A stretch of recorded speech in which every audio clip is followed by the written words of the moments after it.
15 seconds.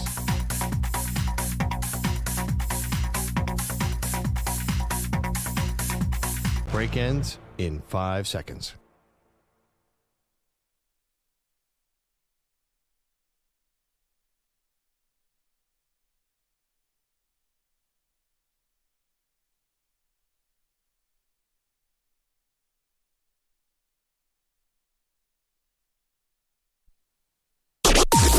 Maggie and Perloff on the Infinity Sports Network.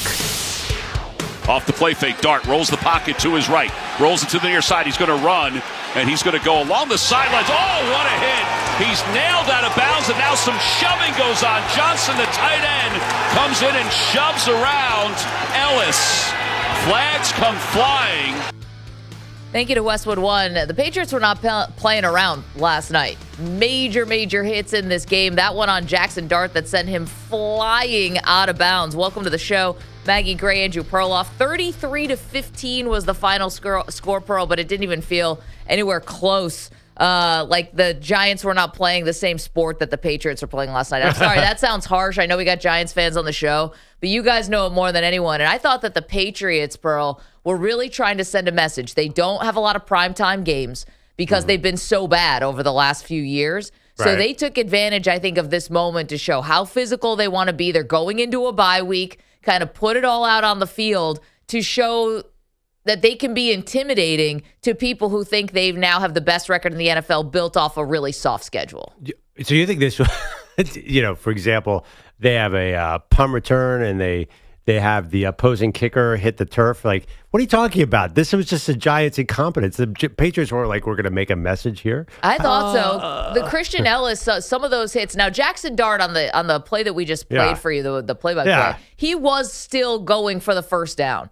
So in some ways, I guess I was kind of happy that they didn't throw a flag there because, these quarterbacks, whether it's Patrick Mahomes or Josh Allen, Lamar Jackson, they're still going for the first down. So I almost want to give like a little credit to the defensive guy. He should be able to lay the hit there and not get flagged for it. But that was a vicious hit. The hit on Olszewski that happened on special teams, that was a gigantic hit. That was helmet to helmet. There was no penalty called. Olszewski's knocked out cold on the turf.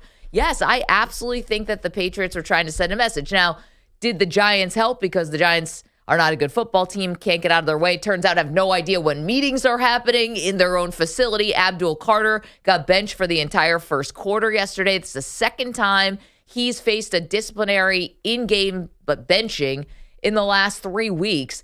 Clearly things are in disarray with the Giants, but no, I thought this was definitely a Patriots message to the rest of the league. You come through New England, and if the playoffs come through New England, it's going to be like a tough physical game. Okay, interesting. I feel like most people look at these Patriots and ask the same question, like, can we believe it because of the strength of schedule? I mean, not that that's not conflicting with what you're saying. No. But I feel like most people look at this team, I've seen some historical comparisons. Can any team with this bad of a strength of victory win the Super Bowl? Because I still think, listen, I saw the same game and they look awesome. But yeah, I think most people were like, is it real? Still, even with the record, I still think there's a lot of is it real? Okay, maybe the Chiefs won't make the playoffs and you don't even have to be real to get through here. But I still overwhelmingly look at that team and be like, yeah, I don't know. I mean, come on. This Giants team couldn't get out of their own way last night. The Giants are not a good team in a comedy of errors when you have Younghoe Koo, the kicker, who is a free agent kicker. The Giants, for some reason, can't figure out their kicking situation for like 3 years. But what are we calling that? He lines up to kick the field goal, okay? It goes down as a sack. It goes down as a sack, which is, I could have fooled me. Poor Jamie Gillen. But what do you call it? Duffing it is like what you'd call it in golf. No, I mean, what happened was the guy stubbed his toe into the planet. Yeah, into the turf.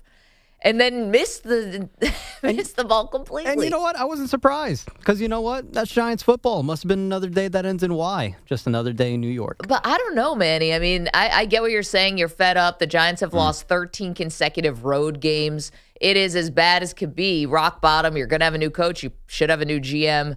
But I've never seen, Pearl, a kicker miss. Yeah. I mean, it's like keep your eye on the ball type stuff.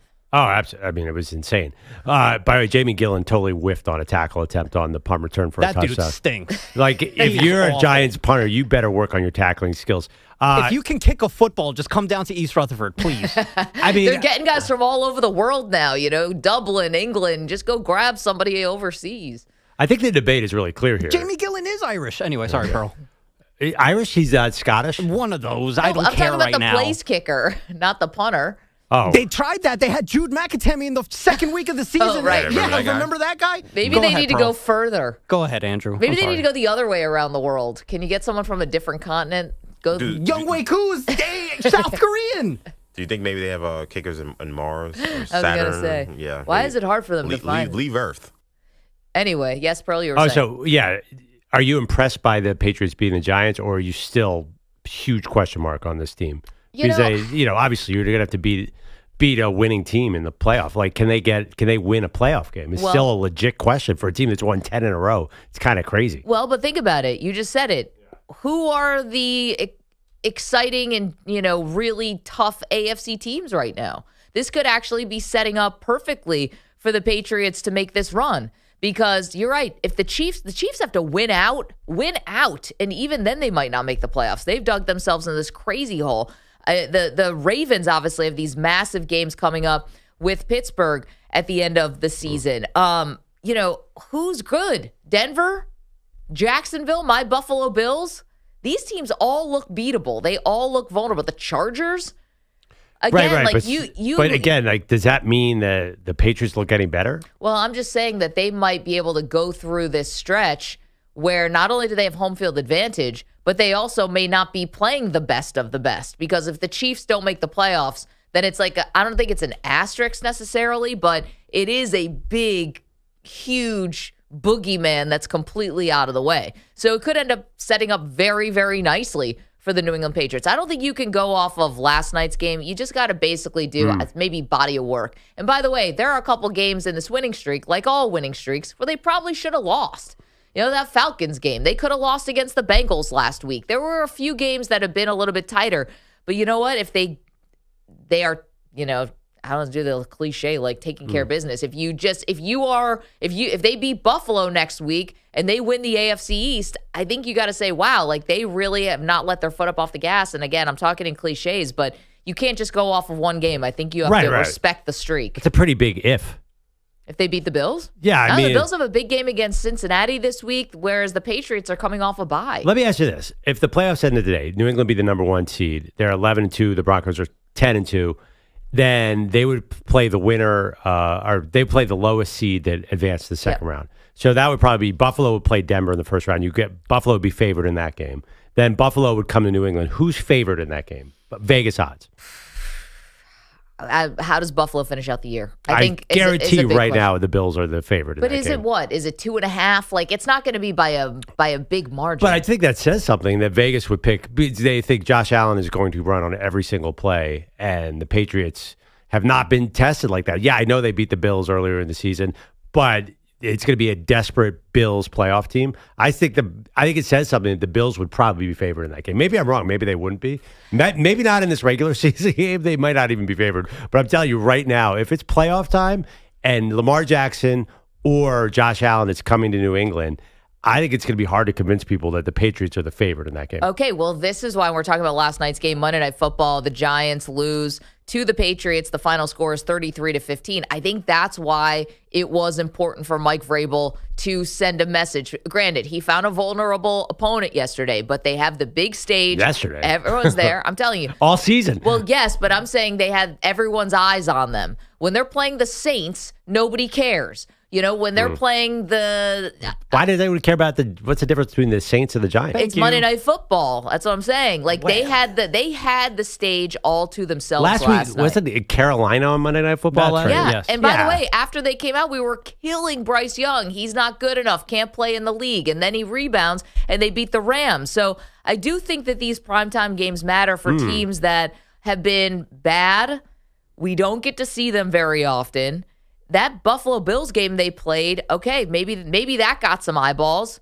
But up until then, who's really paying attention when the Patriots are beating the Cleveland Browns at 1 o'clock? But I think that's okay for us. But as far as like an actual football topic, I don't think that means anything. Like the Patriots beat the Giants on Monday night. I don't think anyone's looking at that. Well, they beat them in the national spot. Like now they're real. Like I do think there's an actual football impact of winning this Monday night game. I'm not making myself clear enough here. Yeah. No, what I think last night is I think that the Patriots put a little extra something on a bad Giants team. They could have just beat them. They kind of let off the gas in the second half. Maybe a little bit in the second half. The Giants got going a little bit. But that first half, with the amount of hits and how they were hitting Jackson Dart, who a lot of people are hitting Jackson Dart that way. We'll get over to that side of the things in a moment. But I think it was very important for the Patriots to show how physical they were going to be on Monday Night Football. Well, that's my point. That's it. I hear you. It was 17-7, and the Giants should have kicked the field goal to make it 17-10 and be a game. And the guy turf planted or whatever he did. I don't know. It just, again, I was not overly impressed because you beat the Giants. I mean, it was fine. And Drake May is amazing. And if you want to make him first or second in MVP, now I think it's a legit race. No, he's first now after last night. Odds on. Right. Well, I'm just saying if him and Stafford are going to be 1-2 in one way or the other. But there's still, I mean, the wins, the Giants, nothing. The Cincinnati last week before Burrow got back, nothing. The Jets, nothing. Tampa Bay does not impress me. I'm being serious. Like, they could barely beat the Cardinals. Atlanta, nothing. Cleveland, nothing. Tennessee, nothing. New Orleans, nothing. The win at Buffalo was impressive, but even that was like, wait, what's happening in this game? It's just it's an unbelievable gauntlet of bad teams. It's the worst. I was looking at this thing. Has a team with this bad a strength of schedule ever won the Super Bowl? What'd you come up with? Well, there's one team, the actual 2007 Giants, who snuck in, had a really, really low strength of schedule, but that was not the point. The point was, if has any team ever gone 15-2 or whatever, and then gotten through, and there's no real analogy of how low their strength of schedule is. I think it's 392 coming into last week, so that we have no idea. This is a total, and nothing that happened last night, except for maybe the punt return, says anything to me about how they're going to do in the playoffs. Like, if they could get Marcus Jones to get a punt return, that's a big deal. But it doesn't feel like they're any different than Buffalo, Denver, Indy, Baltimore. I think they were just going to be right in the mix. They're going to be in a really close playoff game. Maybe they get a weaker team to come in the second round. But honestly, I don't see it. I think it's going to be just a total grab bag in the AFC. 888-710-4ISN, 888-710-4476. Let's hear from Drake May. Said he knew the Pats had to get out in front of the Giants early, but obviously needed a better second half. Start with coach saying no naps. You don't want to come out here and start fast. And we knew this team has been up in a lot of games, and they got good players over there. They have some good talent, and we wanted to try to get on them fast. And Marcus helped us with that. What a return for him, and the kickoff coverage. I think just all phases of the game showed up at different points, and I still think offensively in the second half we got to put some more drives together to put the game out of reach. Yeah, they gave up 8 points in the fourth quarter. To be honest, I get it. You take your foot off the gas, and maybe the final score is a little more respectable. It never felt like the Patriots were in any danger here. Did you feel that rumbling? That was Young Wei Koo stubbing his toe onto the planet again. Oh, Manny, I feel for you. I do, but we'll get into also some of the more embarrassing moments from last night from the Giants' perspective. And that was Abdul Carter, top pick, major star from Penn State, and he just can't get his act together. He can't show up on time or can't be in the right meeting rooms at the right time. That's okay, because they don't really need a defensive end anyway. It's one spot that they didn't need, then they drafted. But Kayvon Thibodeau was out last night. By the way, the Patriots had a lot of guys out last night, and they still looked good. This guy wanted LT's number, by the way. Just want to remind folks. Well, and Phil Simms' number. Honestly, like him not showing up to meetings is the most LT-like thing he could possibly do. It's just point. LT was way more talented. Yeah, LT never saw the bench. I think the Giants have one glaring major issue, and that's their crazy quarterback. Like, dude, you're not going to last 3 weeks, let alone 10 seasons. I know. I was thinking about that because the Giants have 2 wins. And yeah, baby. Manny, you guys are going to be up there and in the mix. For what? For a potential quarterback. I'm serious. Excuse me?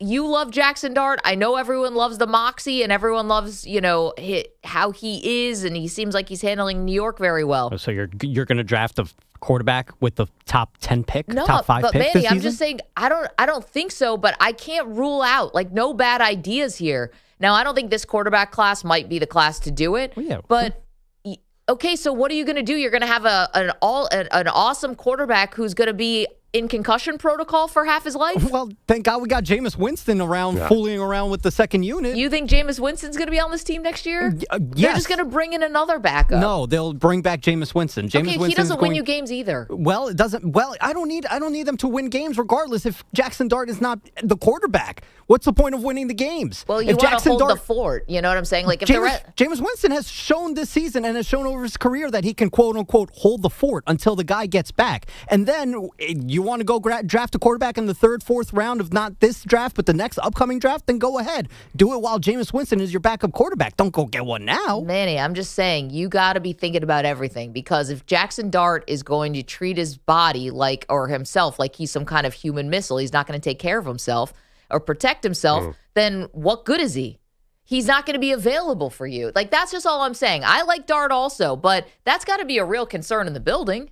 Yeah, it's a real concern outside the building with the fans as well. And yes, you bring up some salient points. But again, I don't think drafting a quarterback anytime soon, especially with one of the highest picks, that's not a smart move.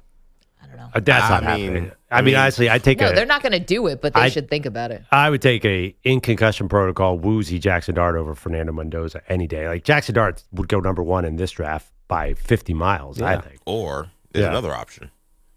You take this top pick, and you take Jackson Dart, pick up the phone and call Cincinnati and say, yo, what's good? Why would I want another injury-riddled quarterback? You don't want Joe Burrow? Are you kidding me? AJ, he's not going to be on the field, man. Has he shown to you that he can stay on the field in his first 5 seasons in the NFL? Don't worry, Cincinnati's not taking that call. Yeah, what makes you think Cincinnati's going to hand Joe Burrow to New York? You get a franchise in a future in a team that's rebuilding. Cincinnati's awful, right? They're not anywhere near winning. They're probably going to tear it down. Yeah. And Joe Burrow looks miserable playing for this terrible organization. If he really puts pressure and says, you know what, I might want out here because this isn't working out. Why in the world would he go to the New York Giants? After that trade, fashion, he loves the spotlight. There's connections there. After that, I would trade Abdul Carter for Myles Garrett, and then while you're at it, Tyrone Tracy for Jameer Gibbs. I think the Giants that's a Costanza-like trade offer right there, EJ. I'm the number one pick in Jackson Dart for. Well, we'll put Griffey Bonds and A-Rod in the outfield. Let's go get Zion Williamson to go play tight end as well. I'm just saying, we're gonna go. We'll package Jackson Dart for Joe Burrow. I guess you're saying that top pick, but not this year's draft. Next year's draft, maybe. I'm saying if you get the number one pick in the draft, and then you already have a young quarterback and then you're looking at a team that, because I mean, the Jackson Dart thing is, I think, scary. So why are you going to give Cincinnati? So Cincinnati's going to take the same problem that Maggie just described on their hand and have Jackson Dart and then the number one pick. They reset the clock. You reset the clock with Jackson Dart's contract. Now you get Joe Burrow's money off the books. We know Mike Brown doesn't like paying anybody. I actually think there's something there. They're more likely to put a package together for maybe Kyler Murray. There's no way you're getting Joe Burrow. I'd be stunned. However, we were talking about if there was anyone who was going to ask for a trade, like a big-time quarterback, would Burrow be the guy? I thought maybe Josh Allen would be the guy, but maybe Carson Palmer would. But Palmer was early 30s. I feel like Joe's going to have a little more time. I mean, Joe Burrow isn't even going to wait. He got back on the field for these Bengals half injured with turf toe, right? Like, he clearly doesn't mind playing for the Bengals. He would have sat out the season if he was unhappy there. What about Stafford for next year? If he still wants to play, I don't know if the Rams are going to move on. I mean, last year they look like they want to move on. I don't want to upset Big Friendly and the Ramily and all of that. Just to come in and Jackson Dart can learn from Matthew Stafford. I think Stafford would want to go to a contender, though, not a team with the number one pick. Yeah, I don't know what kind of options he's going to have. Maybe he will. Maybe he's coming off an MVP year, so I don't know. I mean, I would hope better than he would retire. He's not going to go to the worst team in the league. I don't know. Quarterbacks like to hang on. I don't know. I'm just like, now we're talking about what the Giants' future quarterback's going to be as far as a veteran is concerned. It ain't going to be Joe Burrow. Good try, though, EJ. I'm trying to help Manny out here. Yeah. Yeah, I think you really want to tank next year. Next year is like a real tank for Tua kind of year. So the Giants might be okay being bad. I could buy your theory for next year. If Jackson Dart can't stay healthy for next season, then maybe 2 years, he's not going to be Josh Rosen where you immediately take another quarterback because he's actually good. I think Jackson Dart, if you get a quarterback, it teaches him how to read a defense. I'm sorry, coach. Yeah. He doesn't know where to go with the ball. That's the problem, right? So if he gets a good West Coast quarterback and coach in there who's going to tell him, here, throw this quick pass, then he's fine. Right. In theory, is that not Brian Daboll? That was not him? Well, Daboll, he kind of ran Josh Allen a lot. I don't know. Daniel Jones, no. Actually, when you think about it, Daniel Jones never let the ball go. So obviously Daboll has an issue with that. No, but that was the whole thing. It was like Daniel Jones was already deeper into his career. And by the way, they won a playoff game together. But right, but because Daniel Jones would run. I'm just saying, you had a guy who was supposed to be a quarterback developer. Now you need another one. I don't know. Is that Cliff Kingsbury? I don't know who it is for the Giants. Maybe it's Mike McCarthy. As EJ has said, the guy can develop a quarterback. Dak Prescott had some of his best years with Mike McCarthy statistically. Yeah, that'd be okay. Can you bring him in as OC? And who's the head coach? I don't know. Somebody with a little more upside than Mike McCarthy. I think you could do worse. I mean, Mike McCarthy won a Super Bowl. I mean, who has more upside than him? The other thing, too, is we'll get into it, but there's some quotes coming out from last night about Abdul Carter, obviously, who got benched for the entire first quarter, had already gotten benched 2 games ago against the Packers for a drive, and Dexter Lawrence kind of came to his defense, and he said, listen, he's hard-headed, like it's a dumb mistake. He goes, to his defense, the schedule's kind of shaky. Like, you're going to turn your nose up at Mike McCarthy when guys don't even know when the meetings are? Like, you have to start from zero, Pearl. Like, you got to the guys don't know when to show up and where to be. We're talking about them possibly winning games. They're so far from that. Well, we're not talking about keeping Mike Kafka. We're talking, I just think that they need an offensive-oriented coach. And I guess McCarthy qualifies as that, and he's fixed a lot of quarterbacks at his time. He's okay. This will be his second total retread. I'm not a huge first retread guy. I think you need a young offense. I hate to say it, a Sean McVay, Kyle Shanahan type who is going to really get that offense looking like an NFL offense. So he'll stop drifting around looking for a play. Just throw the ball, dude. Well, I mean, let's also figure out what kind of weapons they have. 888-710-4ISN, 888-710-4476. Get it going. Neighbors injured. Cam Scatterboo injured. So. Yeah, they're missing some pieces. But it's not like Drake May's got this amazing cast of characters either. I thought Kyle Williams was a Bill. Stephon Diggs. He's not throwing to Jamar Chase and T. Higgins. And Drake May's making it happen. Against sort of an ACC schedule, though. Okay, so do you believe in the Patriots? Are they actually dangerous? Would be one question. And secondly, who should be the next coach of the Giants? Literally anybody. How about Lane Kiffin? What's Lane Kiffin doing nowadays? You know what? If Lane Kiffin left today to take the Giants job, LSU would owe him 80% of his contract. Well, LSU would probably try to get out of it somehow. It's so funny. We have Lane's sound for you from his press conference yesterday and some really interesting quirks about his contract that I found stunning. I mean, you want to look up the term leverage in the dictionary, it's just Lane smiling next to his dog that may or may not be his. It's a wild time. 888-710-4ISN. Maggie and Perloff Show. Let's go. Damn it. You're in a 5-minute break.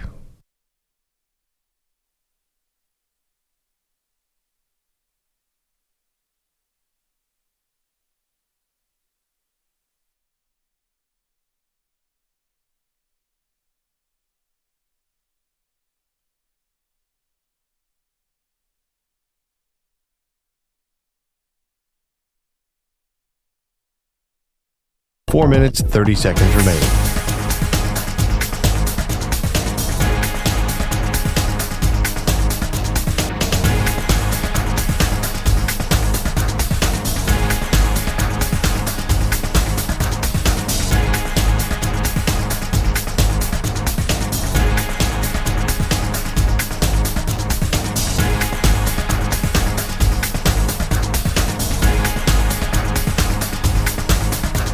Four minutes remaining.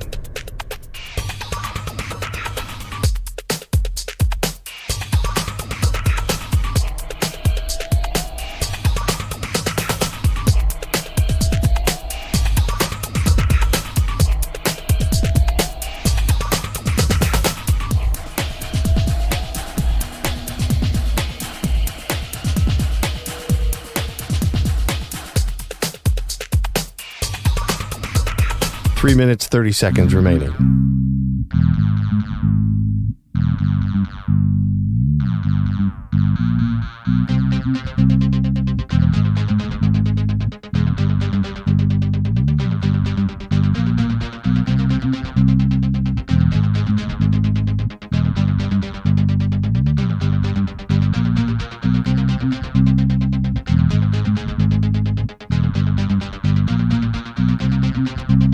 3 minutes remaining.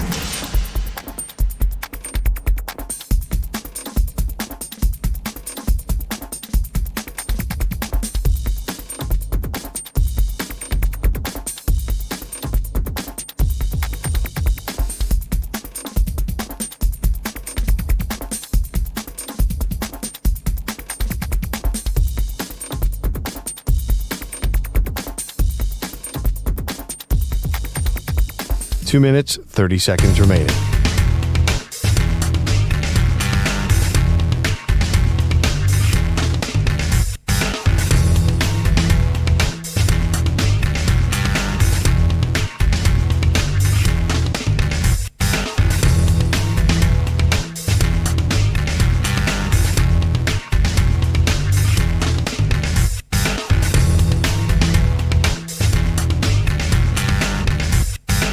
Two minutes remaining.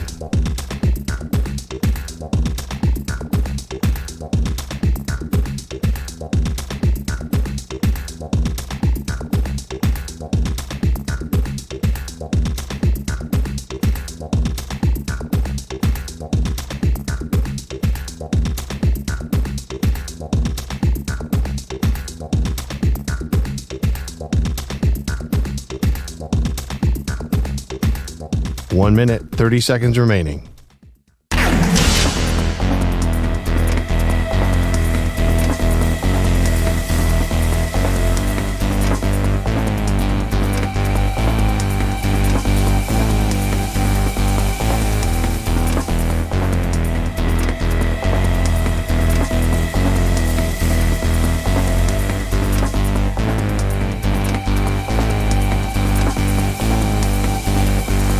One minute remaining.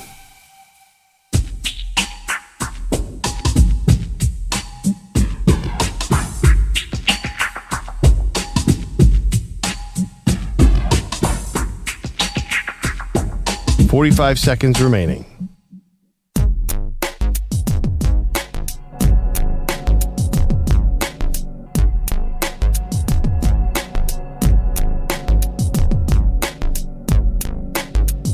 Thirty seconds remaining.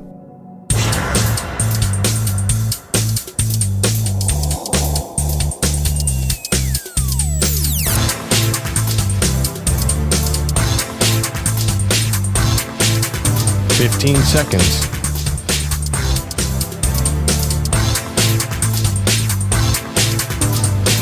Break ends in 5 seconds.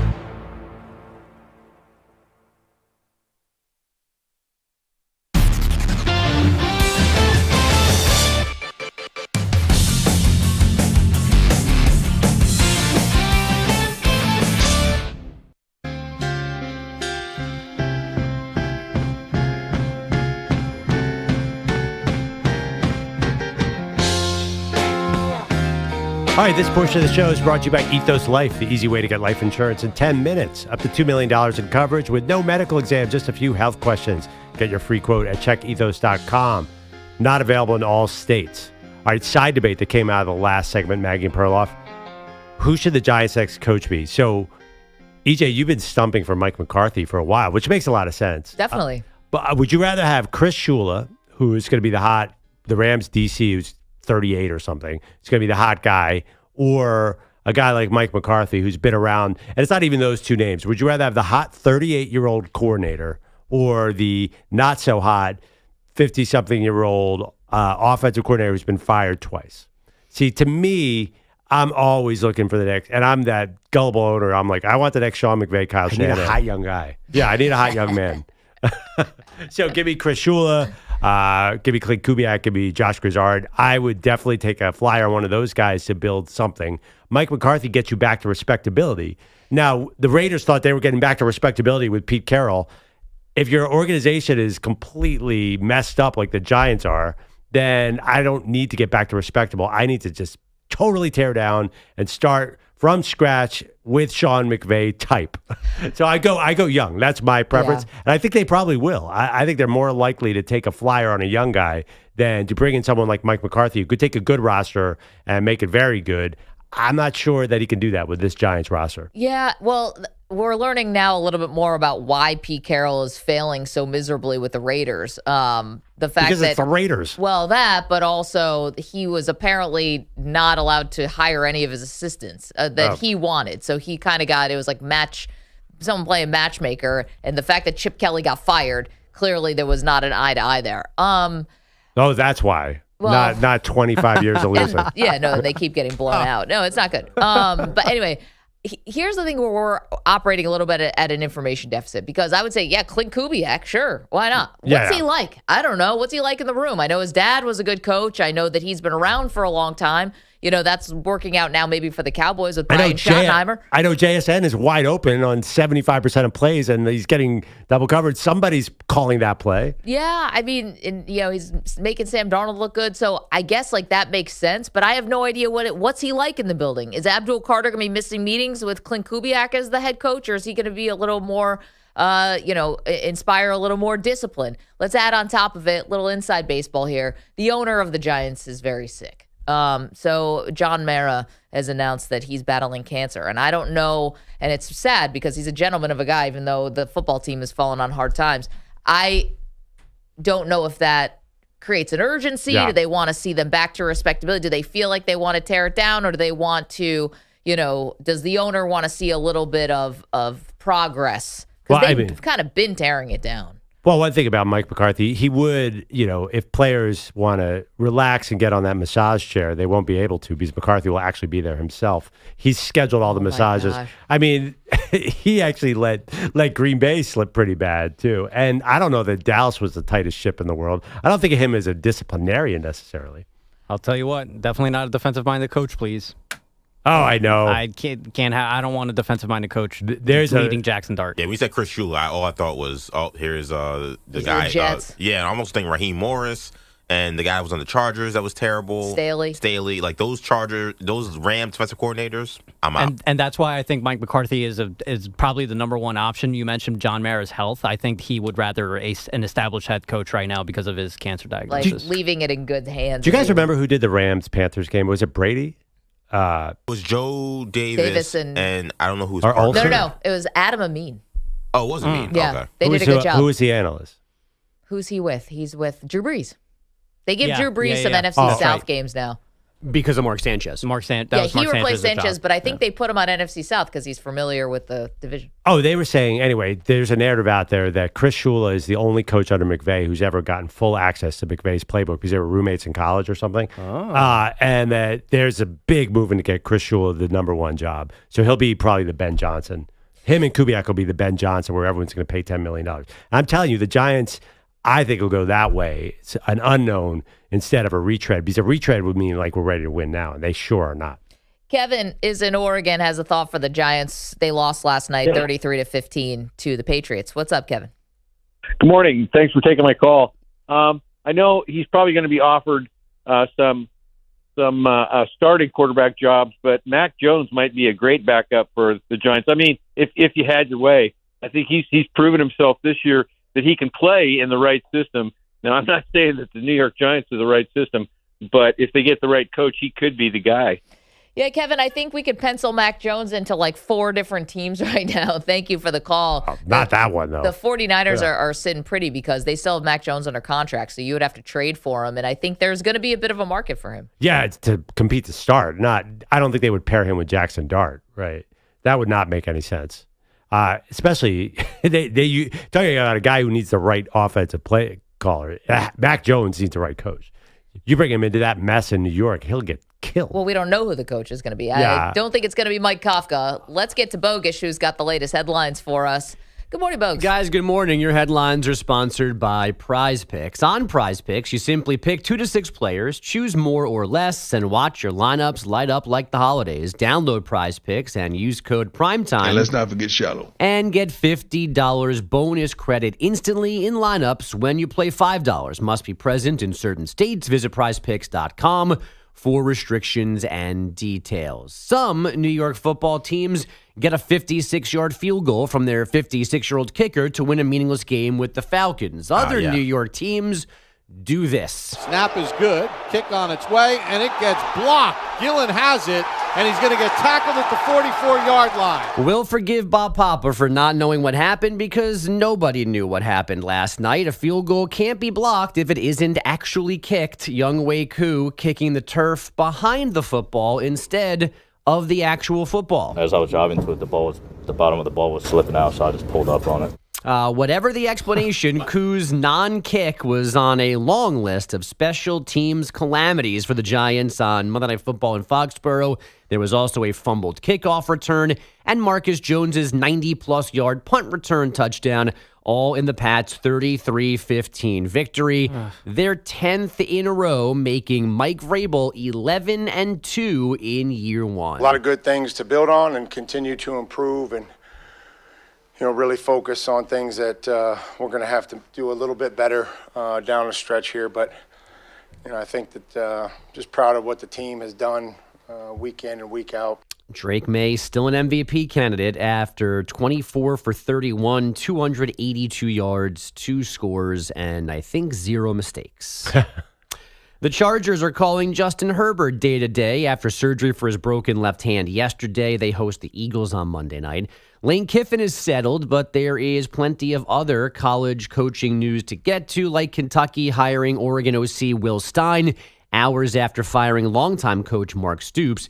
And Penn State now said to be targeting BYU head coach Kalani Sitake.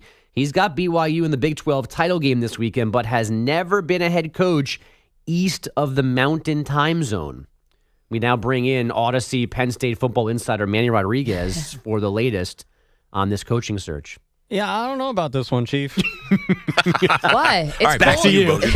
Dynamite analysis. Why? It's cold where BYU plays. It's cold in Harrisburg. Are you I like the logic. Are you going to get the recruits from Utah and Montana and Washington and California to get all the way out to Penn State? I'm going to be honest. I kind of feel a little like Penn State recruits itself. No disrespect to James Franklin, but it still has a lot of cachet as a program on the East Coast where you don't have a lot of. Who are you competing with? Still has a lot of Maryland. Still has a lot of Maryland kids. Still has a lot of Florida kids on that roster. Yeah, Maryland's not getting them. So, yeah, seriously. I mean, UVA. Like Lossie's too busy fighting the media. I know. It's just like you have this unique position because you're far and away the best football program around here. I don't know. It just Pennsylvania has a lot of good players. It just seems like Kalani is like a West Coast. You know how we said that Lane Kiffin is a Southern guy? It just feels like he's a Western guy. Well, it turns out that their big donor who invented crumble cookies. I don't know if he invented them. We should not give him that much credit. He's the CEO of Crumble Cookie. He's now off the sidelines and getting involved. So when the cookie guy comes. At BYU or Penn State? BYU. To sort of keep Kalani Sitake. To keep him, yeah. Crumble Cookie money. That Crumble Cookie money. It doesn't money. feel like Penn State had a plan. Sounds like after an OnlyFans firing. page. Yeah, it feels like everybody said no to them. Oh, yeah, that too. Josh Heupel? Yeah, Josh Heupel came out and said that he's staying at Tennessee. I don't know why. I would have jumped to that Penn State job. Good luck trying to win the SEC. Like, it's only getting harder every year. But good luck trying to win the Big Ten. I mean, I don't think it's that hard. I'll be honest. I know we think Ohio State is like, the end all be all, but like they lose to Michigan every year. And they've had all these big losses in big time games. Like, they will trip up on themselves. But it seems like these other big teams in the Big Ten aren't up to snuff right now. I think Penn State's a great job. I don't understand why they can't hire anybody.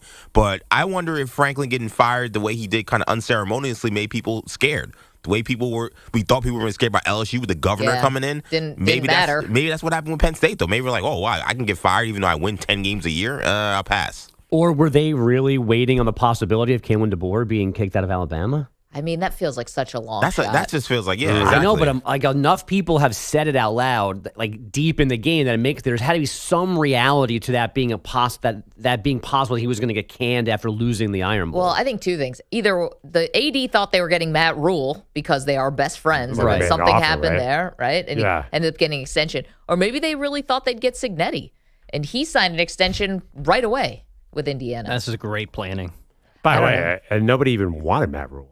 Nobody he was a very unpopular choice, it seemed like, based on the internet. By the way, I was in a sporting goods store in Philadelphia. Go ahead. They have about a quarter of the store is a Penn State gear. I even took a picture of it.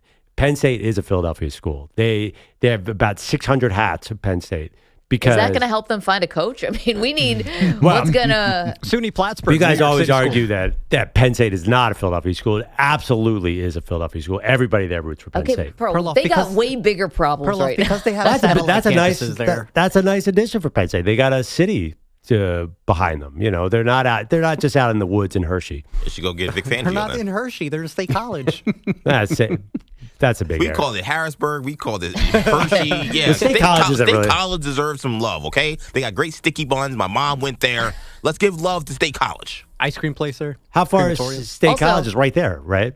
And Hershey, same thing. I'm watching video online of Eagle fans egging the house of the offensive coordinator. I don't know if Philadelphia is such a big selling point here. They're the worst. They are the worst people on this planet. Do you notice how big that house was, though? It was a huge house. For a 36-year-old offensive coordinator, I'm like, ooh. Morristown, New Jersey. Nice neighborhood, too. No, not Morristown. Morristown, yeah. That house was a mansion. Yeah, no, I was thinking the same thing. Hopefully for him, he is renting. Yeah, seriously. He is not going to last. I thought about that. Like, if you're assistant coach, like, if you bought a house like that, and, like, those assistant coaches jump ship all the time or get fired all the time. Like, it's not like a head coach where you got a little bit more, like, room to stay. Like, he should move to Camden. I'm just concerned that he's not going to have that house by, I don't know, February? I mean, imagine how much that would be. Let's say he is renting that house. You can see it online. It's a very nice, it's a brick, like, beautiful home. How much is that a month? Well, South Jersey's way cheaper than North Jersey. So what are you thinking, $35 Philadelphia's very reasonable to live in. Can Kalani Sitake hold his own in this conversation? Would he be able to do Jersey real estate? These are the things we need to know. Jersey real estate? That'd be a 6-hour commute to work. I'm Northeast real estate. Wait, one more question. Pennsylvania geography needs some help on this show. If BYU... Penn State is Philadelphia. But not physically in Philadelphia. You can't live in Sherry Hill, New Jersey and take the coach chopper. at Penn State. I have a question. Is the BYU coach, say they make the tournament, is he staying or going? Say he takes the Penn State job. I would love, if 2 coaches bailed on the 12-team playoff, that would make me laugh so hard. You know what's funny about that, too? Because what do we keep talking about people bailing on? It wasn't the player. It wasn't the coaches. We kept saying that there will be players who will go to the NFL and not risk it. And we haven't seen that yet. But we are seeing coaches potentially bailing before, which is I never thought was possible. Yeah. It's pretty great. It turns out maybe Nico Iamaleava tried to shake down Tennessee for a little more money before they went to Ohio State and lost. That was a rumor. I don't know if it ever got confirmed. But he didn't leave. He still played. Yeah. And he wasn't going to the NFL, obviously. Now nobody's even questioning whether or not, like, Fernando Mendoza is going to play. Like, we know he's going to play. Yeah.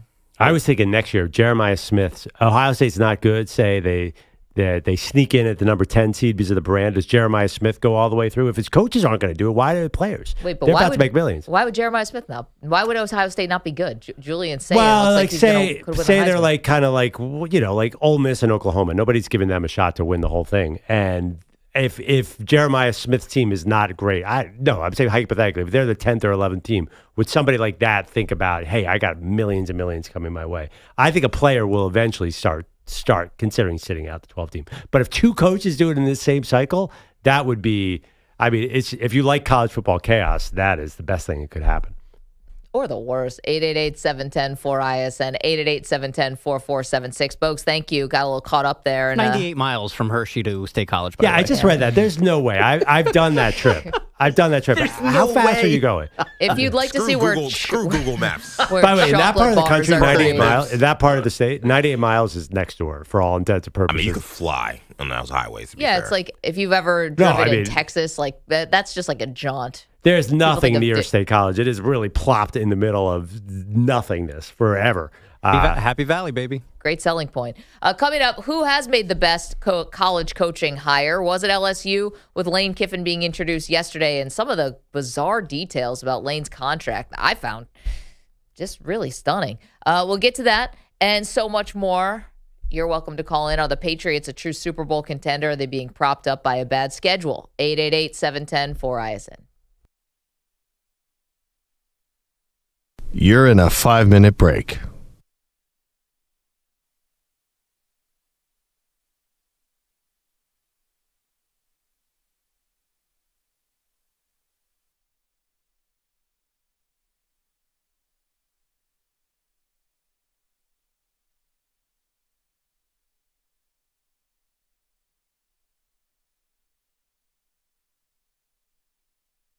4 minutes, 30 seconds remaining.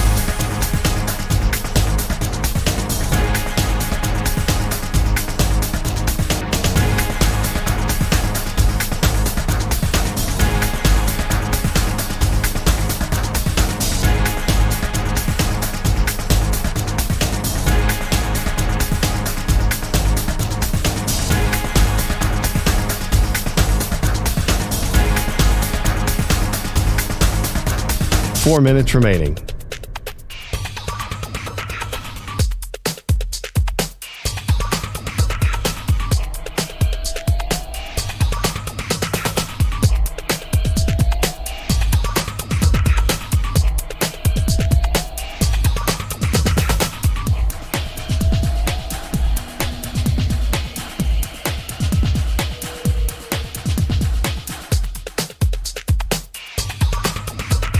Three minutes, 30 seconds remaining.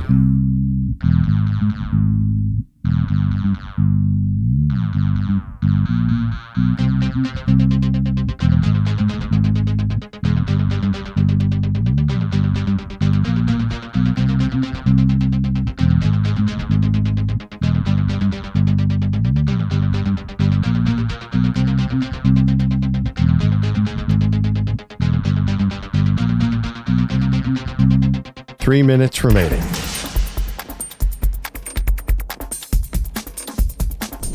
Voices in your head calling, Gloria, Gloria. Don't you think you're falling if everybody wants you?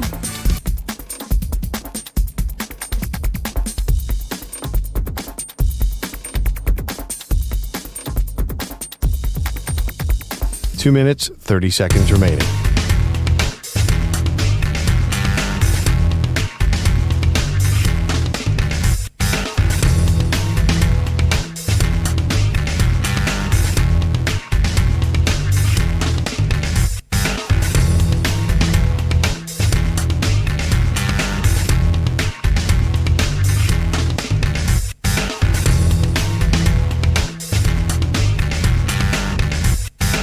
Two minutes remaining.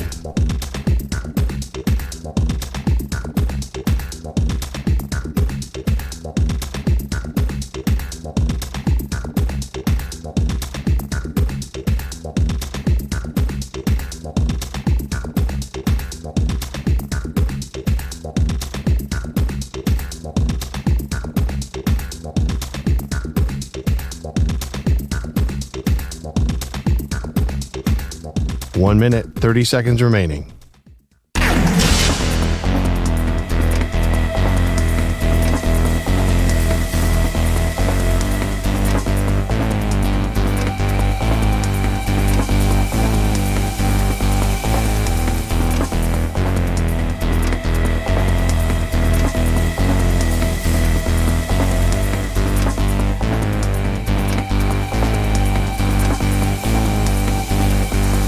One minute remaining.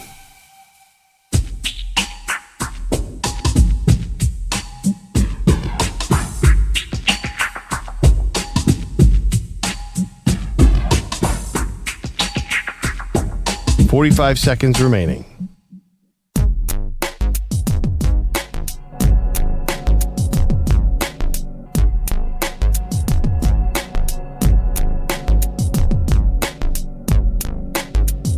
Thirty seconds remaining.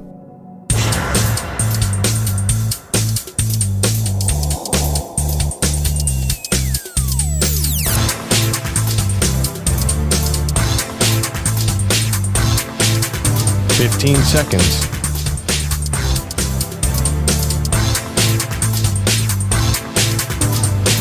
Break ends in 5 seconds.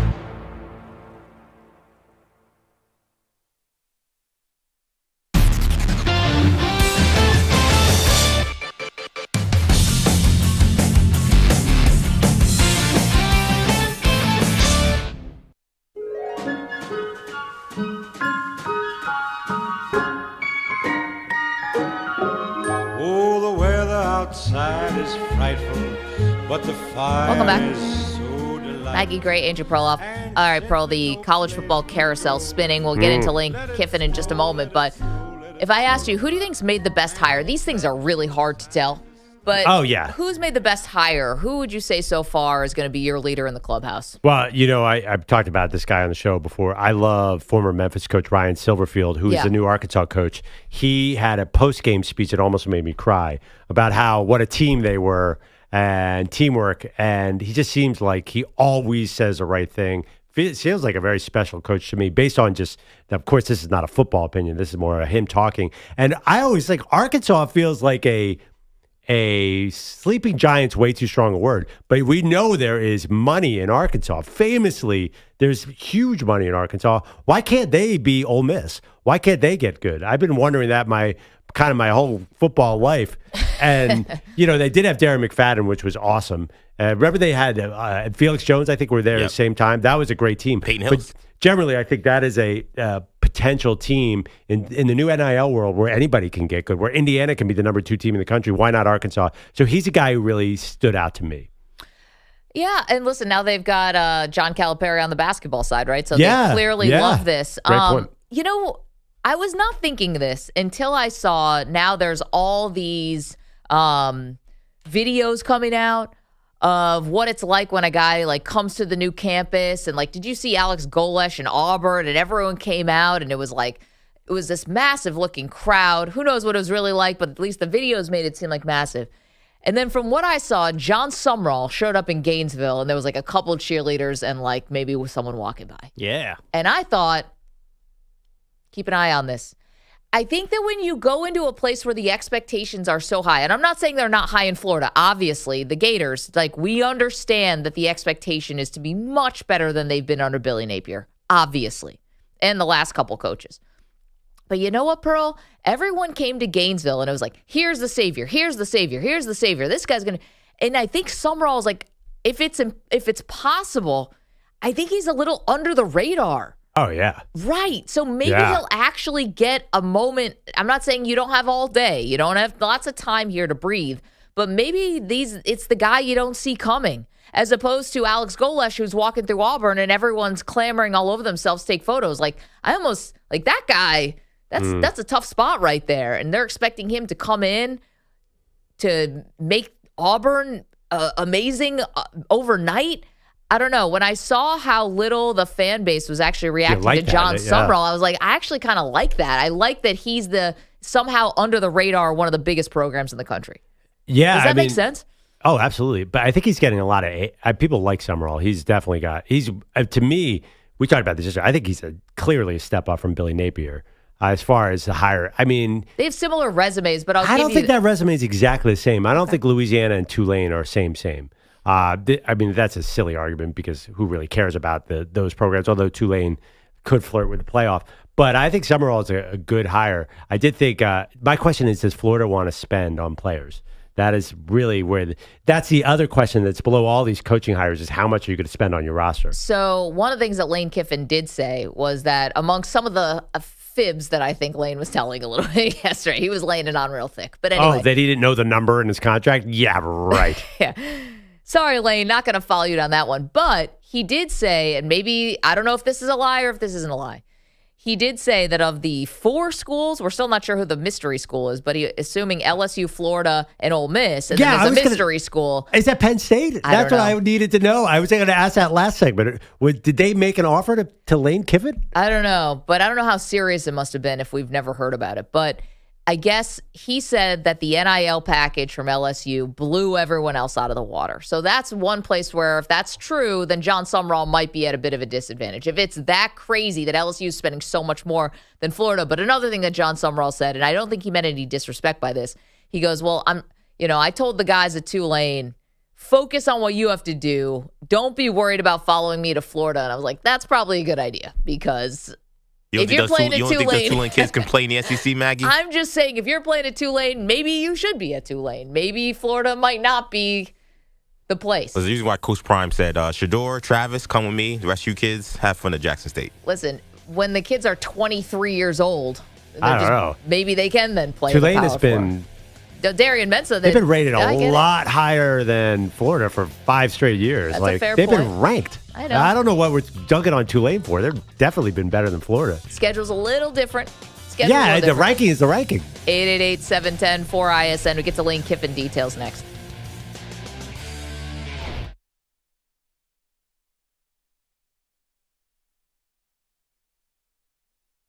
You're in a 5-minute break.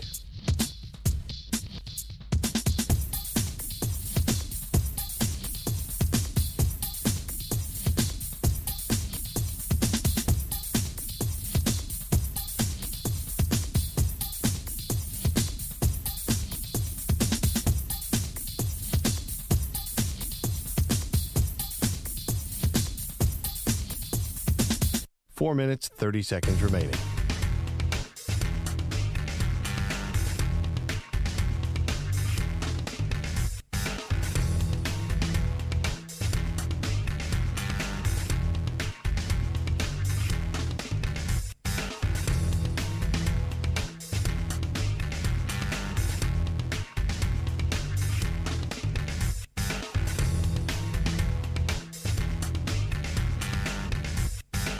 Four minutes remaining.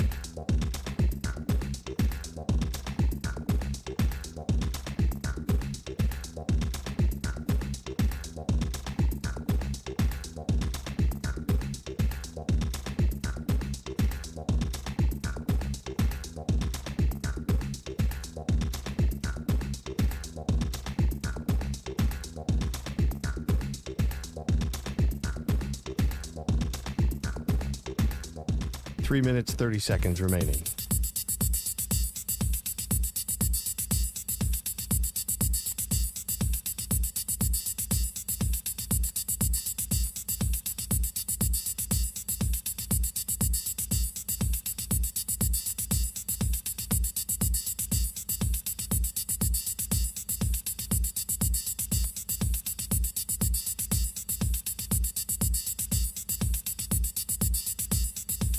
Three minutes remaining.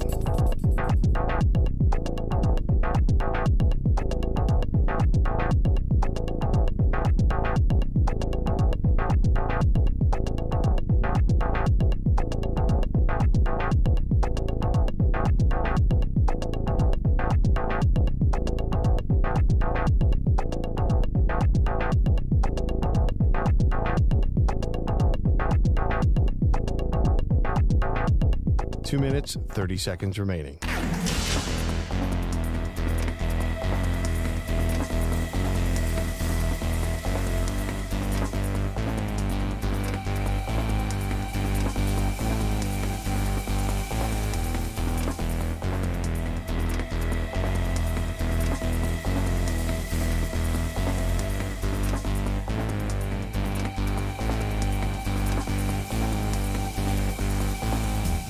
Two minutes remaining.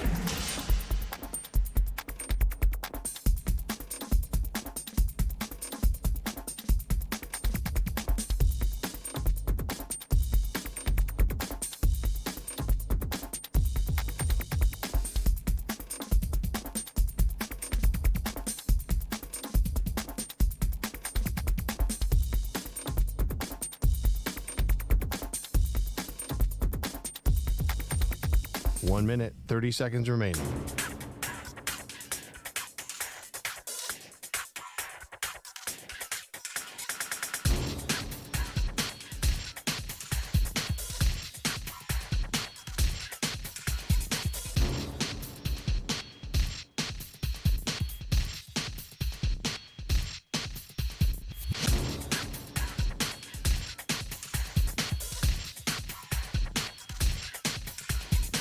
One minute remaining.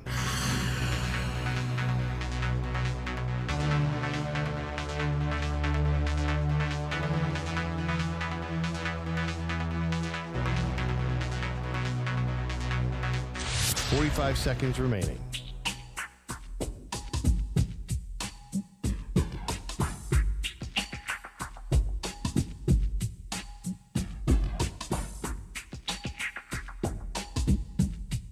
Thirty seconds remaining.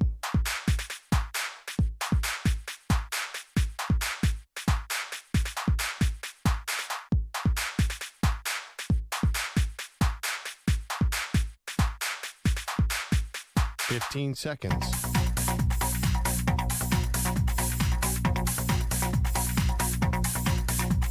Break ends in 5 seconds.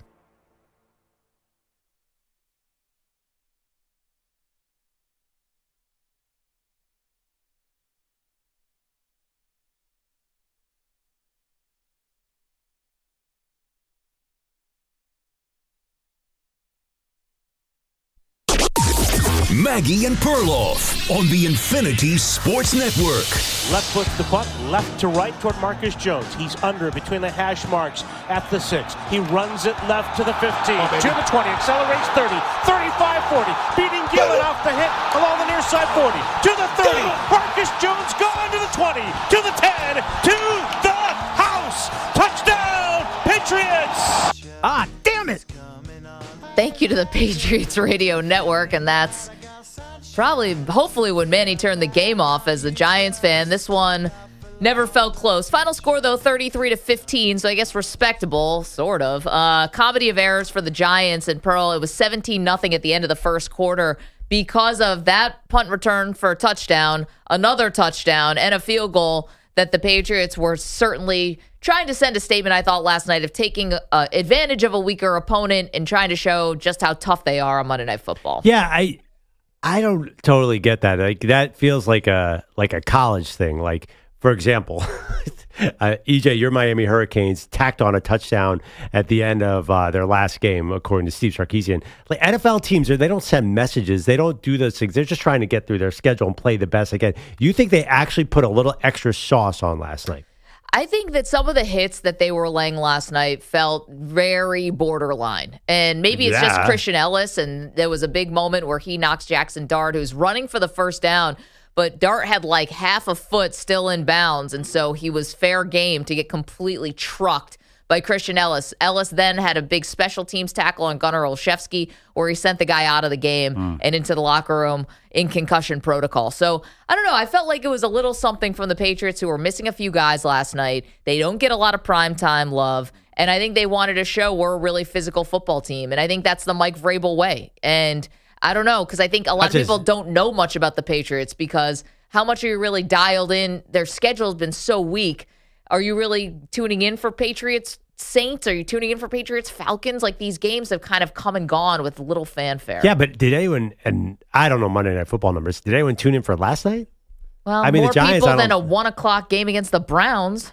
I think, I don't know. I feel like the Giants probably are one of the lowest rated teams when they're generally, like, remember, they used to be, because they're in New York, now they're always at 1 o'clock. I don't know that this game was any different. Honestly, the real test is in 2 weeks against Buffalo. Yeah, they're going into their bye week, though, the Patriots, a late bye, which I think teams always love. Because Will Campbell is still, 3 or 4 weeks. So Albert Breer said yesterday that they're going to try to have their left tackle ready for the final game of the season, so they could use it. They're definitely a dangerous team, but I'm so sorry. I feel like an idiot for saying this. I got to see it against a good team. Like, I don't even really care if you beat the Giants. Okay, well, they did go down to Tampa Bay and beat the Bucs. That means nothing. They did beat the Bills in Buffalo, which a lot of people have beat the Bills this year, so maybe that's not as great. But they did go down. Tampa was a little banged up at that point, but they did go into Tampa and win. We kind of looked at that. Tampa's not even going to be a winning team. Well, but they were leading the division, and Baker Mayfield was a fringe MVP candidate still at that time. They're going to be 8-9.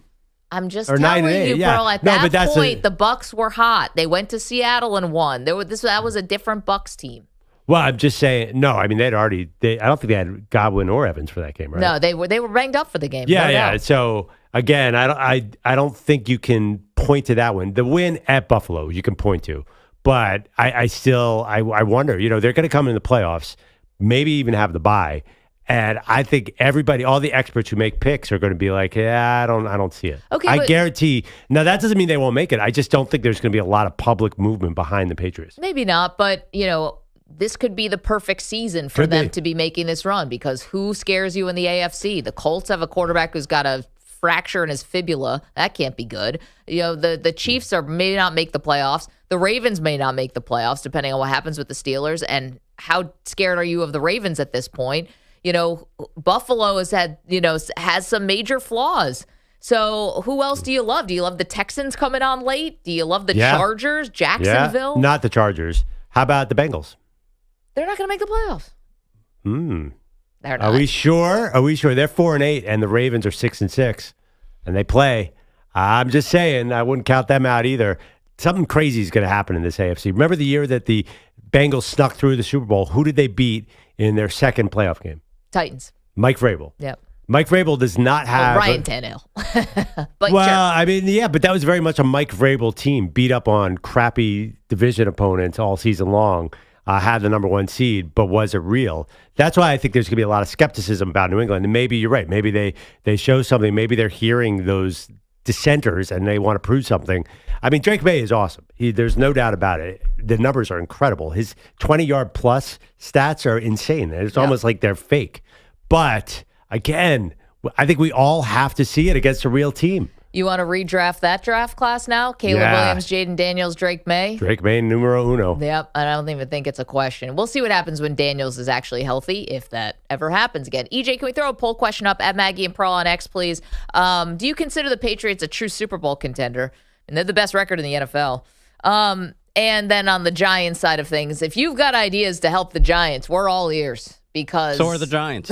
I mean, that's not a one move away situation. You got to get a new GM. I mean, like, let's not even, the conversation starts there. Well, he survived after Joe Shane survived when Brian Daboll, the head coach, got fired last month. But I don't know how Shane makes it through now. Yeah, but this is good. You like this, Maggie, because you can hire the head coach and the GM at the same time. I do like that generally, but they did that last time. They brought in Shane and Daboll both from Buffalo, and it turns out the best guys in Buffalo might still be in Buffalo. Made one playoff. What's that? They made one playoff run. That's true. They beat a Minnesota Vikings team that was, maybe not as good as their record said, but they did win a playoff game on the road.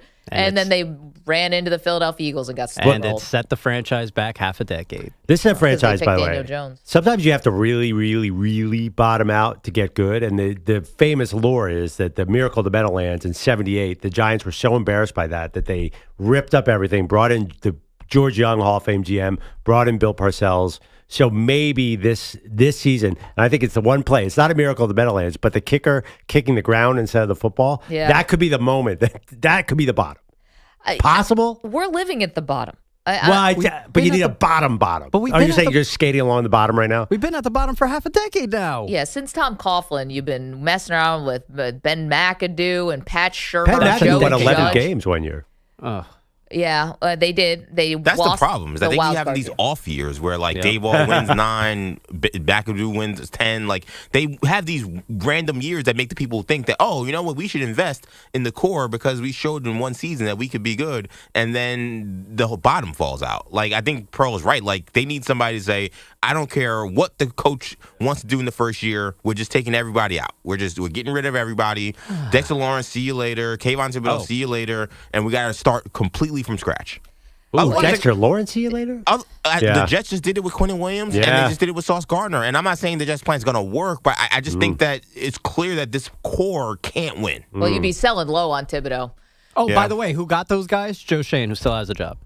Yeah, some of his drafts don't look great in hindsight. No. But you love Jackson Dart, and he pulled that off. So I don't know if it's enough to save him. 1 out of 27 for Joe Shane. Congratulations, Joe. I mean, here's the other thing, too, is this is how you know the Giants are really far away. So the Giants would never do Hard Knocks, okay? Never do it. Even though Hard Knocks is basically a commercial for your team, okay?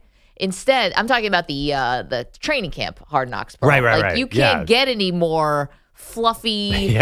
They don't do the gritty stuff anymore. You're not watching Bart Scott, duct tape somebody to a goalpost. Like that stuff doesn't exist anymore. That's a 2006, 7, 8, whatever year that was type of thing. Now it's just so glossy. Giants wouldn't do that, okay? Instead, what do they choose to do? Now focus on their players and highlight them. They want to do off-season Hard Knocks and give everyone inner workings into their front office that they thought was so smart. Smarter than everybody else. The kids are smart. And they were embarrassed on that Hard Knocks. And so it doesn't matter even how many people watched it. Probably not that many. But it just goes to show you the mentality. We're not going to give you the sprinklers and Saquon Barkley, running in slow-mo out of the tunnel, which gets everyone excited. Instead, we're going to show you the behind the scenes of everyone's in a quarter zip vest thinking that they're the smartest guy in the room, and they're not. And so I think the mentality is all messed up over there. Can't wait for the in-season Hard Knocks that covers the NFC East this season. Oh, yeah, that's coming out. I forgot about that. Yeah. Wait. I saw an ad for that. What do you mean coming? It's already week 13. When is this thing coming? I don't know. It's not out yet, right? No, it's not I don't out think yet. so. No. By the way, I hope they have footage of the people egging the offensive coordinator for the Eagles' house. That'd be gorgeous. as a shallow fan, though, and I know, Manny, you are a shallow fan. Oh, I know. I'm the shallow as a waiting So pool. you have Jackson Dart coming back. You have Malik Neighbors coming back. Cam Scatterboo. Oh, I forgot about him. But did I just throw a wrench in your plans? Well, what if you take Jeremiah Love or Jordan Tyson or another awesome skill player? You're basically recreating Ole Miss under Lane Kiffin. You should have brought Lane Kiffin. What if you have Jackson Dart and stars all around him? That would be fun. And then bring in Clint Kubiak. What a novel idea, Pearl. I'm just saying, can you imagine 2-star wide receivers on the Giants who've never, ever, ever invested in wide receiver? That'd be nice. It's a good idea. I don't think it would work. I think you have to build the trenches, honestly. But I think you could get really, really excited about. They're going to make a draft pick in April because they don't need a quarterback, so that gives them all sorts of opportunities. They've been trying to build the offensive line for like a decade. They have the left tackle, though. They have the left tackle. So they have the left tackle. So get the top receiver. That'd be really fun. Then you have like a George Pickens, CeeDee Lamb situation with Jackson Dart. I don't know. All of a sudden, you're amazing at offense. You're saying that the Giants have never had a great receiver. I will not stand for this Amani Toomer. No, but they've never had two receivers. Okay. Yeah. Monty and Plaxico were good. Plaxico Burress was good. Until he shot himself in the leg.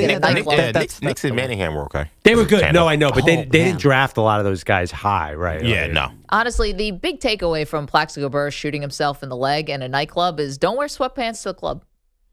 And that should have been a given. Yeah. Let's get to Lane Kiffin. So, Pearl, he gets introduced yesterday Future to Giants head coach. LSU. What a segue that was. Yeah. I think the LSU is a way better job than the Giants right now. Anyway, Lane Kiffin will not need sweatpants in Baton Rouge. You know how humid it is over there? Shorts every day. Yeah. Be nice. It's really cold here right now. Anyway, Lane Kiffin.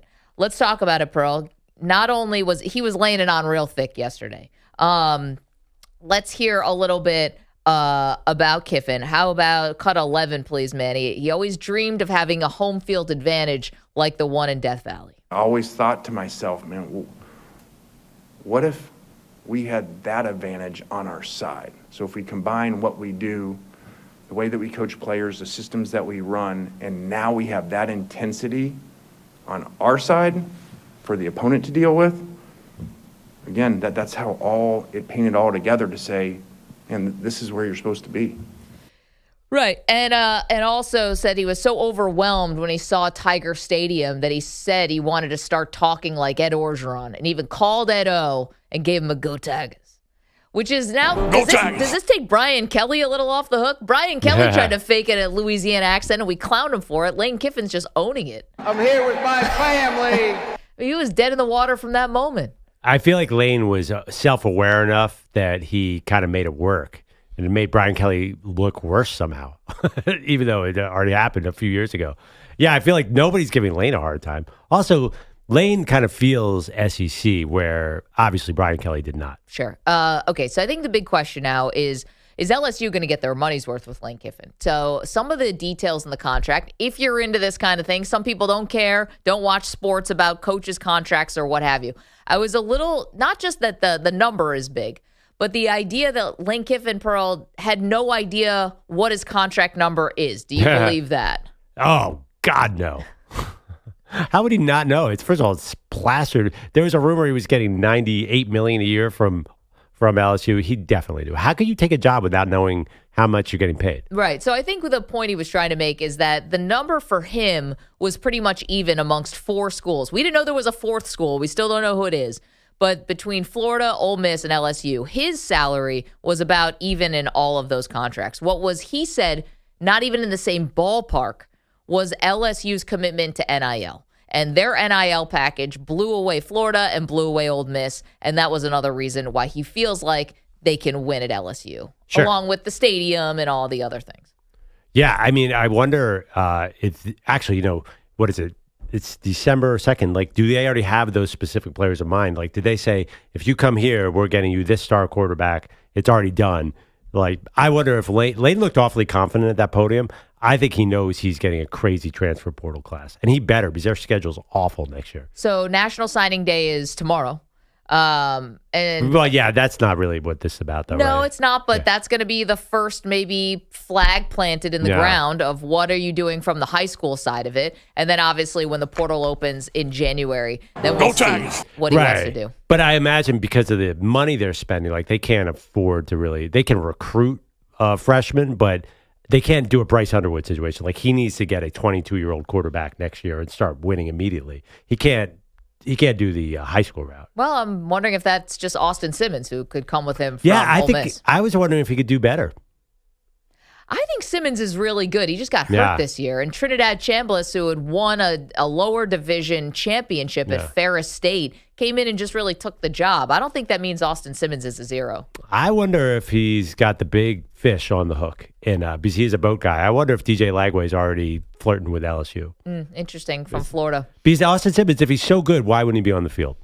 Well, again, he got hurt. He got hurt, but he's certainly healthy now. They use him all the time. Yeah, I don't. Maybe it was just like if it ain't broke, don't fix it. Go with Chambliss. Yeah, Chambliss is awesome. I totally get it, but I just don't know. And the other thing too, Austin Simmons is very much unknown. He'll throw a rocket on an 8-yard pass.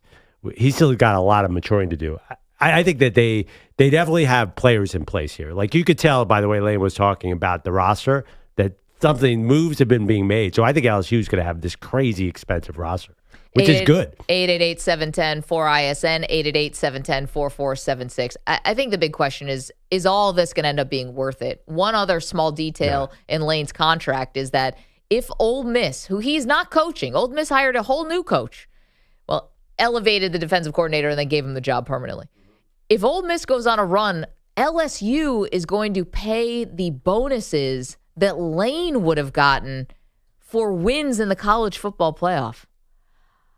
I hope all of us at one point in our life enjoy the kind of leverage that Lane Kiffin is holding over LSU at this moment.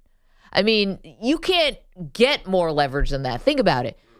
On whatever Ole Miss does, Lane's going to get the bonuses from that. I never even thought that's possible. Kudos to his agent who kind of shadow runs college football to begin with, a guy named Jimmy Sexton who no one can pick out of a lineup, but is probably one of the most powerful people in sports. I saw his picture yesterday and I was like, wow, I didn't think he'd look like that. Yeah, I don't know what he looks like. What did you think he was going to look like? Hot shot, I slick? thought he'd be, black hair, probably dye job. No. Suit. Look like Pat Riley. Yeah, exactly, yeah. Pat He's Riley been around for a while. Pat Riley coaching the Knicks, exactly what I was looking for. And instead, I got, I don't know, a Gary from Parks and Rec. I was like, that's the guy that runs college football? Wow. Good for him. Yeah, he does look like Gary. Yeah, I'm not joking. Yeah. It's always the ones you don't see coming, even. Sexton's been doing this forever, too. Yeah. Do you know the rumor that's out there? I think, according to the internet, Todd McShay said this on Bill Simmons' podcast, that Jimmy Sexton was James Franklin's agent and is really ticked off at Penn State for how they handled Franklin and is now making it hard for Penn State to make a hire. That would actually make a lot of sense because, like I said in the last hour, I don't get why this has been such a struggle for them. I mean, they hired James Franklin pretty easily. That wasn't like when they even got Bill O'Brien pretty quickly, even after all the scandals. Yeah, and the sanctions. Right, and Penn State again is an attractive job for a lot of reasons. So the fact that they're sitting out there in the cold, no pun intended, because it is cold in Happy Valley today, is weird. But Jimmy Sexton being a part of that wouldn't surprise me. Only about 90 minutes away from Hershey, Pennsylvania. The only thing about it, though, is that he's got so many clients. Why hold a grudge against Penn State for one of your clients and just get another one of your clients in there? Is this about, are we making money or are we in our feelings? That's what doesn't compute to me. It might be a trusting, though. Because if you feel like, well, if I send another client there after they just did my guy dirty. They're going to get, what, filthy rich? I guess, but you don't want to, I'm sure Jimmy Sexton doesn't want a bunch of fired, failed coaches on his ledger, right? Jimmy Sexton sounds like he's Scott Boras. He could live 5 lifetimes and not spend the money he's making off. Did you see what Lane Kiffin just signed for? He gets a chunk of that. No kidding. He's fine. He doesn't need the money. But get back to the original question. I think Lane Kiffin is going to work at LSU. What does that mean?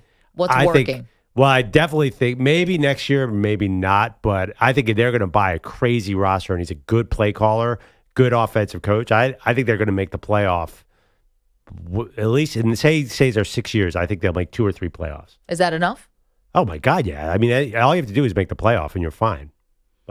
James Franklin wasn't fine. He made the playoff. He got to the semifinals, and they got him up out of there.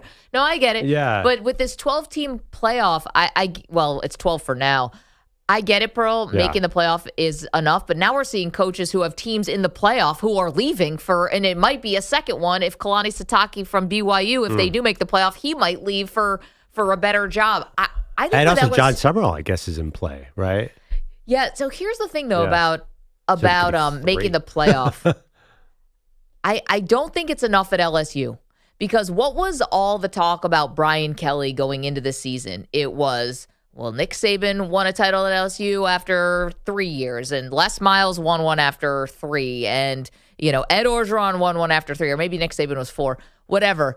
It's like people get antsy and get itchy, and it's not just about making the playoff, although this is a new world, but it's about winning a title. And that's something that Lane has never shown he can do. And I don't think a lot of people believe that this Ole Miss team is actually going to win a title. So, Well, yeah, but I think this is going to end just like every other one of Lane's jobs. Either it's going to end with him in some kind of like getting fired, in some kind of, I don't want to say disgrace, but it's going to end like badly, or it's going to end with him getting a better job. And whether it's the Dallas Cowboys become open or whatever you think is a better job than LSU. I know there's not many out there that are better than LSU, but it's going to end one of two ways. I don't see this as Lane Kiffin's getting a statue outside the stadium one day.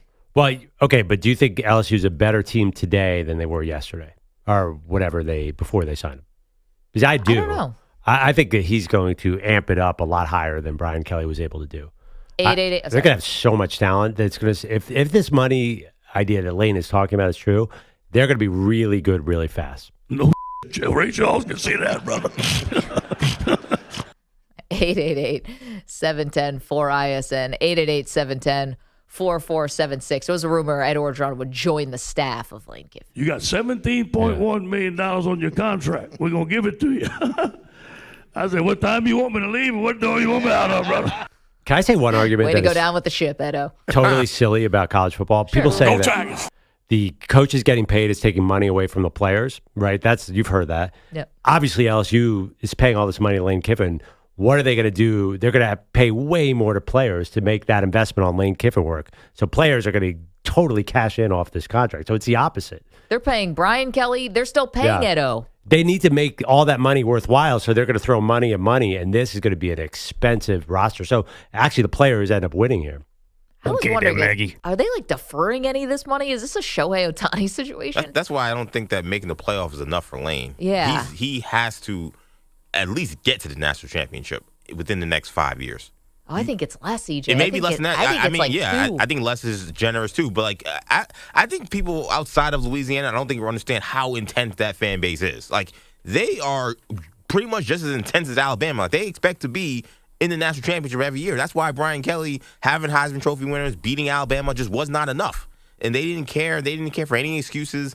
I think Lane Kiffin's going to be on a lot of pressure, especially because he's Lane Kiffin. He actually it kind of invites a lot of pressure.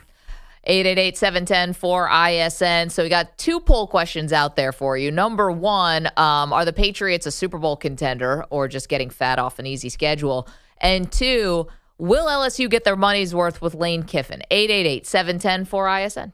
All right, Maggie, it is the best time of year because so many different sports are going on. It's the holidays. It's super fun. And I got to tell you, one way to enjoy it is Prize Picks. You can keep the season rolling on Prize Picks. You riddle his career with bullet holes. Yes, because he should be a lot further along based on the talent he has now than he is. You said to give up play-by-play. Well, because if it's going to start affecting things like missing weddings and big functions, and when he's closing in on 40, well, I got news for you. It ain't happening, kiddo. You move on. You do something else with your life. Delaware Blue Hens football on cable is a pretty decent deal. How many people are watching the Delaware game that day? Hopefully someone that'll hire me for bigger games. I hope so. I hope that person's out there. But you know what? They're probably not, and you need to get that tape out there. They're probably at DA's wedding. Bogus, I have asked you, how many times have you done a big game for whatever outlet you're working for? I go, Bogus, we would love to play some of this in sound check. And I say, can you produce the tapes? Well, you need a subscription here to get. You don't even know how to get your own tapes to us to play highlights. So how are you even getting them out to the right people? Because I can. Your career sucks. Because I can get them out not the next morning when you need them. Well, that's a big issue. You're going about your career all wrong here, kiddo. Okay, thanks, Sean. And if I, by the way, was at 41 years old and not 31 and doing the night before James Ward's wedding and couldn't come, you know what? Then you tell me, hey, it's a wedding, Labor Day weekend. You're working the weekend overnight. Maybe it's time to give up your career, pal. But I'm still a young man in this business. I'm blooming. I'm blossoming. And you know what? I wasn't going to bail on Ward with the ticket because he's already bought the ticket. That would be wrong of me. That's why I'm going there. How many people bail on the church or wherever for a wedding, go to the reception anyway? That's what I'm doing. The guy had Eli Manning on the books for $23 million this year to play 2 games because Daniel Jones, he drafted in the first round, took over in week 3. When asked about it, he said he didn't know that Daniel would, quote, come this fast, end quote. Yet, when he drafted him, he wanted to tell everybody it was full bloom love. Like he was going for Valentine's Day stupid chocolates at Target, that he had to go after Daniel Jones. So guess what? Jones plays week 3. Eli Manning sits there for $23 million. When asked about that, he says, well, he was a good tutor. For $23 million? While Preston and Zadarius Smith are combining for 700 sacks leading the Packers? They could have signed either one of those guys or both of those guys with Eli Manning's money. But there's Dave Gettleman, who wants to lean on his draft class. You know what happened 2 years ago? Well, now look what the draft is this year. Saquon Barkley.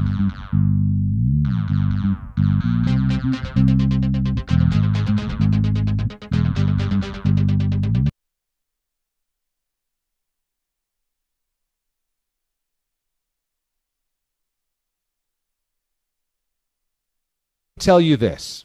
Mraz began eating his breakfast the moment that we went 90-second mark. The 90-second mark, he was done. He had hoovered the entire dish. And Andrew Kaplan, the Wizard of Watch DA, was so enamored, just like I was, that he posted the live video feed of Mraz eating at his desktop on the simulcast. So you guys got to watch it and witness it as well. And now the D-Aliens are commenting on it. Mraz, what did you eat there? What was that? First of all, let's get facts straight.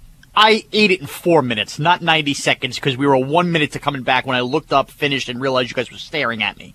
No, but you had put down that bowl. I remember hearing the timer that said 1 minute, 30 seconds to go. And then I went back. I had 2 things going on, and I'll explain. I had Pepperidge Farm light toast with some buttery taste spread and a little sugar-free jelly smeared across, 4 half pieces, so 2 full pieces of toast.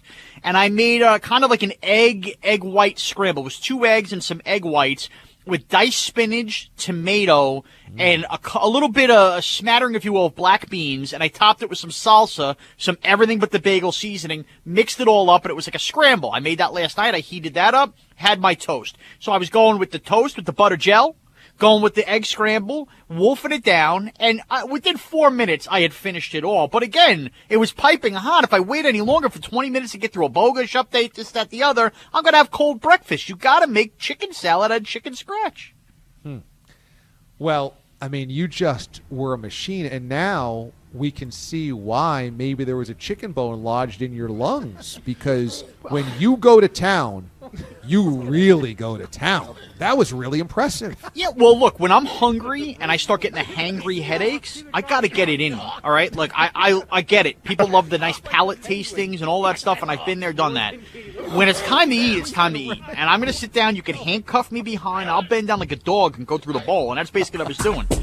I wasn't like I didn't make something elegant there. It was spinach, tomato, eggs with a little toast. I've been there, done that. I know what that tastes like. I don't have to sit there and smell it and enjoy it, swish it around in my mouth. No, 45 seconds remaining.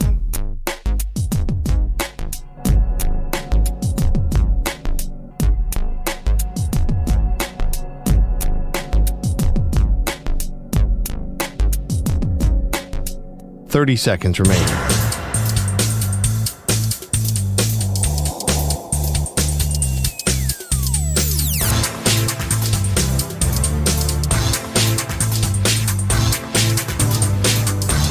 $15 seconds.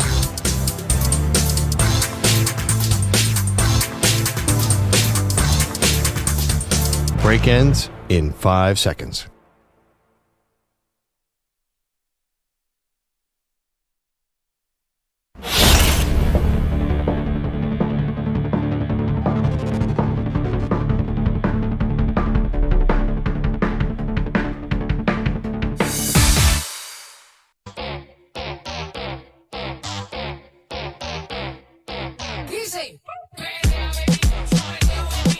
Welcome back.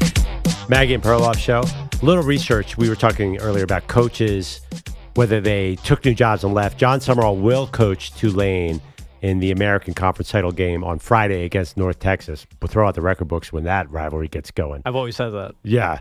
I love both teams, by the way. I love both quarterbacks. The mean green. I do think I've been rooting for chaos all along. So I would love, if it's a 12-team playoff and there's 3 interim coaches, God, that would be hysterical. See, I root for chaos also, but not this kind. Come on. You don't think coach is leaving from $1 million payday to another multi-gajillion dollar payday. You don't find Lane Kiffin funny? Is the number one thing that comes to my mind is comedy about this whole thing. Like, I mean, who's really heartbroken here at the end of the day? Ole Miss, their players. Why? You know what? You got to get the interim coach bump. Their players, are they really that heartbroken? Yes. I don't think so. I think that this is a professional league, and to act like it's some sort of like, oh, these poor little college players need their coach, get out of here. They're free agents just like he is. Andrew's in South Carolina. Good morning, Andrew. What's up? Hey, so I appreciate your point about the fact that, like, these coaches get into the playoffs and they leave, but I think we're going to see a lot more of that because, frankly, the 12-team playoff is stupid. Only the top 4 or 5 teams have a chance to win. 5 through 12 or 6 through 12 are speed bumps. And so what you're going to see year after year is going to be this.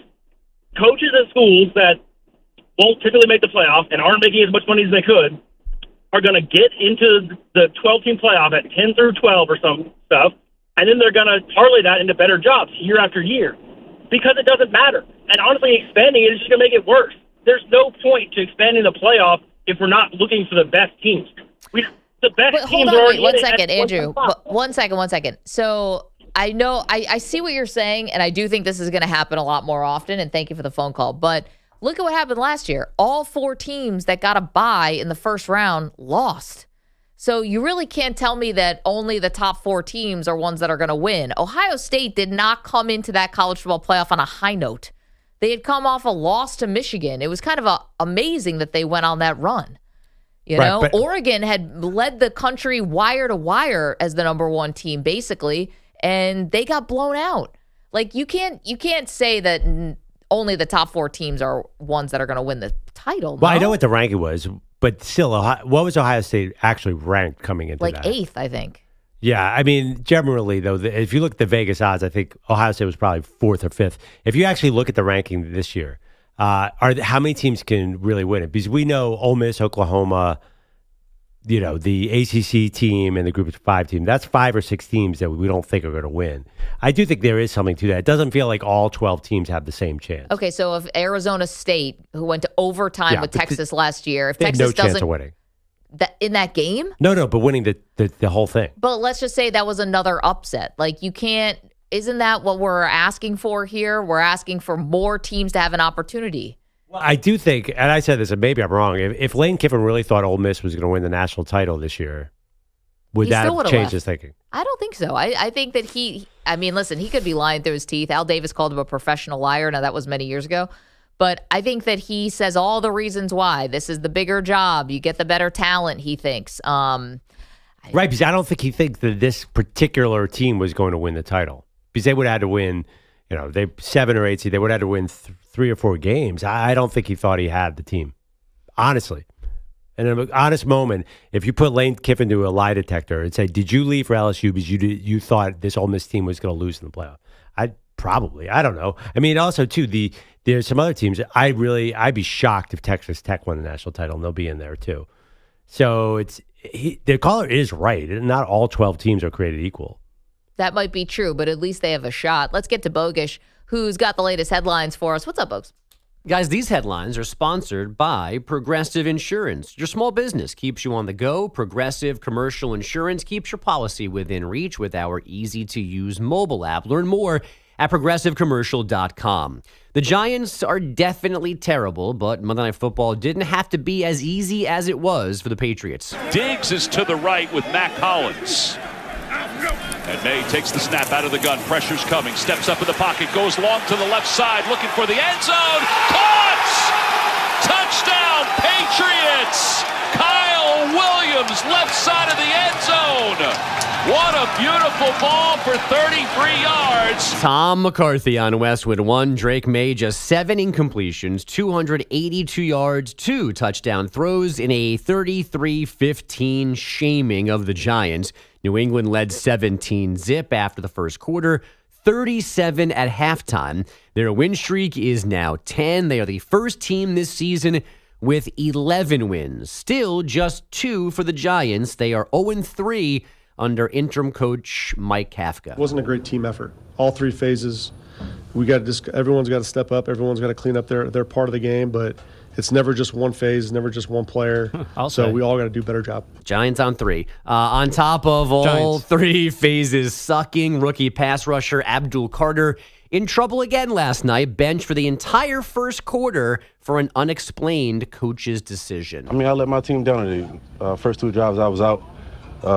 They scored 17 points. I take responsibility for that. I got to be out there. I got to do better. Yeah, which is what you said after you were benched for the opening series of a game a few weeks ago. Back then, Carter missed a walkthrough, he said, because he was receiving treatment. This time, he reportedly missed a, quote, team obligation. Grow up, Abdul. So here's my question, right? We go through that whole pre-draft You only process. have one? I got a couple.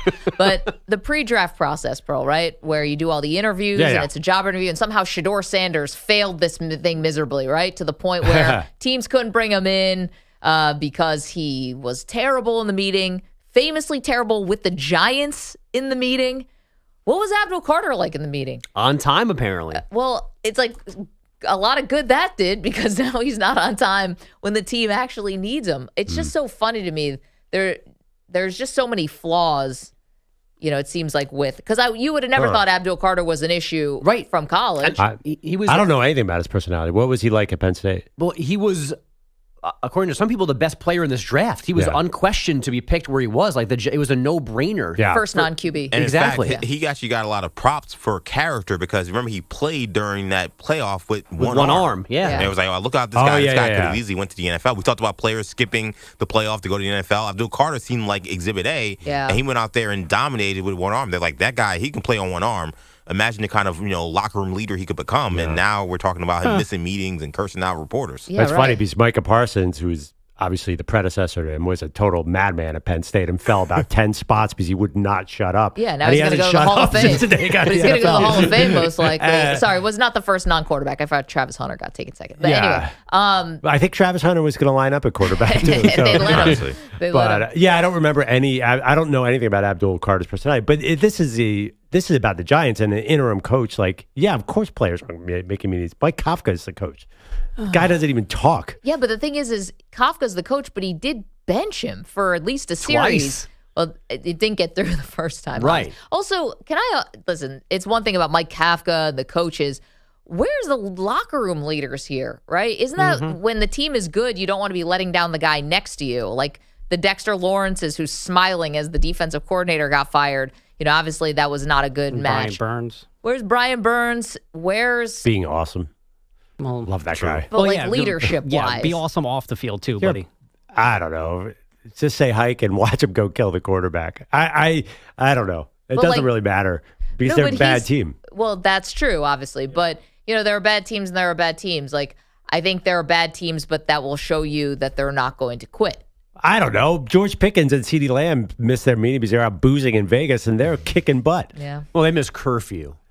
Oh, yeah, they didn't miss a meeting. Yeah. But I mean, the Steelers. Actually, I think Pickens did miss some meetings, right? He missed the flight, I thought, or the bus. Who knows? Wait, that guy. Wide receiver, you're allowed to miss meetings. Let's be honest. Yeah. I always thought a defensive end gets a little bit of that. LT never had to do anything. Well, I mean, they had to go get LT out of the crack house, but he's the best player of all time, so.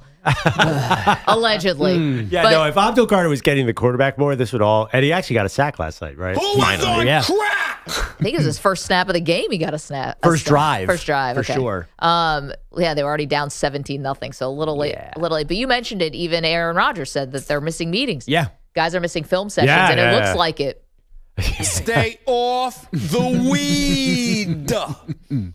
How about this for a meteoric rise? Just a few years ago, Bob Chesney was answering dumb questions from me about the Holy Cross Fordham blood feud. Now, After a pit stop at JMU, the 48-year-old and handsome Chesney is reportedly the choice at UCLA. He has apparently told his team he is leaving, but will coach the Sun Belt title game against Troy later this week and would stay with the Dukes if they win that game and make the CFP. We're in LA.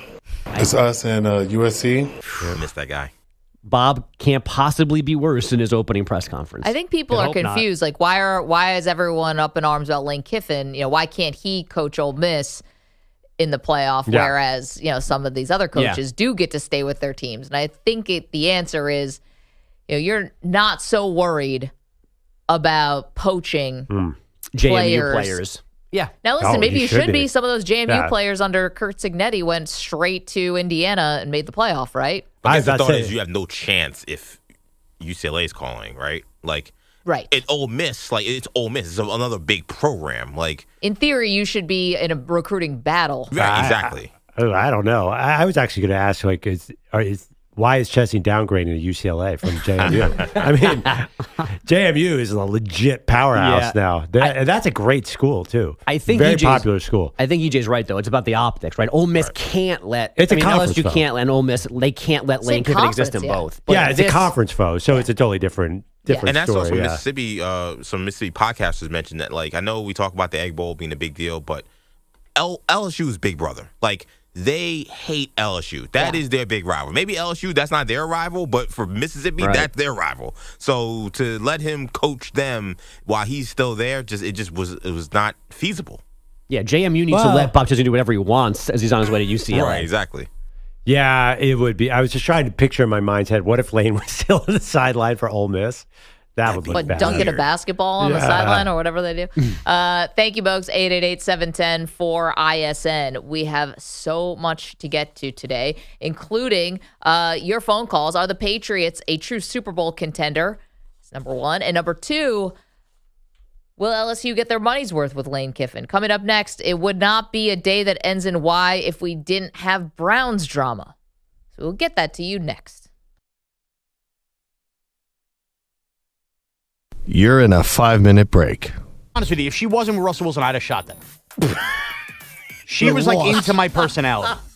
No, I don't. She was into my personality. We practiced that 1,000,000 times. She never let go once during practice. Now she decides to let go into the big lights. She was like Ben Simmons, nowhere to be found in that spot. It was terrible. But she wasn't close to a serious injury. Come on, she slid along on her knees. And you have people on Twitch acting like I should have my kids taken away from me. I ended up falling off a diet yesterday, and I got a big Chipotle bowl. I buried a whole bag of chips. I then proceeded to get a big ice cream sundae.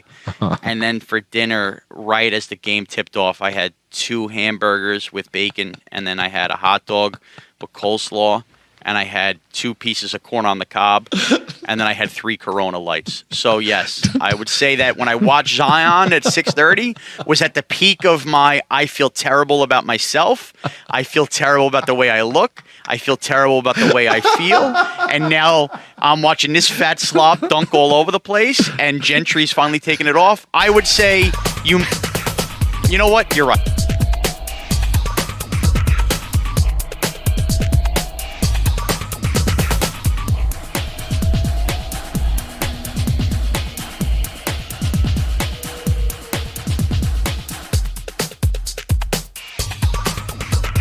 Three minutes, 30 seconds remaining.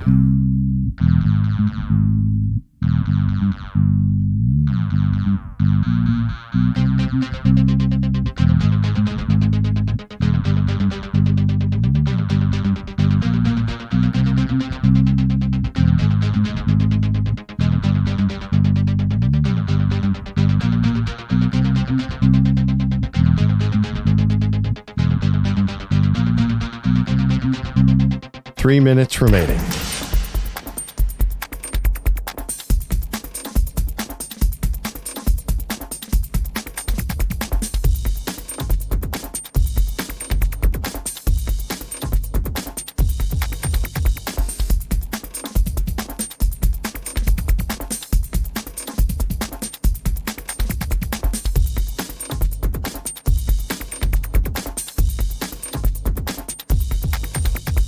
Two minutes, 30 seconds remaining.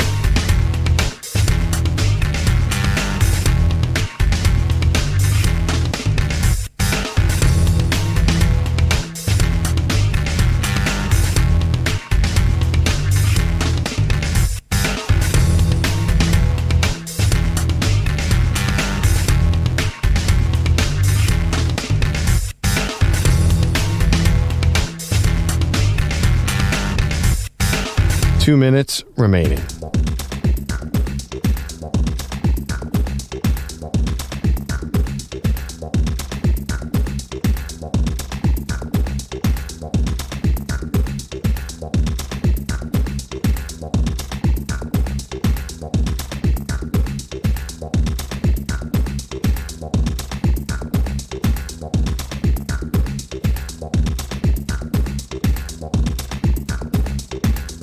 One minute, 30 seconds remaining.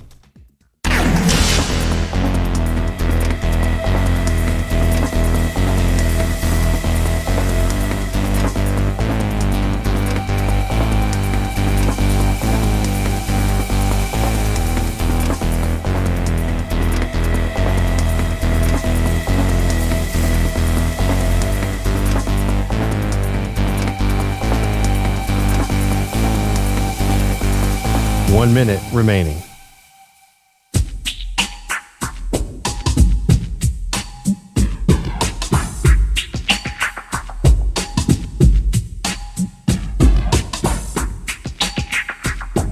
$45 seconds remaining.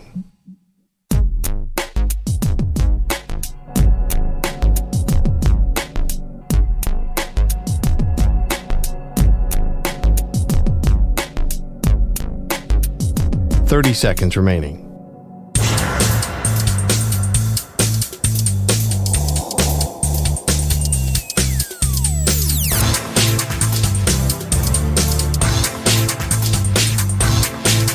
$15 seconds.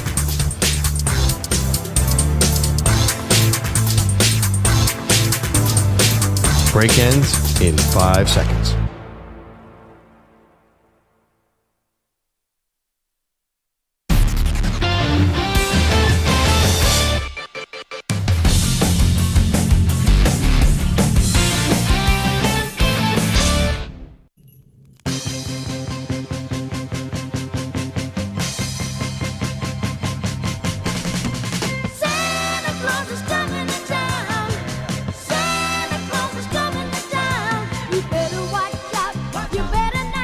Welcome back. Maggie Gray, Andrew Perloff. Santa maybe not bringing a lot of W's to Cleveland this season. But that doesn't stop the drama. Listen, we knew that the Cleveland Browns, Pearl, it kind of stinks, actually. They're wasting like an all-time defensive performance by the whole defense, but specifically Myles Garrett, who I don't know if you guys saw this, against the 49ers, because they lost that game, literally Euro-stepped by Trent Williams in a...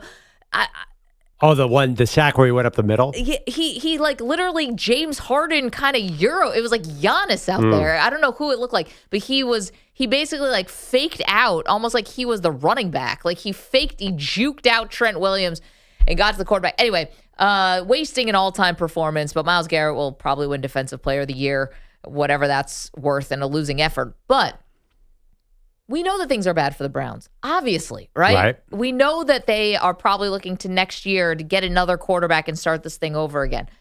They don't need wives and girlfriends coming over the top to cause even more drama. So the latest is Dylan Gabriel's fiance. Her name's Zoe Caswell.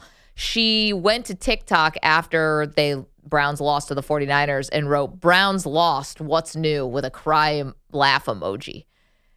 And this is obviously a game that Shador started, and she's getting roasted for it on TikTok. And I guess or on social media, and I'm never in favor of anyone getting negative comments thrown their way. But I would also ask you, like, girl, come on. What are we doing here?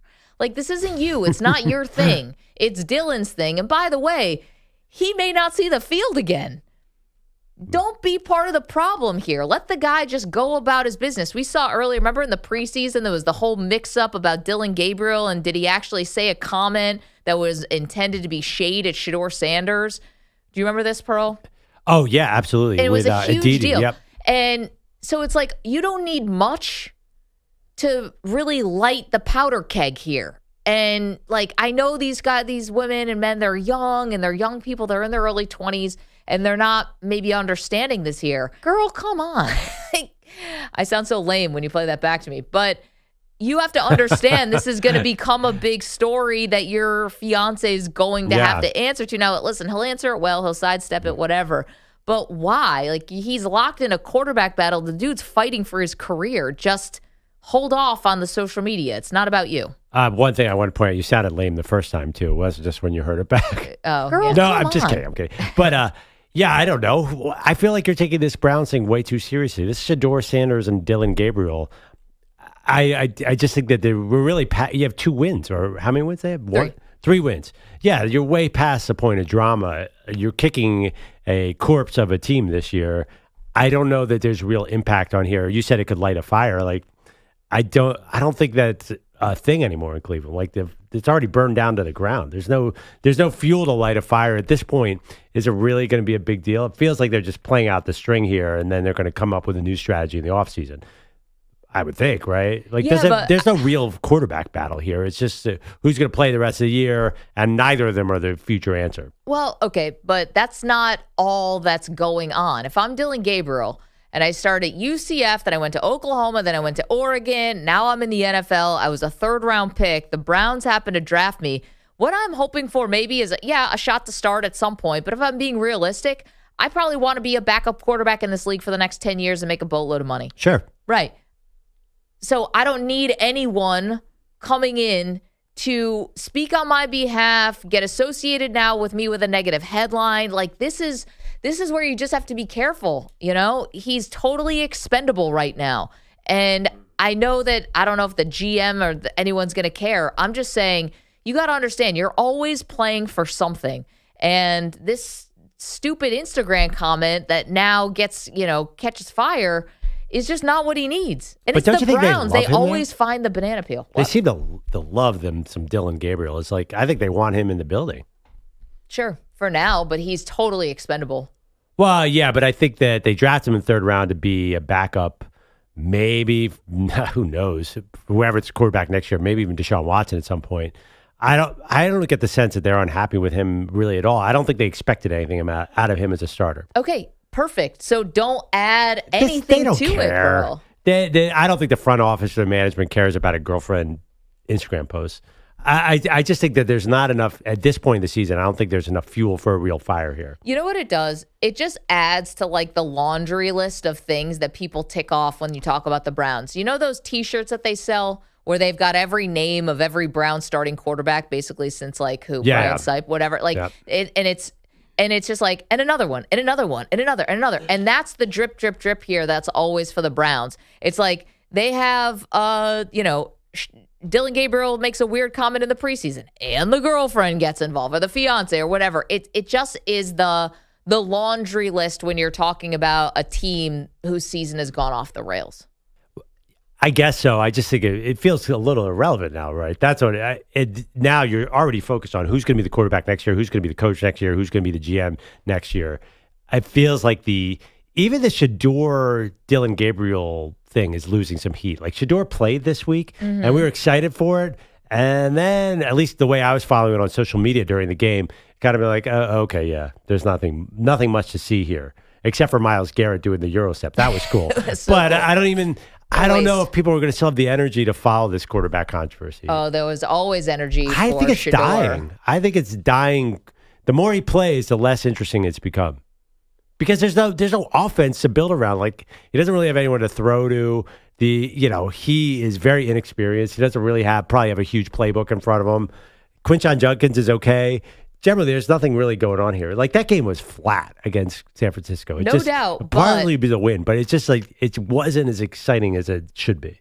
It was not on your timeline that Shedeur Sanders and Jerry Jeudy were getting into it on the sideline? No, not at all. Actually, wow. Okay. Yeah, I mean, because Shedeur was almost a non-part of that game. He was barely even dropping back and passing the ball. If you watch that game, it's like, wait, oh yeah, Shedeur is there, but it's super windy, so they don't really know what to do, and they're just going to run Judkins every time. 888-710-4ISN. I'm not trying to make a mountain here out of a molehill. I'm just saying that somehow it feels like this is another example of the Browns just finding a negative headline where none needed to exist. You know what we talked about earlier the week of the Browns? It's been sticking in my head. What's that? Are they playing their way out of a top 5 pick and not going to be able to draft a quarterback too, which means Deshaun Watson next year? I've been thinking about that all night. I was in the shower. I was like, wow, the Browns are winning too many games. Are they going to bring back 3 games? They've won too many games. Yeah, they're 7 now, I think. They're 5. because the Giants lost again and because the Jets won. Yeah. Okay. But anyway, I think the Browns might not get a quarterback. Well, there'll be one there for them. I don't know if they're going to want it. 888-710-4ISN. Let's talk about the Chiefs next.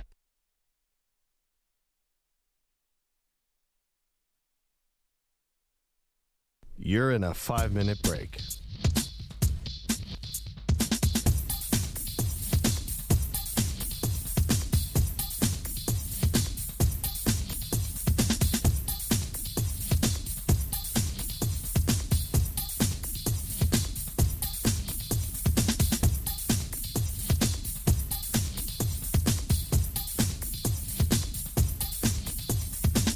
Four minutes, 30 seconds remaining.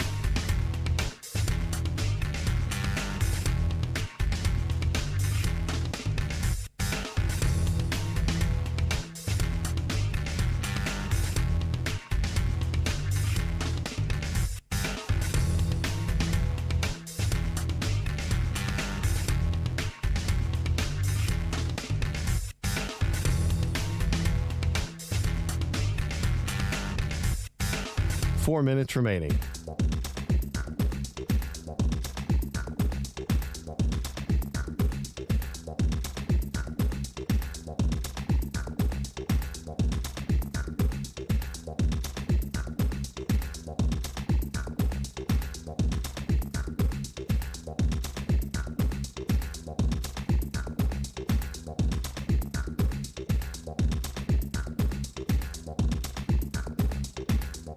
Three minutes, 30 seconds remaining.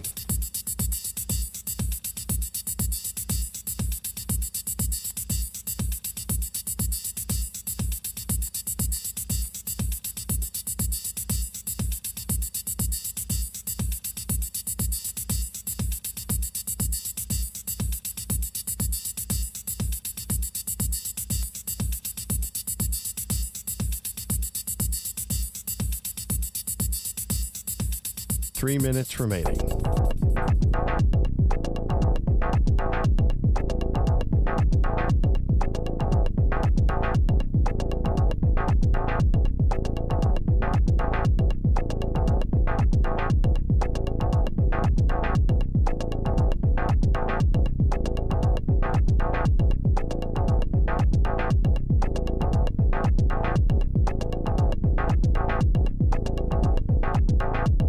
Two minutes, 30 seconds remaining.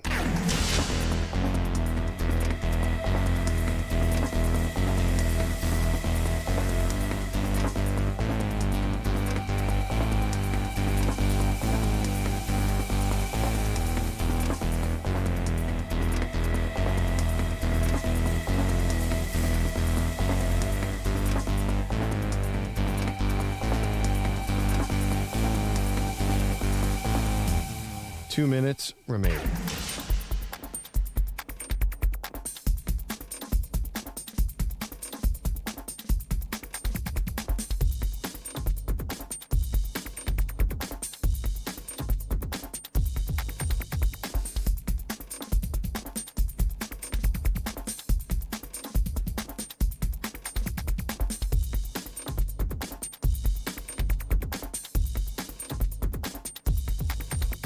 One minute, 30 seconds remaining.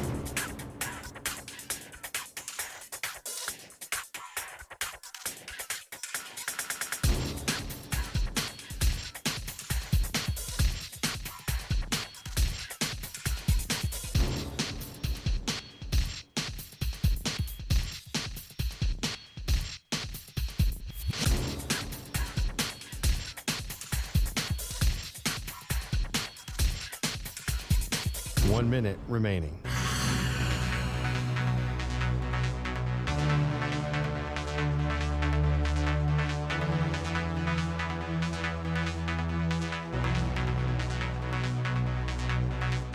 Forty-five seconds remaining.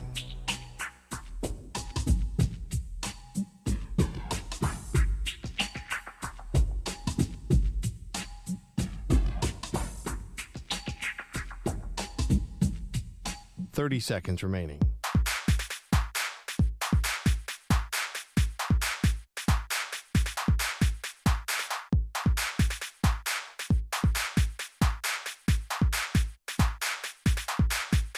15 seconds.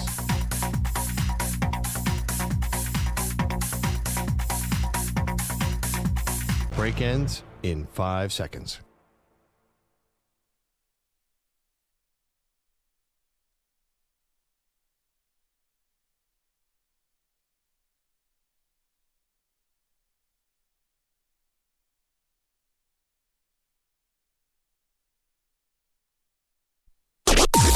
Maggie and Perloff on the Infinity Sports Network. Drake May takes the snap, takes a knee, and that will do it. The final 30 seconds will wind off the clock as the New England Patriots will knock off the New York Giants by a final score of 33-15.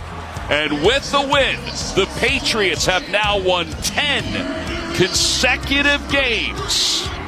Thank you to Westwood One. That's what we're used to the Chiefs doing, quite frankly. Yeah. Rattling off 10 in a row, these big-time winning streaks. And now it's the Patriots' turn. Now, the big question, Pearl, and good morning, is are the Patriots actually a Super Bowl contender, or are they feasting off of what is one of the weakest schedules we've seen? Oh, my God. I am having the hardest time with this. Did we put a poll up? Because I feel like most people in NFL Nation would say it's the schedule, it's not the team. Because it takes a long time to get used to a team being good. Yes, they looked dominant last night. There's no doubt about it. All three phases were ridiculous. Drake May is incredible. Do you trust him come playoff time? I think that's a huge TBD to me. Yeah, well, right now we do have a poll up on X. Do you consider the Patriots a true Super Bowl contender? 63% of you are saying yes. You can go there and vote. See, I think this is the difference maker, right? It's one thing to have a great record and the whole you are what your record says you are. Well, that's not really true all the time. It's a fun soundbite, but it's not actually true. Sometimes you can have a great record, Pearl, and you kind of look under the hood a little bit, and it's like, oh, man, how's a team doing this? A little smoke and mirrors, a little bit bad schedule. Do they actually have the bones of what makes a really good team and a potential playoff team?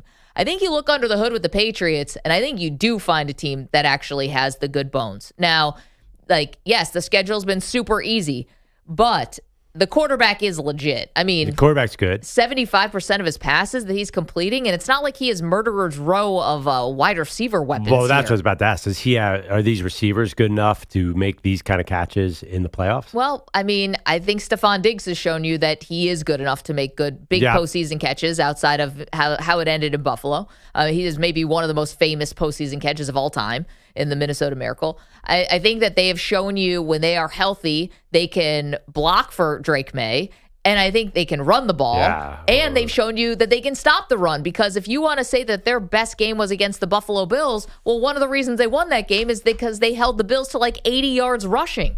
So I think that you peek under the hood. They don't seem undisciplined. Yep. It doesn't seem like they're a big penalty team, maybe a couple games here and there, but they're not stupid. The special teams is good, and their head coach is experienced. Well, I mean, what do you have to do to get a penalty against teams like the Jets and the Giants? So, I mean. Well, last night, there were a couple massive hits in this game that probably were right on the borderline, especially the hit on Jackson Dart. That was not borderline. Both feet were clearly in bounds. Well, clearly. I don't know. They definitely were. There's no way that NFL would have let that be a penalty. Okay. They're pretty consistent on that one. Well, I mean, I don't know. Hitting a guy people who played the Chiefs, Perloff. Yeah, I mean, no, Patrick even Mahomes though gets his feet out of bounds. That guy's feet were so clearly in bounds. Okay, but hold on. We're getting caught up on the wrong thing here. I'm just saying that that's a half a second from being a late hit out of bounds and a major penalty. But it wasn't, because they are a smart football team. Same thing, Christian Ellis, the same guy who had this big hit on Gunnar Olszewski on a big return, knocked Olszewski out of the game. I'm just saying they're ferocious.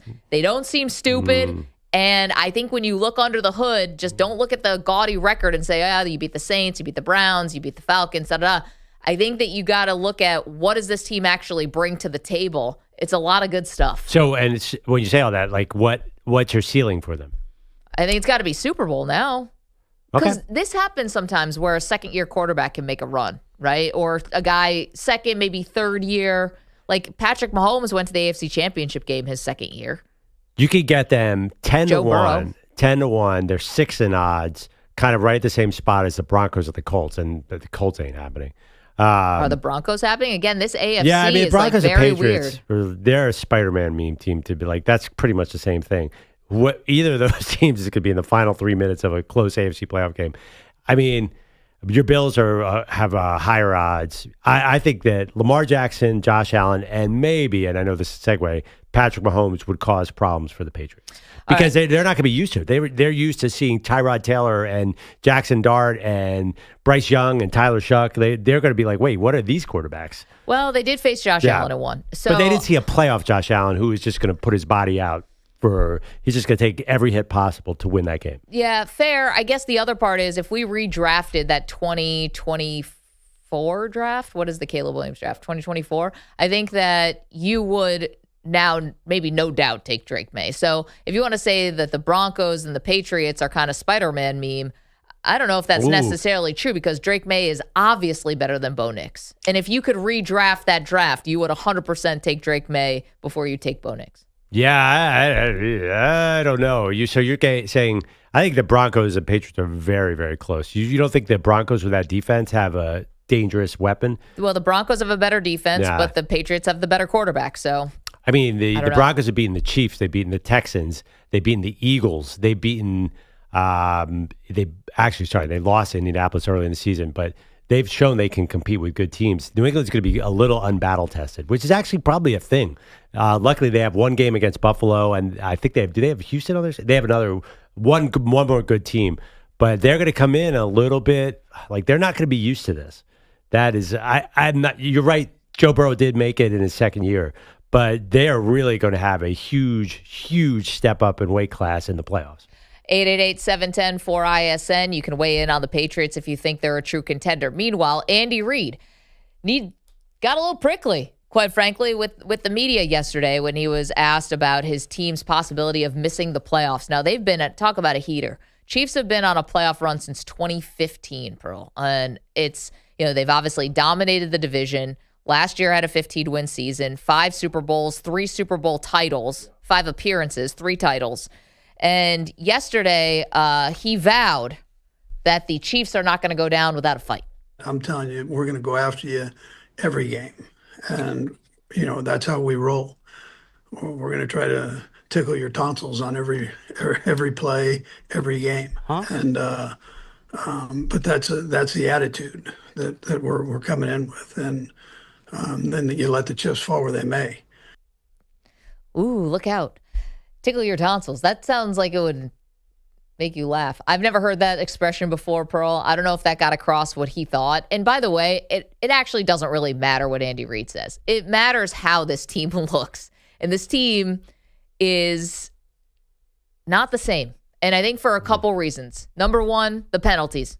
The penalties are egregious at this point. Did you know that both of the tackles, the right tackle and the left tackle, are responsible for 22 penalties this year?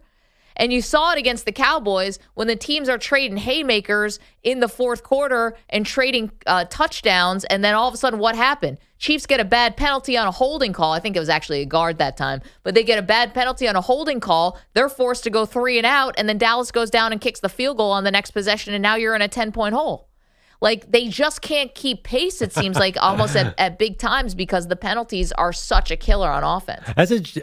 Haven't they always had those? Remember the year Jawan Taylor false started about 7,000 times in a row? I think he's leading the league in penalties again. He's still doing it. Yeah. No, I mean, but they won the Super Bowl in those years. And then they had both tackles were lining up about 6 yards behind the line of scrimmage to start the season. They've been false starting like crazy, and they've won before.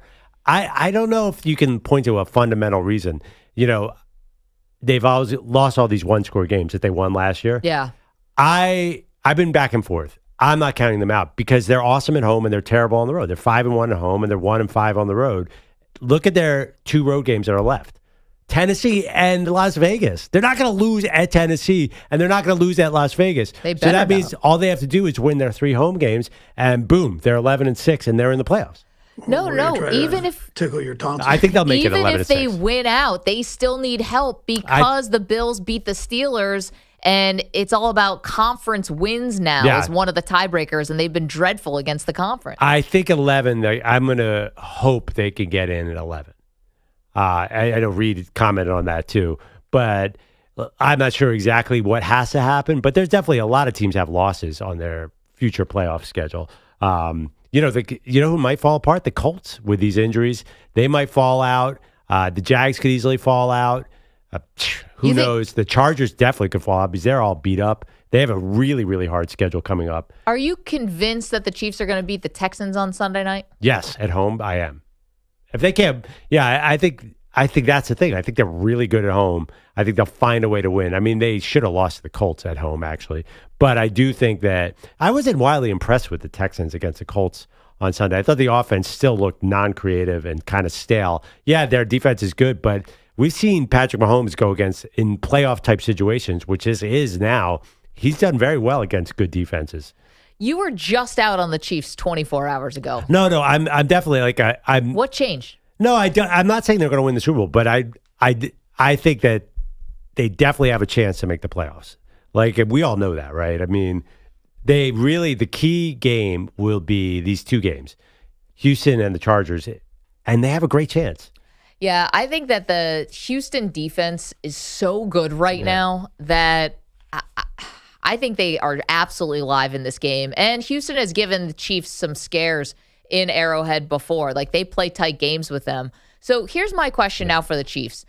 I think now we're all getting a little bit more comfortable with the idea that, hey, listen, they might not make the playoffs this year. It just may have all caught up to them. No one's played more postseason games than them. It's not that they have any injuries necessarily, except for, I guess, Isaiah Pacheco. They didn't want to go all in to get Breece Hall at the trade deadline. Oof. It would have been a third-round pick. They did not want to do that. And so maybe this year's just not the year. So what's going to change for next year? Because obviously you're going to have to shake things up. Kelsey may retire to go off into the sunset with Taylor, and they can go have a million babies and make a million movies or albums or whatever he's going to do. And then what else do you do? Andy Reid's not going to leave. Steve Spagnuolo, they're lucky to keep. No, like, they're not going to get rid of Spags. Well, Matt Nagy, like, where are you making the changes here? Or do you just run it back and say, you know what, we're going to forget 2025. It was just an off year. I mean, why would you change anything? You have very good wide receiver. You built this wide receiver core out of nowhere, seemingly, and you have a very young offensive line. Now, obviously, they're putting they made big bets on the offensive line with, especially Josh Simmons. If he turns out to be who they hope he is, then boom, they're back in business almost immediately. Yeah, I don't know. I wonder if there's a moment when in every dynasty when you do have to shake things up a little bit, when things do start to get a little bit stale. And I thought that was maybe the Tyreek Hill shakeup, and they have made other big, more than tweaks. They have made some big moves. Tyreek Hill's probably the biggest. Yeah, I mean what has been the one Achilles heel for this franchise over the last 6 years? What's the one thing that has cost them? It's when their O-line gets hurt in the Super Bowl. That's like it's been their only consistent problem. Mahomes has always been great. Kelsey's always been great. Chris Jones has always been fantastic. Him getting older actually worries me a little bit. But if these young offensive linemen, but they're not hurt right now. Yeah, they're all hurt. They're out there. Not really. Like they're mixing up lineups all the time, because they can't keep. Simmons has not really been right the entire time. He came back. They definitely are beat up on the offensive line. If they could get that solidified, when you have Patrick Mahomes at a good offensive line, you're awesome.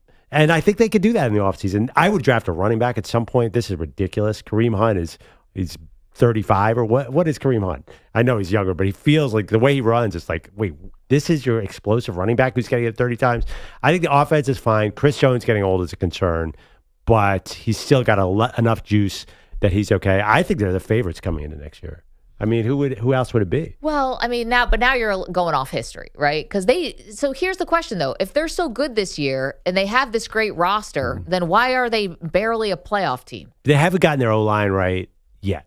But you just said they've had a bad O-line and made the Super Bowl before. No. I'm saying, but the bad O-line, like last year, their O-line kept getting hurt. And by the end, Joe Thuney was playing left tackle.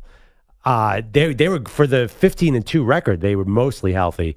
Now, I think that right now they've had guys in and out.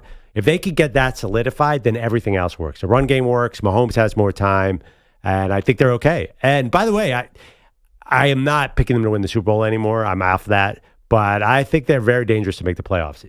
If they could beat Houston, then they're what? 7-6, and who's beating them then? Like, who's the team that's going to knock them out? The Chargers? With that injured quarterback? No way. Let's go to Brandon. He's in Chicago. Brandon, we're asking you today on X, are the Patriots a true Super Bowl contender? They have the best record in the NFL. What do you think? What's going on, Maggie, Perloff? Thanks for taking my call this morning. You got it. So the Patriots, they're for real. If you look at it, Vrabel, when he was coach of the Titans, he brought them to the playoffs almost every year, and he didn't really have much to work with there. Just basically Henry running the ball.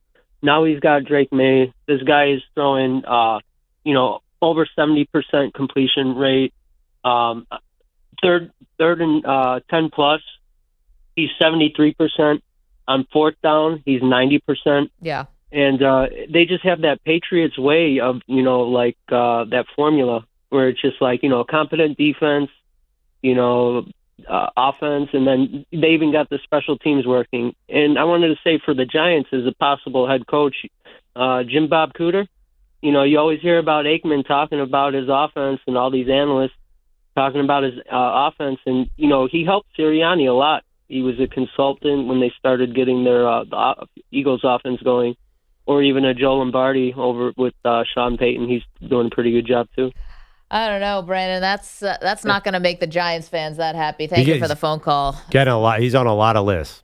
Is he? He's where, with the Colts now? Yeah, he's been there. He's on just a lot of lists. I mean, I know you guys feels like are not into hiring random offensive coordinators of the Brian Callahan ilk, but that's what the NFL does. They look at play callers and say, "Hey, what's going on here?" But the thing is, Shane Steichen probably calls all those plays. It's just funny that you brought up Brian Callahan, a guy who did he make it through 3 seasons? Well, I'm just saying, if you're an NFL owner, you're going to want an offensive coordinator in there, but you're investing so much in the quarterback that you want the whole team to sort of revolve around making him good. So, yeah, Jim Bob Cooter will probably get interviews for sure. I wonder if he already would have interviewed with the Giants. I mean, think about how many coaching searches the Giants have done since Tom Coughlin was shown the door. I mean, they've had tons of coaches.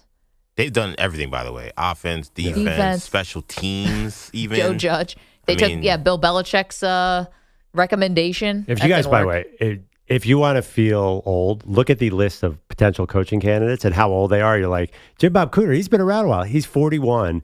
Declan Doyle is now getting he's 29, the Bears offensive coordinator, and he's going to be in the mix.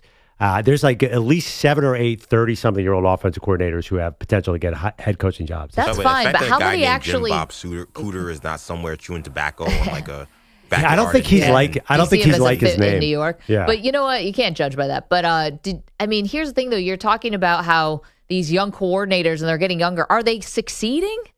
Well, Brian Callahan crashed and burned. He even had his dad with him, Bill Callahan, to hold his hand, and they couldn't make it. Yeah, I mean, these are not just because you get hired. Robert Saleh, just because you get hired as a head coach doesn't mean you're going to be any good at it. Well, I'm not saying that. I'm just saying these guys are definitely going to get jobs.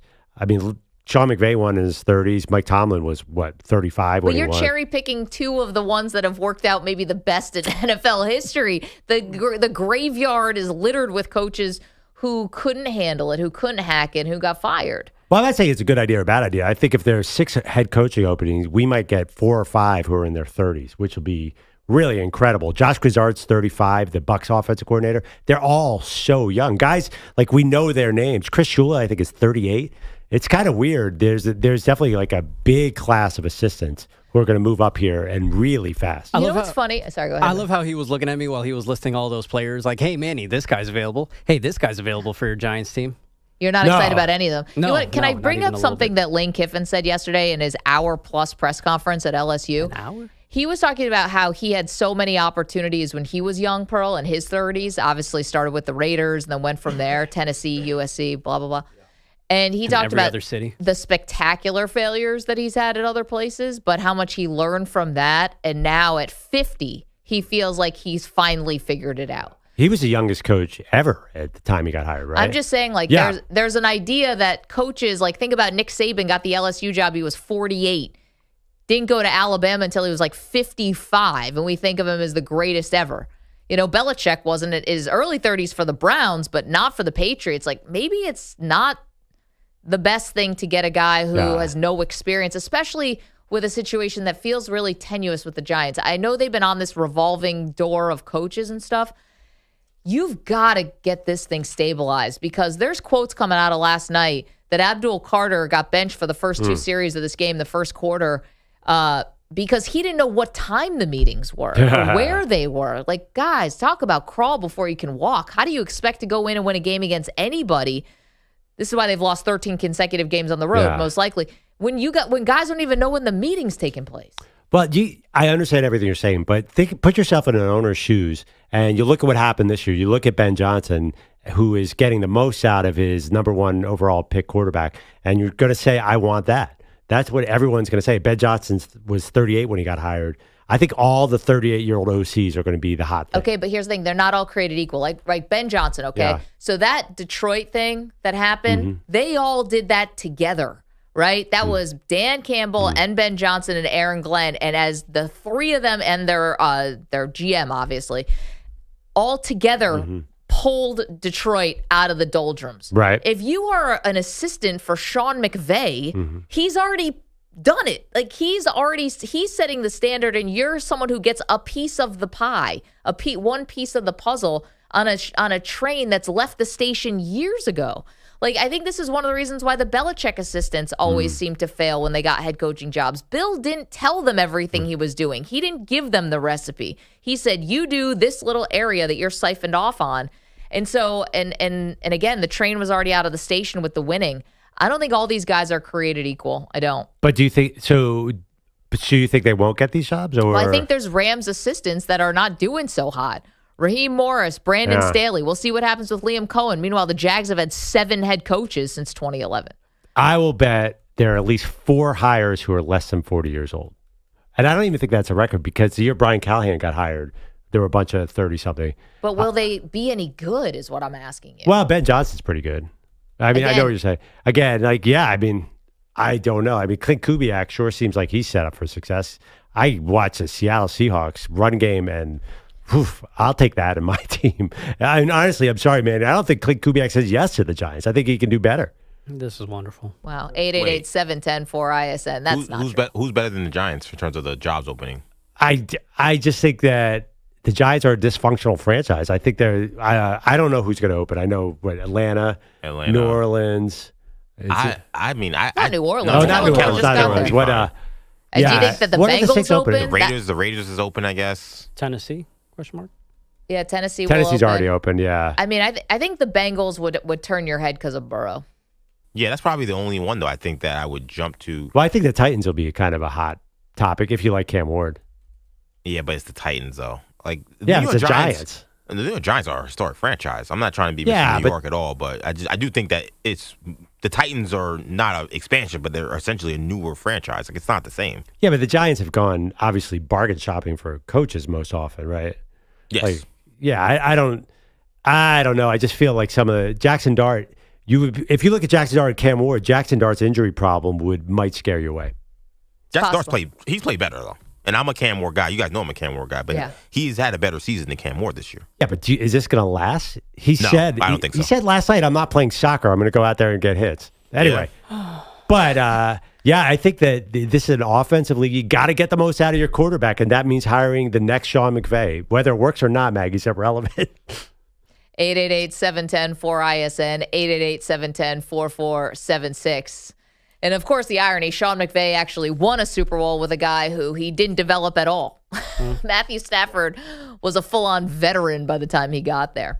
Okay, lots more to do, including a little college football. We have some sound for you from Lane Kiffin, and we'll do our college football report card in just moments. You can call us. Andy Reid kind of downplaying the issues with the Chiefs. Is he right? Are they just a couple plays away here or there? Or are there real issues going on in Kansas City? Plus our poll question for you. Are the Patriots a true Super Bowl contender or just getting fat off an easy schedule? It's Maggie and Perloff Show. You're in a 5-minute break.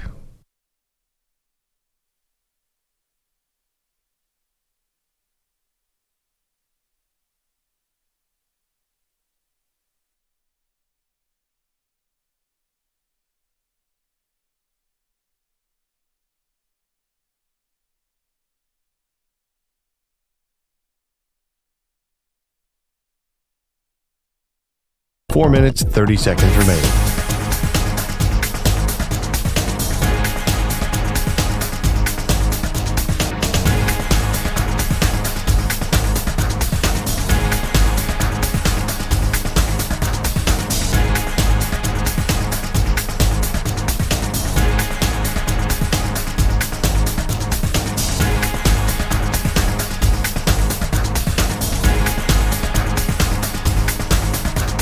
Four minutes remaining.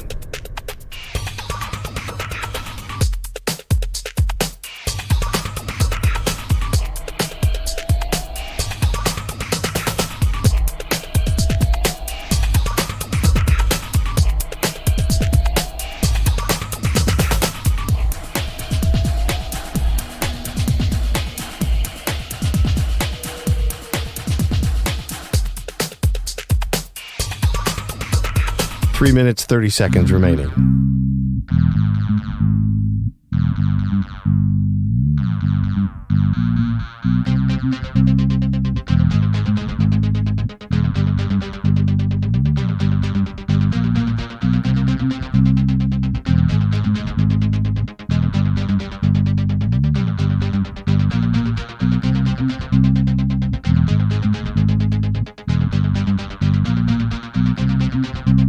Three minutes remaining.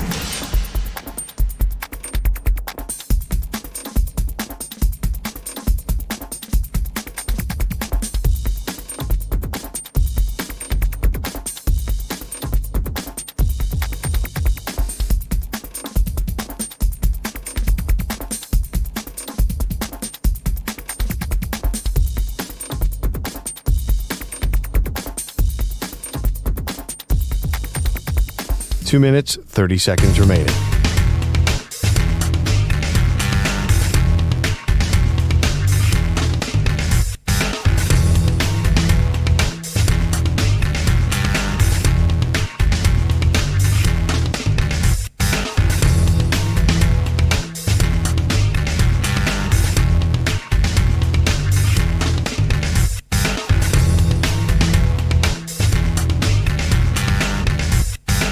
Two minutes remaining.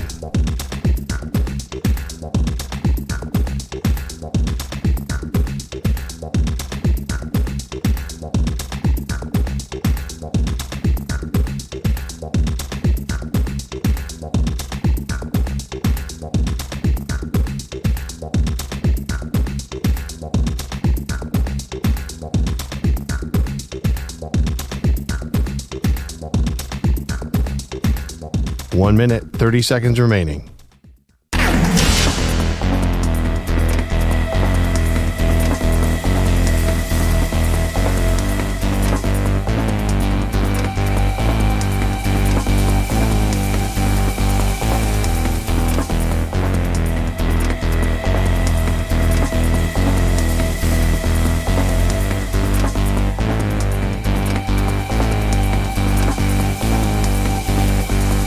One minute remaining.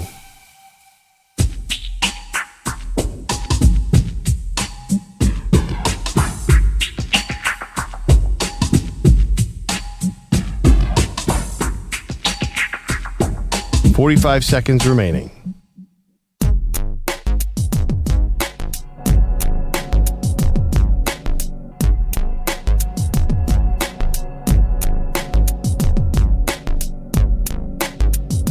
.30 seconds remaining.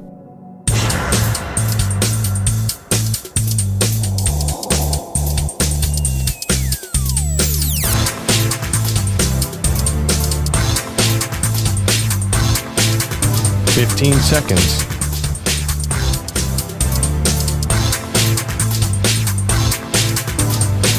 Break ends in 5 seconds.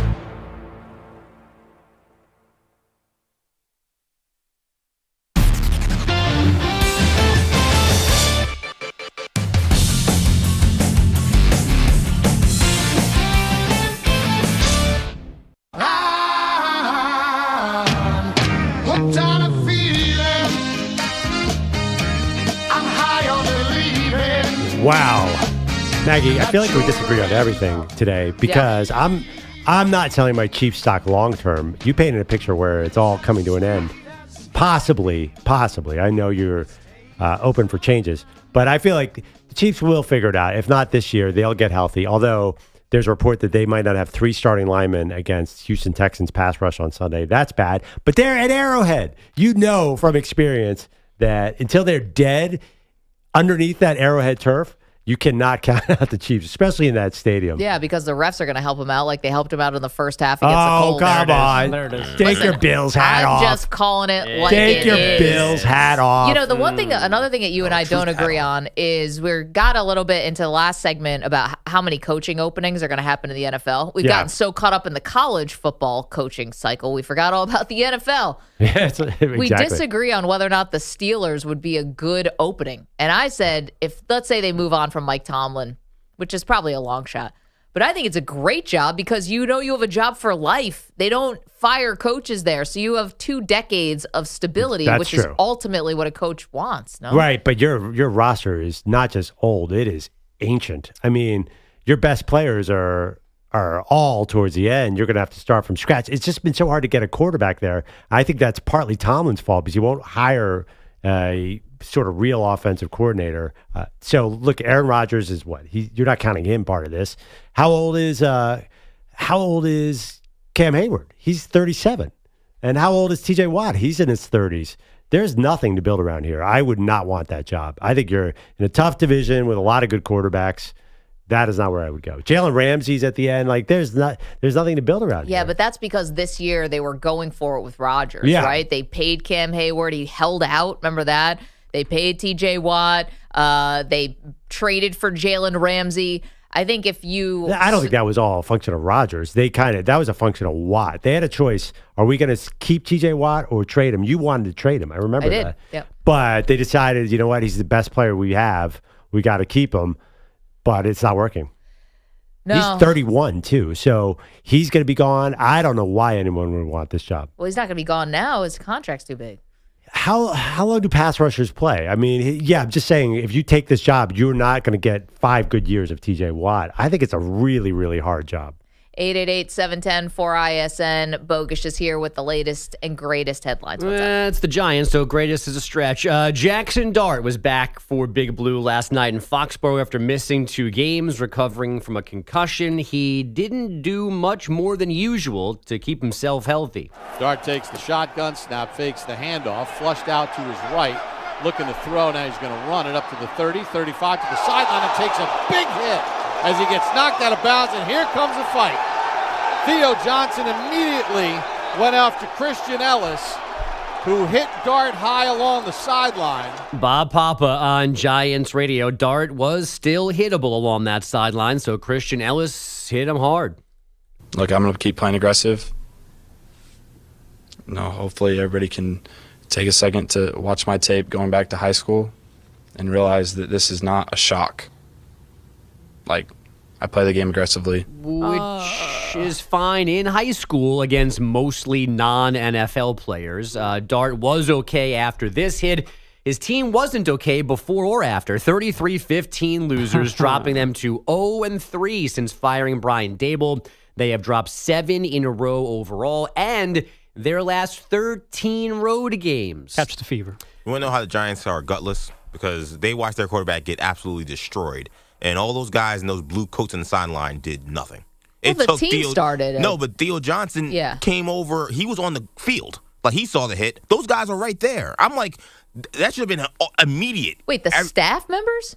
Everybody should have been over there. Well, the staff members don't have helmets on. I've seen staff members get into it with players who blow up your quarterback. The fact that those guys didn't care, the players on the sideline didn't move. It took Theo Johnson to come in from the field to actually start that fight. Told me this team has no heart.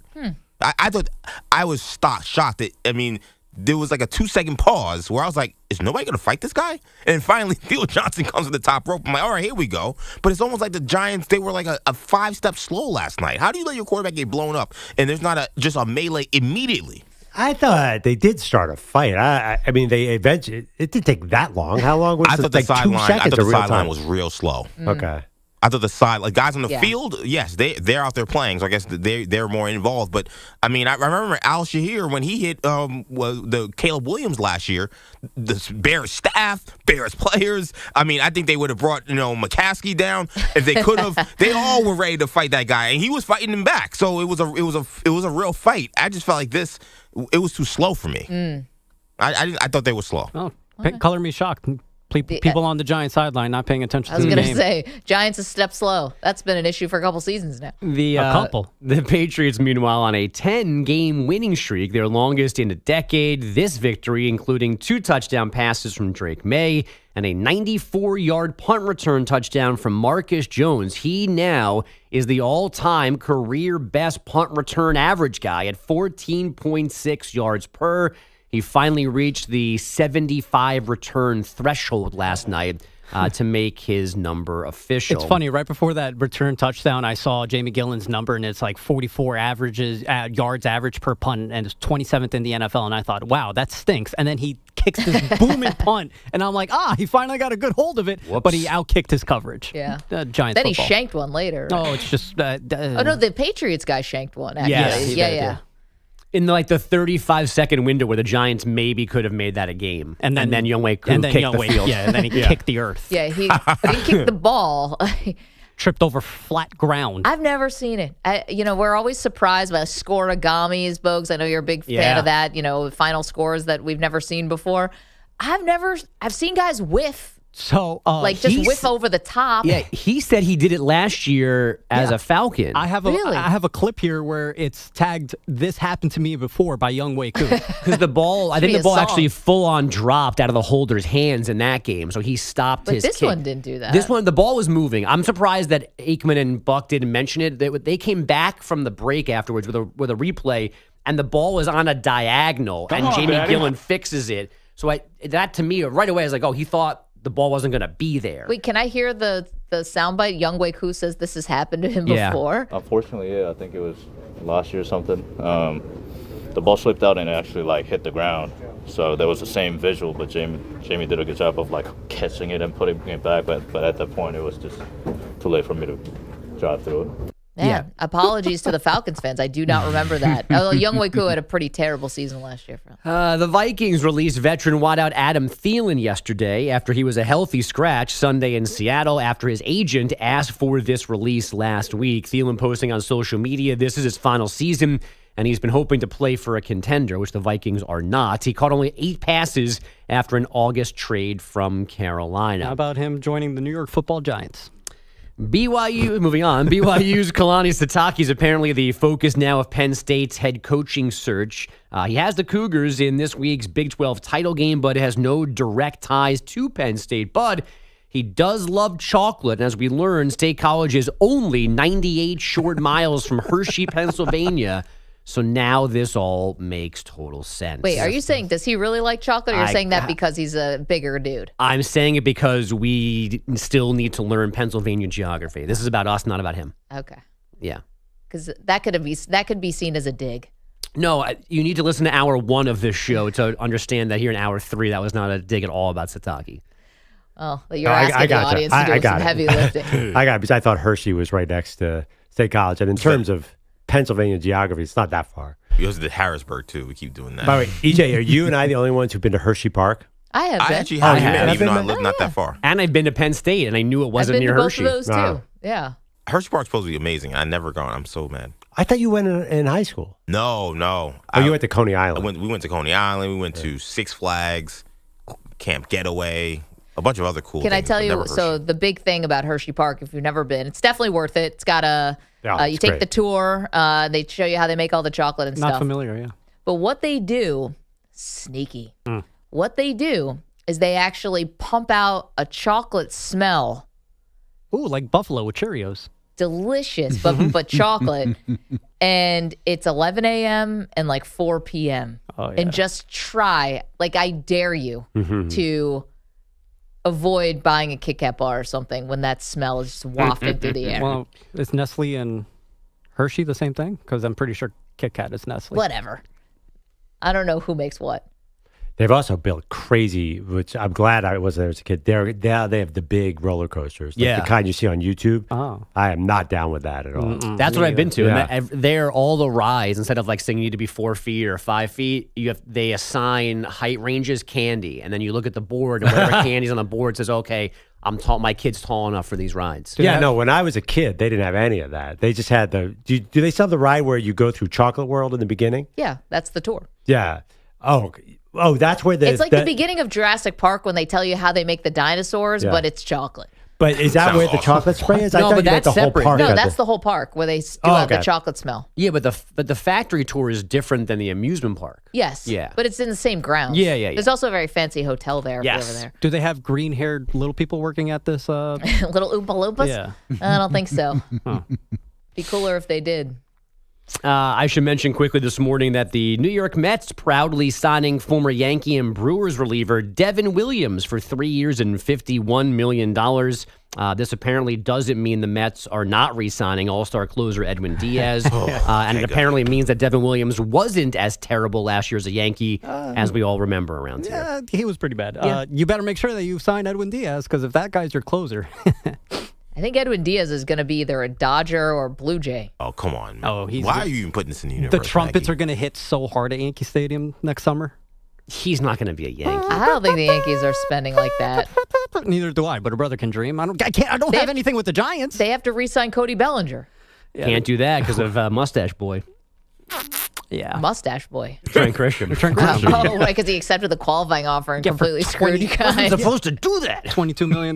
Great job, Brian Cashman. You genius. Yeah, I'm sure Manny's regretting all those Trent Grisham memes he kept sending. No, I don't. He was your favorite player. He is. I would love to have Trent Next year Grisham when he hits 160. I would love to have Trent Grisham back, but at $22 million, good grief. I think Brian Cashman listened to this show and said, "Wow, that young Manny Rodriguez is onto something." I think I did a good job giving him that option.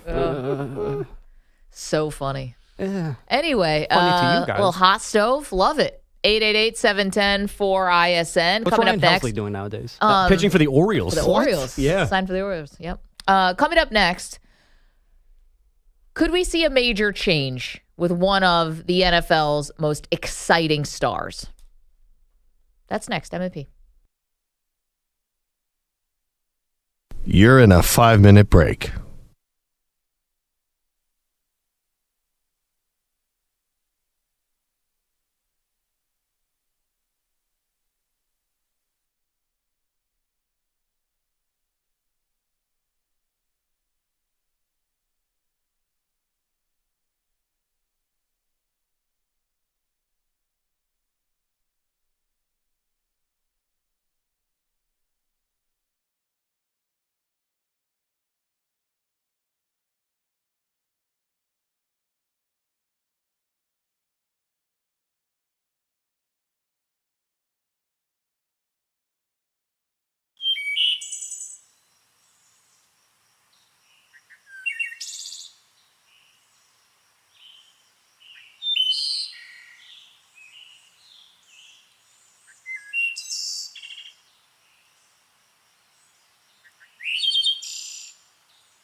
trivia question because why on earth would you have guessed that? All right. Okay, Drake May. All right, this is Andrew Perloff with an Odyssey Sports.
45 seconds remaining.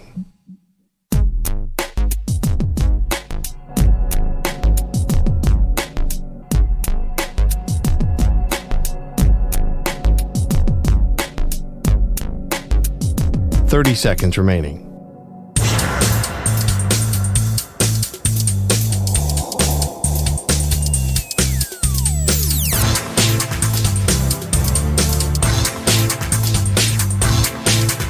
Fifteen seconds.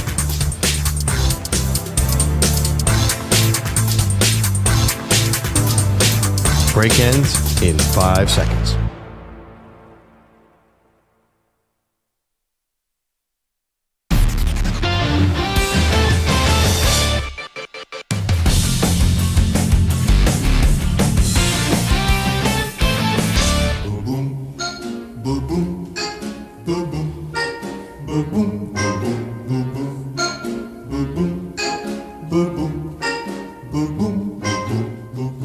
Santa baby, Welcome back. just slip a sable under the tree for me. Maggie Gray, Andrew Perloff.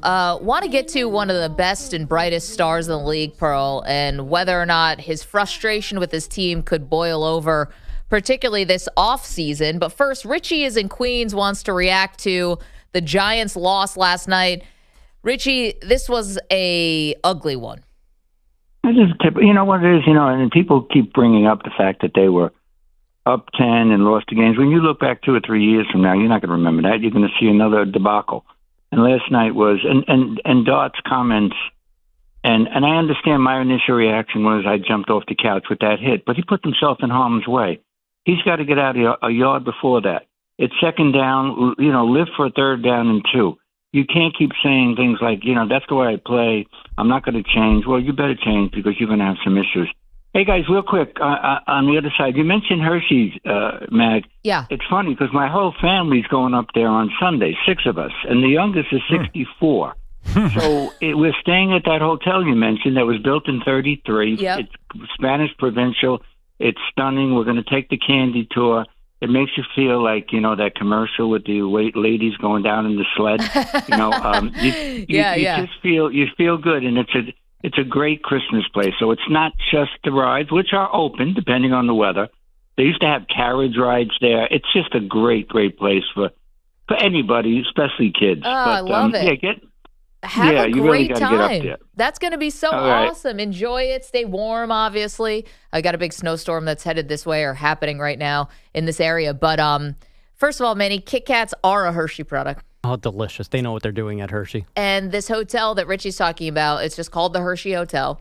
It's beautiful. It's got this really fancy restaurant in it, and there's a boys' home that was there, like for kids who are underprivileged or maybe have fallen on hard times, things like that. And it's a really prestigious school. And I was lucky enough when I was early in my career. There's a game called the Big 33. Have you ever heard of this? No. It's a all-star high school football game between all the best players from Pennsylvania and all the best players from Ohio. And they do it, they have done it before at Hershey Park. There's like a stadium there. And the stat that's so amazing out of this high school all-star game, there has never been a Super Bowl played without at least one person who played in that Big 33. That's cool. To this day. To this day. Wow. It was exciting. It was the worst broadcast of my life. It was, then you may have seen me on the sideline. It was one of the worst broadcasts of my life. So the game was great. The other broadcasters were fantastic. Yes, everyone was asking who's Maggie Gray. The play-by-play was Scott Graham, who does all the NFL narration. I forgot who was doing the color commentary that day. I've never had more disasters happen on live television to me at that time. Did you forget your microphone? No, but I probably should have just forgotten it. Was that a Rodney Harrison moment? Worse. I was getting tripped up in my updates. Like, it was bad. And at one point, I had spent all this money. I was really young as a broadcaster. Like, this was like my third live event, I think, that I'd ever done. And I got this opportunity.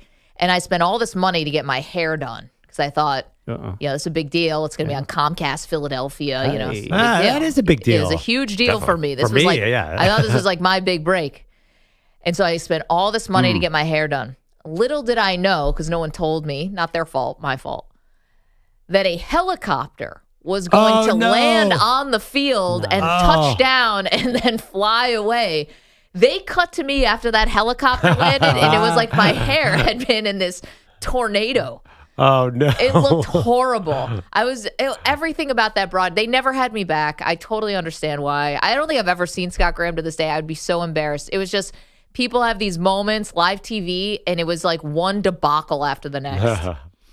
Oh, my God. I could just picture that helicopter landing, you sort of putting your notebook on your head to try and protect yourself. I was so over at that point. Like, it was just it was hands down the worst broadcast, but in some ways you want to be like, all right, well, I got that out of the way.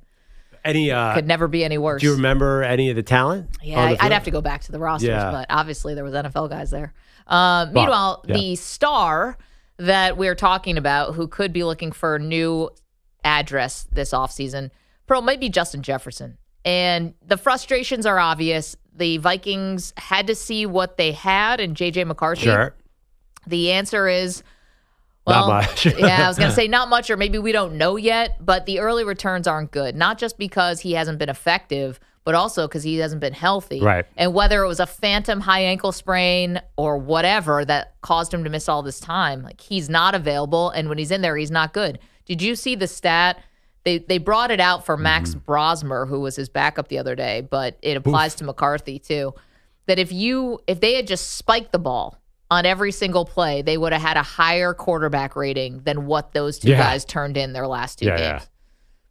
Think about that. So if I'm Justin Jefferson, Pearl, I don't know if he would want to make things messy, but if the Vikings are not going to commit to either finding another quarterback, or if he's not convinced that J.J. McCarthy can really get it fast enough, couldn't you see him asking for a trade? Yes, of course, logically, but he seems like such a nice guy, and it's Kevin O'Connell's such a nice guy coach. I don't feel like personality-wise, this feels like a potential off-season trade drama, just based on the limit. I mean, obviously, I don't know Justin Jefferson. I know him from the Netflix show. I know we met him a couple times at the Super Bowl, and I just see the way. I know he's frustrated this year, but he doesn't seem like a TO type who's really going to make a ton of noise. I definitely could be wrong about this, but I don't see this being the drama that you might expect from some other wide receivers. Well, maybe it's not so much drama. Maybe it's him just going to the team and saying, listen, if you're going to run it back with J.J. McCarthy, like, I don't know if I can do this. Like, he's on a Hall of Fame track. I said this about Davante Adams. Davante Adams might get himself back into the Hall of Fame, depending how this Rams stint goes, but Adams was on this Hall of Fame track, and then it got completely derailed with the Raiders and then the Jets, and now it's stabilized. But, like, if you're Justin Jefferson, if you're trying to make it to the Hall, you're trying to win a Super Bowl, whatever, like this is a major hiccup if the organization is saying we're going to go with McCarthy. JJ McCarthy. Well, you know what? Let's be realistic, though. You don't think that they're going to have a B option for J.J. McCarthy, kind of like Indianapolis did by bringing Daniel Jones? But they did. It was Carson Wentz, but he got hurt. No. Carson Wentz they signed in August, a real B option, like a plan. Like, I know the contract is all wonky, but Kirk Cousins or Mac Jones or a Kevin O'Connell quarterback. I mean, Kirk Cousins has already proven he can give Justin Jefferson all the yards he wants. So there's got to be. You're giving up on JJ. I'm doing a Daniel Jones, Anthony Richardson. Yeah. If JJ wants out, then I give up on him. Coming up next, Lane Kiffin's contract.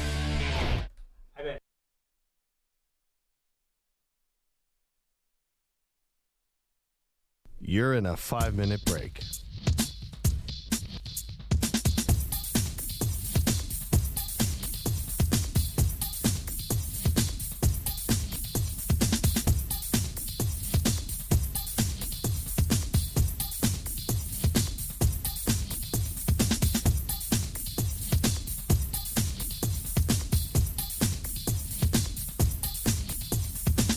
Four minutes, 30 seconds remaining.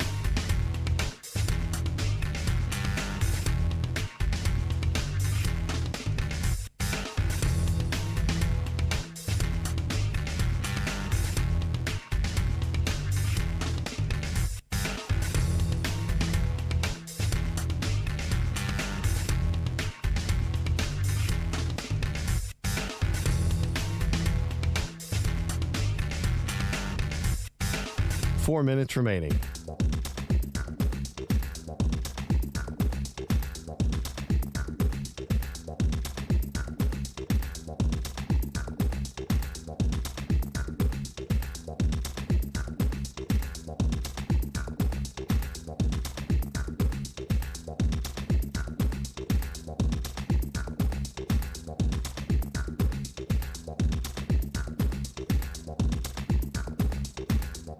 Three minutes, 30 seconds remaining.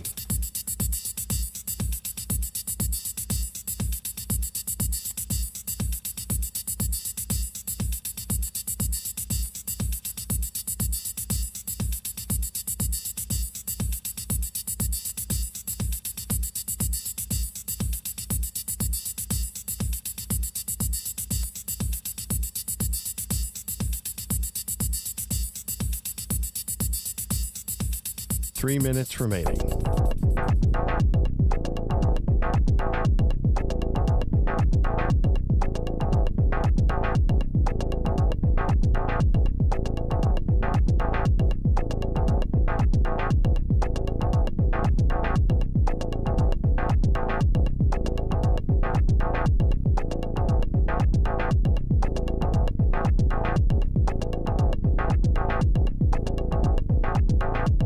Two minutes, 30 seconds remaining.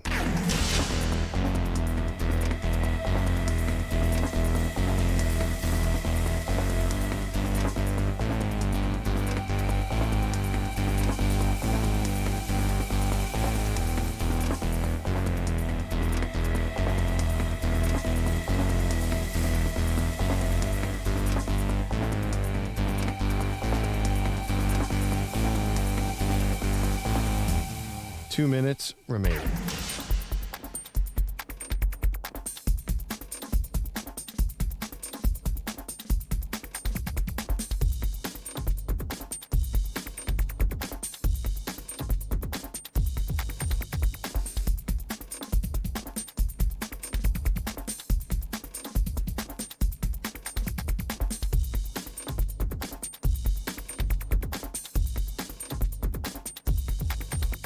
One minute, 30 seconds remaining.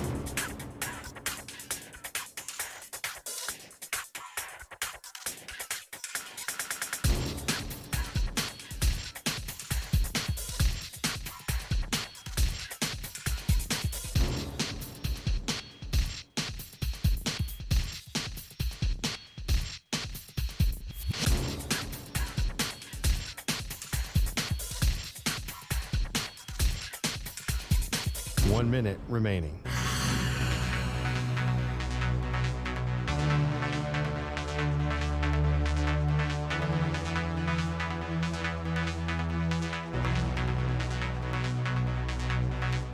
45 seconds remaining.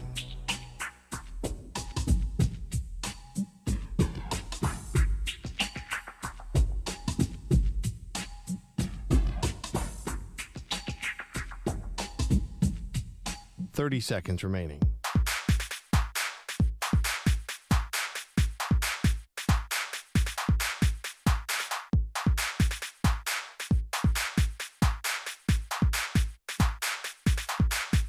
Fifteen seconds.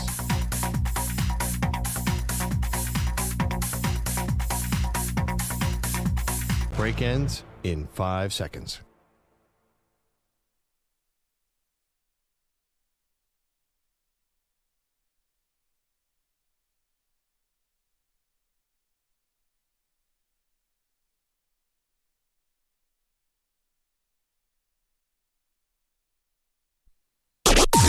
Maggie and Perloff on the Infinity Sports Network.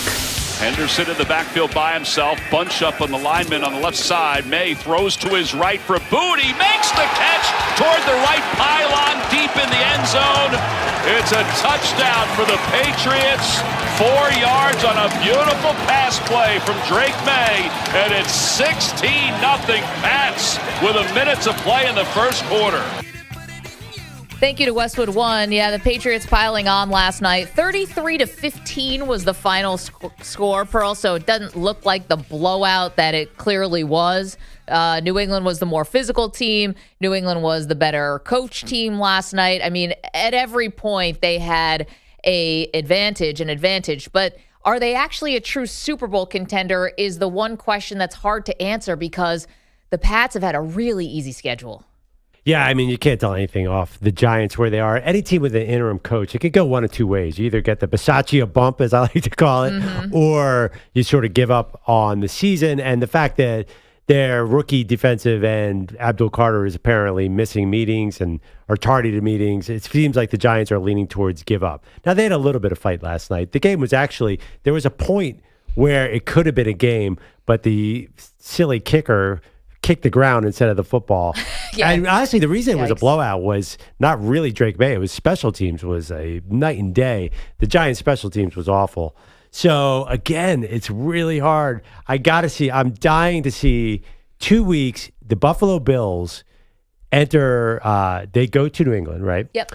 If they're in a must-win situation, that is a real test because they will be desperate. They will give 100% effort. If New England can hold up against that, then I will give them the contender label. Well, again, New England going to have an advantage here because they're going into their bye week right now. So they're going to be coming off the bye fresh. New England actually has some injuries they're dealing with on the left side of the offensive line. Couldn't have told last night. But he won't be there for that game. But Milton Williams is likely going to be back. Their defensive tackle, who they took from the new Philadelphia Eagles.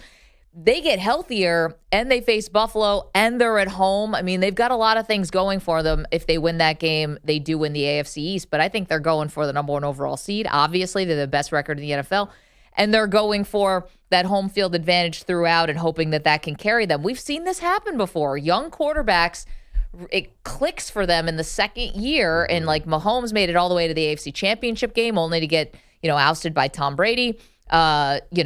Joe Burrow made it to the Super Bowl and was a one play away maybe from even, getting a first down to possibly win that game. It happens for these young dudes. Yeah, I know a second-year quarterback whose team won the Super Bowl, and he wore green, and his poster was behind me for a long time. Carson Wentz, but he wasn't the quarterback. Yeah, but he was. He was on the team. Well, yeah, I mean, they were 11-2 because of Carson Wentz when he got hurt in L.A., because he scrambled too much. There's a long way to go. Tom Brady? I mean, if you want to go that way, if you want to even go back to the GOAT, there's so many examples of guys who get there, quote unquote, early. Right, because it's not even early anymore because of the salary cap structure. I think every Super Bowl except one has had a quarterback who's on his rookie deal because you need to pay the guys around him. So that is definitely the formula. Now, New England, it feels radical because they were so bad last year. And you don't really know, who are the household names on the team. They do have Stephon Diggs, who is not prime Stephon Diggs. Other than, obviously, I think Travion Henderson was awesome at Ohio State. I mean, who are the real standouts? I think they're a little bit unknown. I mean, who are the defensive stars? Christian Gonzalez? I mean, he was a high draft pick. So yeah, but it's not like you take Kansas City and Buffalo and Baltimore. We know casual fans know half their roster because we've been watching them in the playoffs.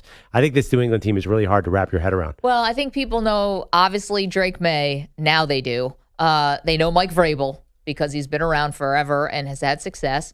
And I think they know Josh McDaniels. And McDaniels flamed out as a head coach, but clearly as an offensive coordinator, he's good. We put a poll question out. Do you consider the Patriots a true Super Bowl contender? 60% of you are saying yes. So there you go. EJ, can we throw another poll out there quickly? Will Lane Kiffin live up to his contract? So will LSU get their money's worth when it comes to Lane Kiffin? Now, his salary is kind of where we thought it was going to be. A little bit less than Brian Kelly. I thought it was going to be a little bit more. Well, but apparently, according to Lane yesterday, it was not about his salary, sure, but they were all kind of comparable. It was about how much is available for NIL. And he said with that, LSU blew everyone else out of the water. Here, a couple questions here, not to get too much into that, but, Lane is going to come in here and there's going to be absolutely no margin for error. It's his contract. It's now all this NIL money that LSU has to throw around. So you're going to talk about a very expensive roster and the expectation that Lane is coming in as the savior. For as good as, I guess for as interesting as Brian Kelly was at the time, were people saying, oh, he's the savior? No, you were still kind of in the glow of a national championship game, right? You still were sort of, it had crashed and burned with Ed Orgeron at the end, but you were kind of still like living off the Joe Burrow, like Jamar Chase, good vibes. Right. I mean, you're a different program than Alabama was under Saban, where you sort of cycle into a title once in a while, and then it goes away. It's not an every year.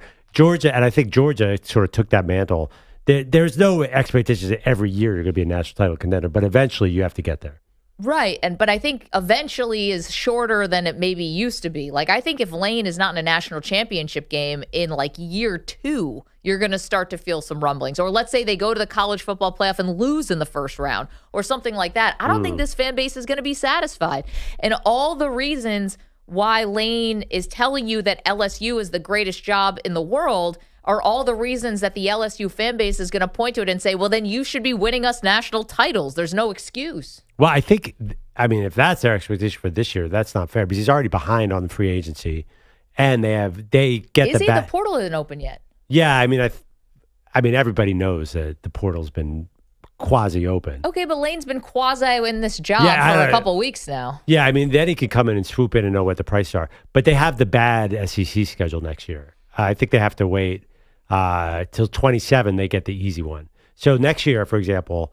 And this, I would say, 95% of college football right now is what's your schedule. Next year, they have A&M, they have Alabama, they have Texas, and they go to Tennessee, who might be good next year.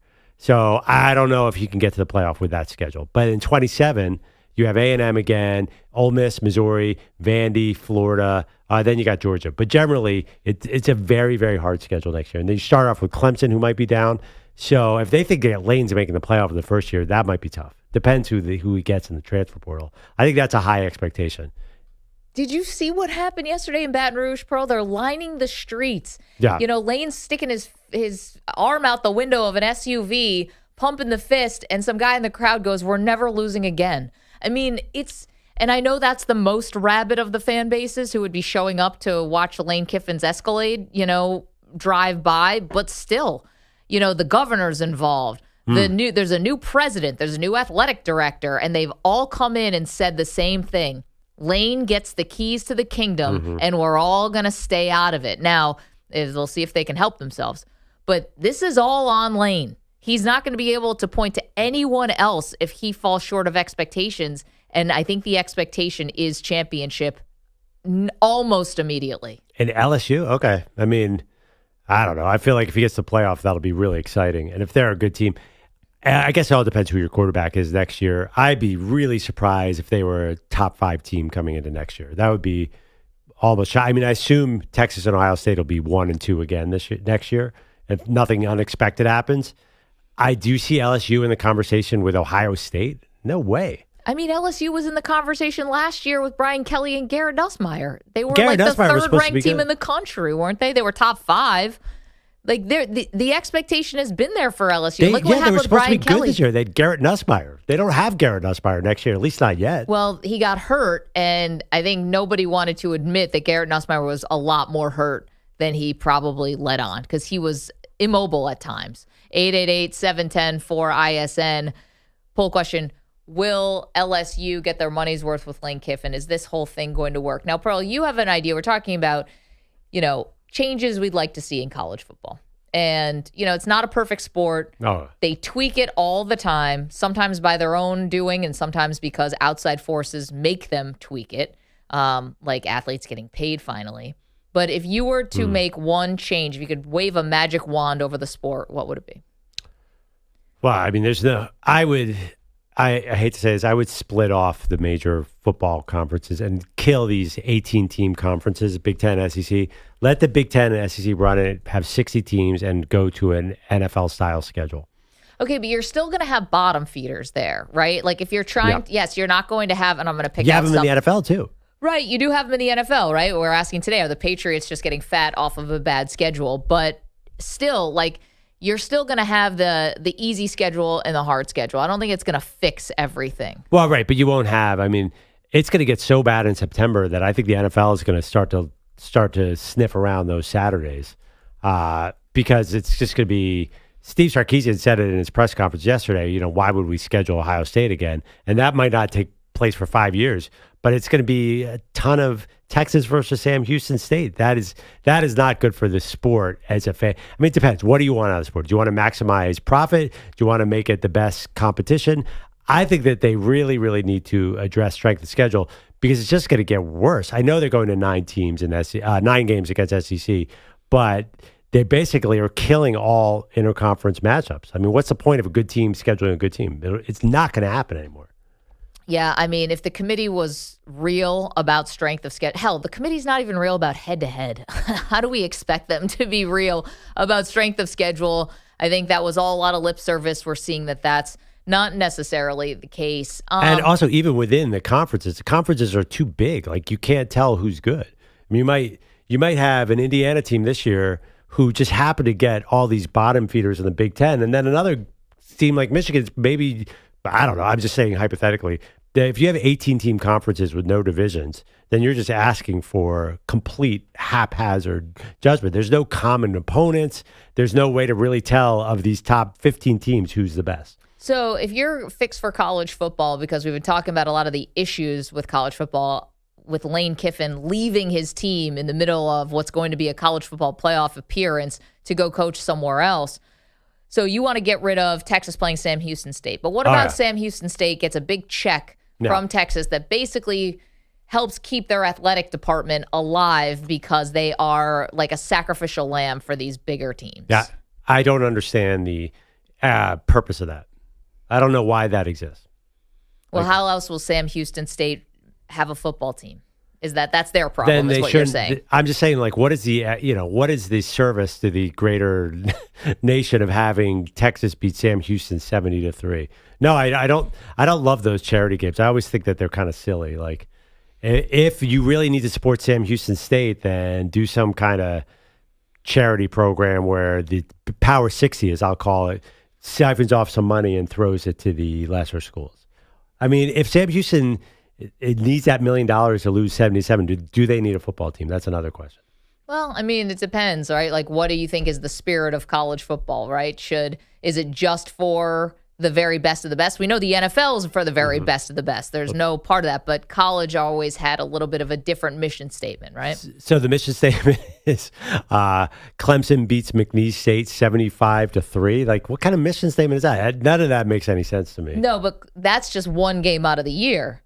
McNeese now gets to play all these other teams. But what's the point of that game? In basketball, they actually made a run in the tournament. But anyway. Yeah, basketball is different because it goes so deep. I never understood the purpose of these throwaway games. Although once in a while you'll see a near upset. That's great, like Appalachian State beating Michigan. I would get rid of them. I would just reorganize the whole thing. So if I were to make a change to college football, if we're waving magic wands here, I think mine, after watching Lane Kiffin and maybe Kalani Sitake from BYU possibly would leave BYU if they make the college football playoff, if he's going to be the front runner for the Penn State job. We have no idea if he's going to take it. This is all now just in the ether. But I think you have to go, if you're college football, you have to do like the NFL does. You cannot hire a coach that's currently employed by a team until after the season is over, the whole season. And if that means moving the transfer portal windows and kind of reimagining the calendar for college football, then I think you have to reimagine the calendar. And, I think that there's wiggle room for these transfer portal and National Signing Day and all that stuff anyway. I think that we could have an overhaul on what the recruiting calendar looks like. And so also the hiring cycle for college football coaches, because this seems kind of weird. Yeah. I hear what you're saying. I heard it interesting. I'm going to steal this line from Marty Smith, who is the guy who is tracking down Lane Kiffin for that great interview on Sunday. He said that is not as big an issue amongst coaches and teams as people think, because, we're year 2 of the 12 team. There's only been one coach who's ever done this, Lane Kiffin.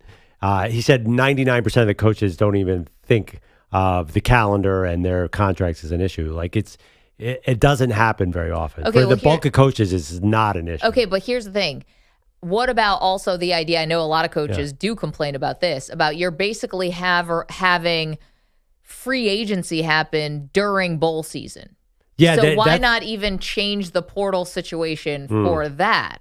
Well, the portals now, they did move it to the 2nd. It's the 2nd of January. Yeah. And then you have 1 week now instead of 2 weeks, which I think it should still be 2 weeks. Well, that's kind of the coaches.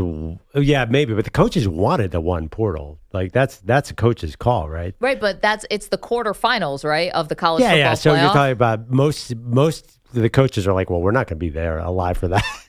That is just a rare, and now obviously the elitists of the elite programs have a GM staff that does that, while the coaching staff is doing that. You're right; it's not ideal, but you're talking about so few teams. Like we act like this is like a pandemic of Lane Kiffin's leaving their team. It's the first time it's ever happened, and there aren't a lot of Lane Kiffins in the sport. There's one. Yeah, but see, I think that's also just because of our threshold for like John Sumrall, who's leaving Tulane to go to Florida, but they are letting him coach potentially in a college football playoff or bowl game, or the same thing that happens with some of the guys who are jumping up in conferences. That's just because we're used to it. And because they're not recruiting against each other. Like you could just make this uniform. Just at the end of the year, when all the college football is done, then you do the frenzy of coaching hirings like we just had this week. Yeah, I mean, definitely. They should limit the way you can talk to a coach under contract. But I don't think that's like a major, major problem for college football. And I don't think they're going to change the calendar because the coaches want this calendar, don't they? They wanted one portal and they wanted it to be right around January. They hated the spring portal because... Yeah, they don't like the spring portal. This is why I remember... They lose players. They lose players. They don't like to even do the spring game anymore because then there's tape on guys and... So, yeah, I think most of the coaches are, this is what Marty Smith said. He said, I talked to most coaches, they think the lane is an anomaly and the schedule is okay. So it's not as bad a crisis as you think. Again, like, would any other coach other than Lane Kiffin have left Ole Miss in this situation? Honestly, more people carrying water for Lane. But I'm just saying, like, Lane Kiffin is 1-1. Like, well, it might not be if Kalani Sitake moves, it'd be 2 of 2. I don't think BYU is going to be. I mean, they're 2 touchdown underdogs here. I think he's going to be available pretty soon. Well, the other part is, what about it's not going to stay? We don't think it's going to stay a 12-team playoff for much longer. Yeah, then you're right. That does change the issue a little bit. Yeah, if you're an 18th seed, are you like, you know what, I'm going to take that Alabama shot? I think 16 is more likely than 24. Doesn't 24 just seem like the powers that be aren't going to let that happen? I don't know. They don't care about what kids' brains. That clearly went out the window. Like, are you worried about too many games? Yeah, I think they think it waters down too much because the bigger your playoff is, the less important your regular season is, and they make a lot of money off that regular season. I know this was Tony Petitti's idea to go to 24, right? But it feels like the college powers that be want 16. I don't know if they go to 24. 24 is such a weird number. The field of 24. And by the way, one thing about Lane, I am hearing everywhere in media except for our show, that 3-letter word that's a garden tool, everyone else is allowed to say it. They're absolutely allowed to say it. I guess we're not saying it. What Santa says when he comes down the chimney? Yeah. ESPN runs it like it is, they are drinking water. It is no big deal. I did see here Damian Woody.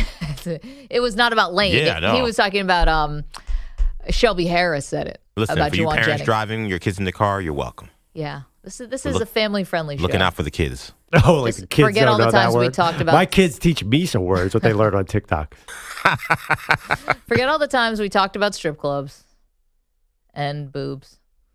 This time, this is a bridge too far.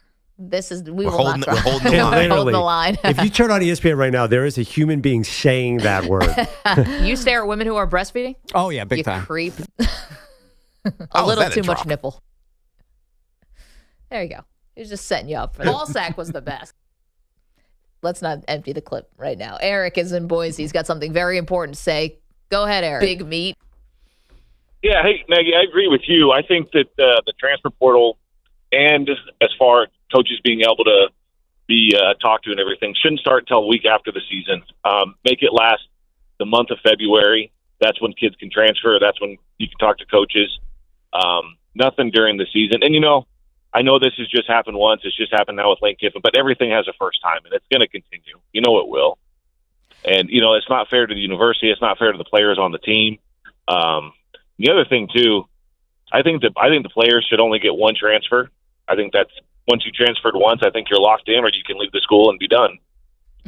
I don't know if that's going to go on, Eric, because, it's hard to claw back some of these new, looser restrictions that the players have enjoyed.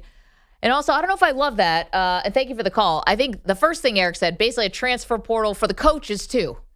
You only get a certain amount. If the players have to be, corralled into a certain time when they can transfer, make the coaches also have their own portal, so to speak. You can only take a job from this date to this date, and then it closes. I don't know. That could be cool. But then the other part is only transferring once.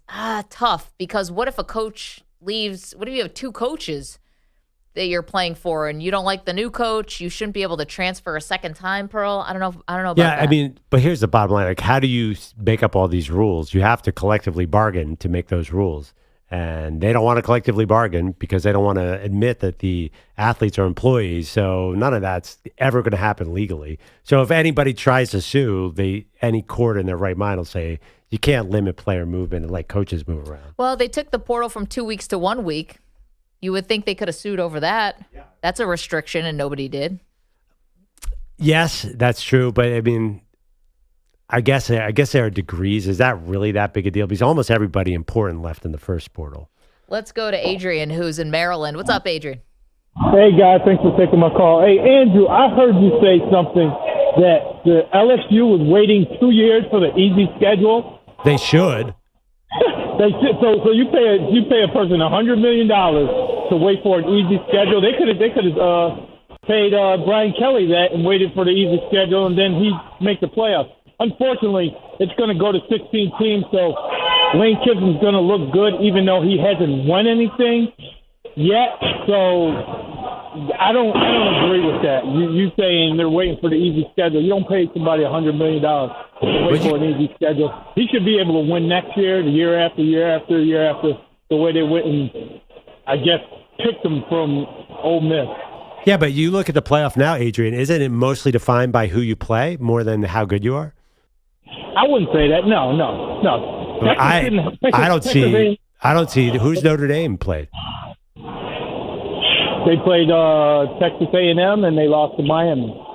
I'm just saying, if you could get the right easy schedule, you can make the playoffs. So by the way, I can't believe it's a hot take to say Lane should get 2 years to prove himself at LSU. Is that so much? 2 years, Maggie? Well, yeah, kind of. Thank you, Adrian, for the phone call. I kind of think it is because, first of all, Brian Kelly only got about 3.5 years, and the beginning of that did not have a 12-team playoff. So, to me, Free my boy BK. He also won 10 games 2 of those years and beat Alabama the first year and had a Heisman Trophy winner the second year. And it was obviously not good enough for them.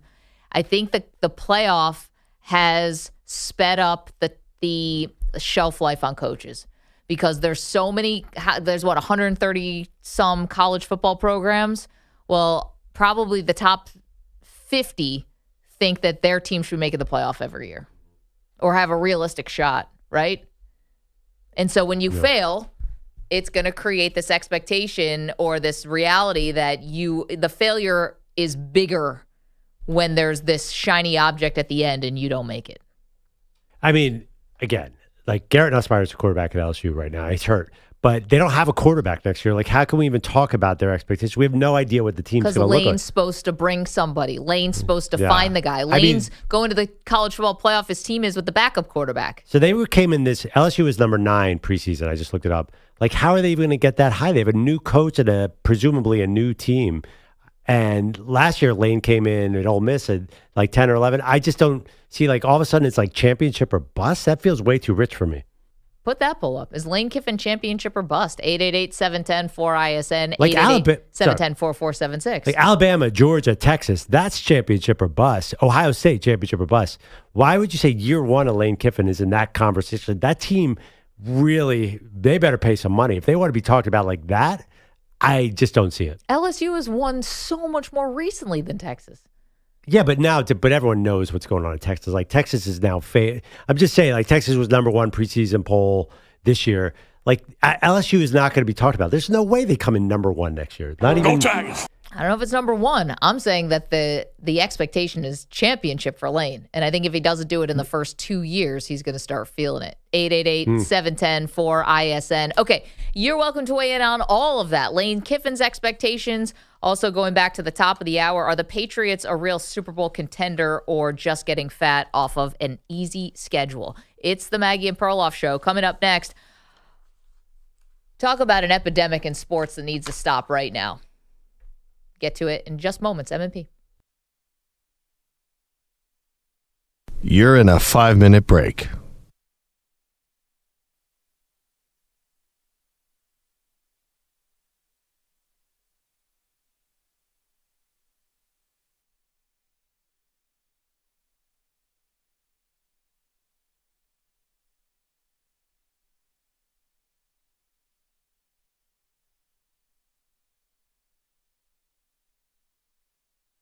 Four minutes, 30 seconds remaining.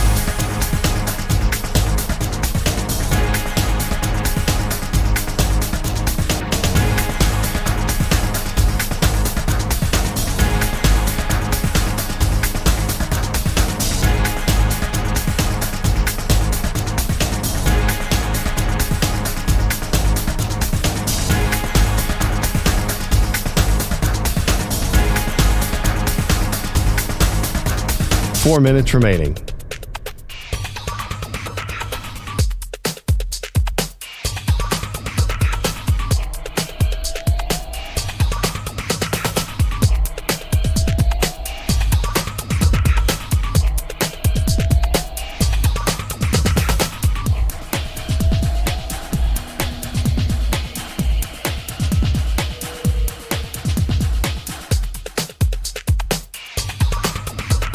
Three minutes, 30 seconds remaining.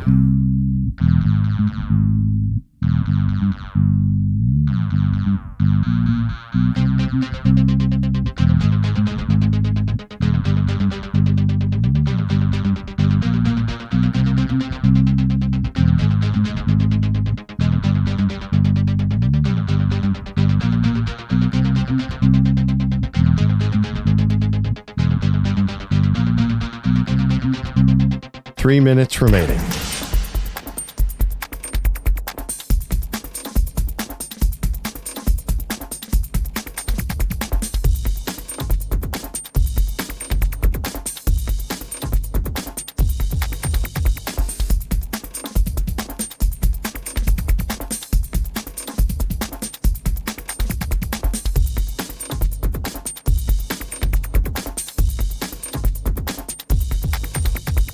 Two minutes, 30 seconds remaining.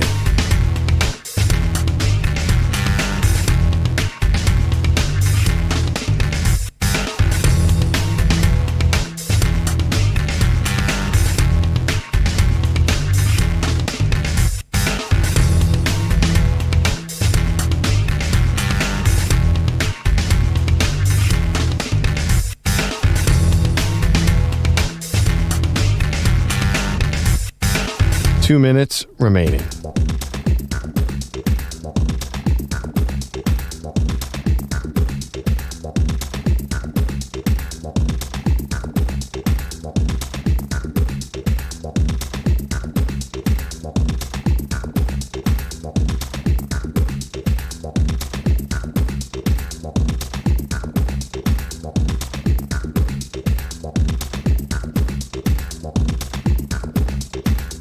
1 minute, 30 seconds remaining.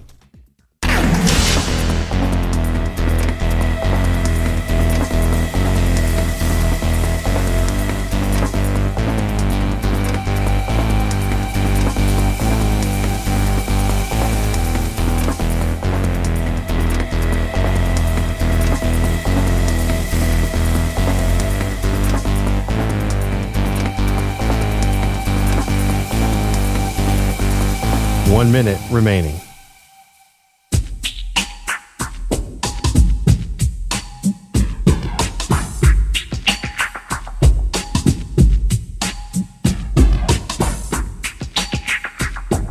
$45 seconds remaining.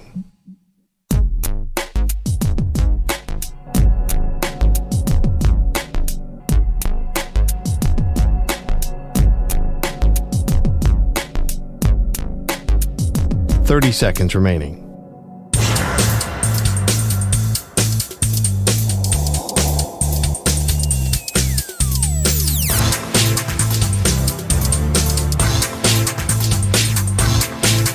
$15 seconds.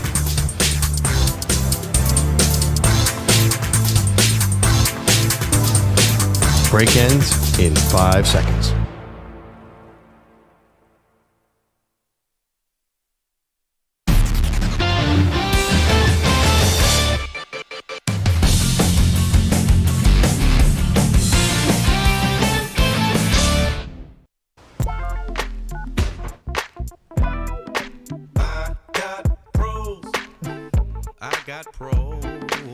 All right, welcome back, Maggie and Perloff Show. One of the greatest radio edits of all time is this song. Yes, Ludacris meant pros. I'm actually shocked, but we have a poll up.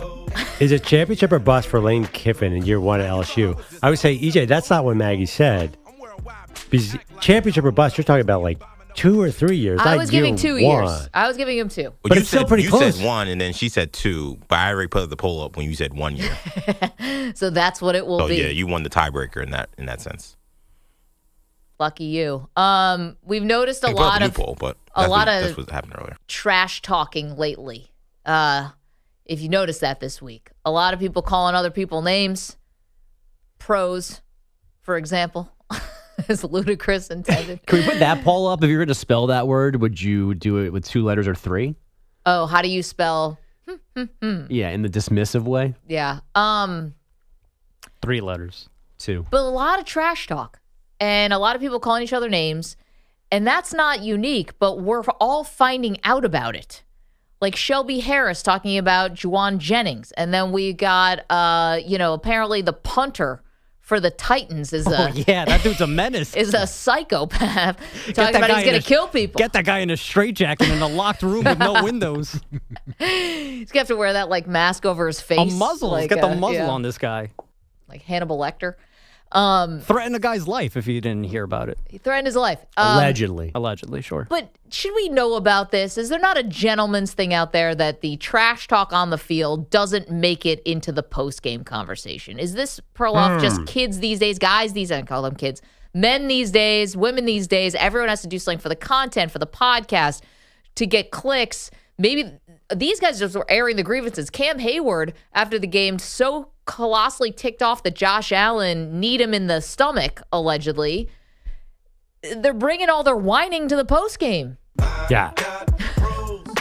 Seems pretty weak to me. Like, yeah, I mean, listen, like even high school athlete, we used to talk crazy trash, and it obviously stayed on the court. Nobody would extend that. Maybe there was a little post-game scuffle, but this is ridiculous. God, I wish there was tape of you trash talking Yeah, in what was Philadelphia it? high I school. had to trash talk. I had to try. I mean, You just hit shots. No. I was on the bench commenting to my friends about the game. You have to be good to trash talk. I'm saying you heard trash talk. So, Andrew Perloff, God Sham God over here. Pearl has one line that he goes to. That's his go-to trash talk. I know your trash talk line. What's that? Your mom. Yeah, I mean, that's everybody's trash talk. Yeah. Pearl's a big your mom guy. I don't do the your mom.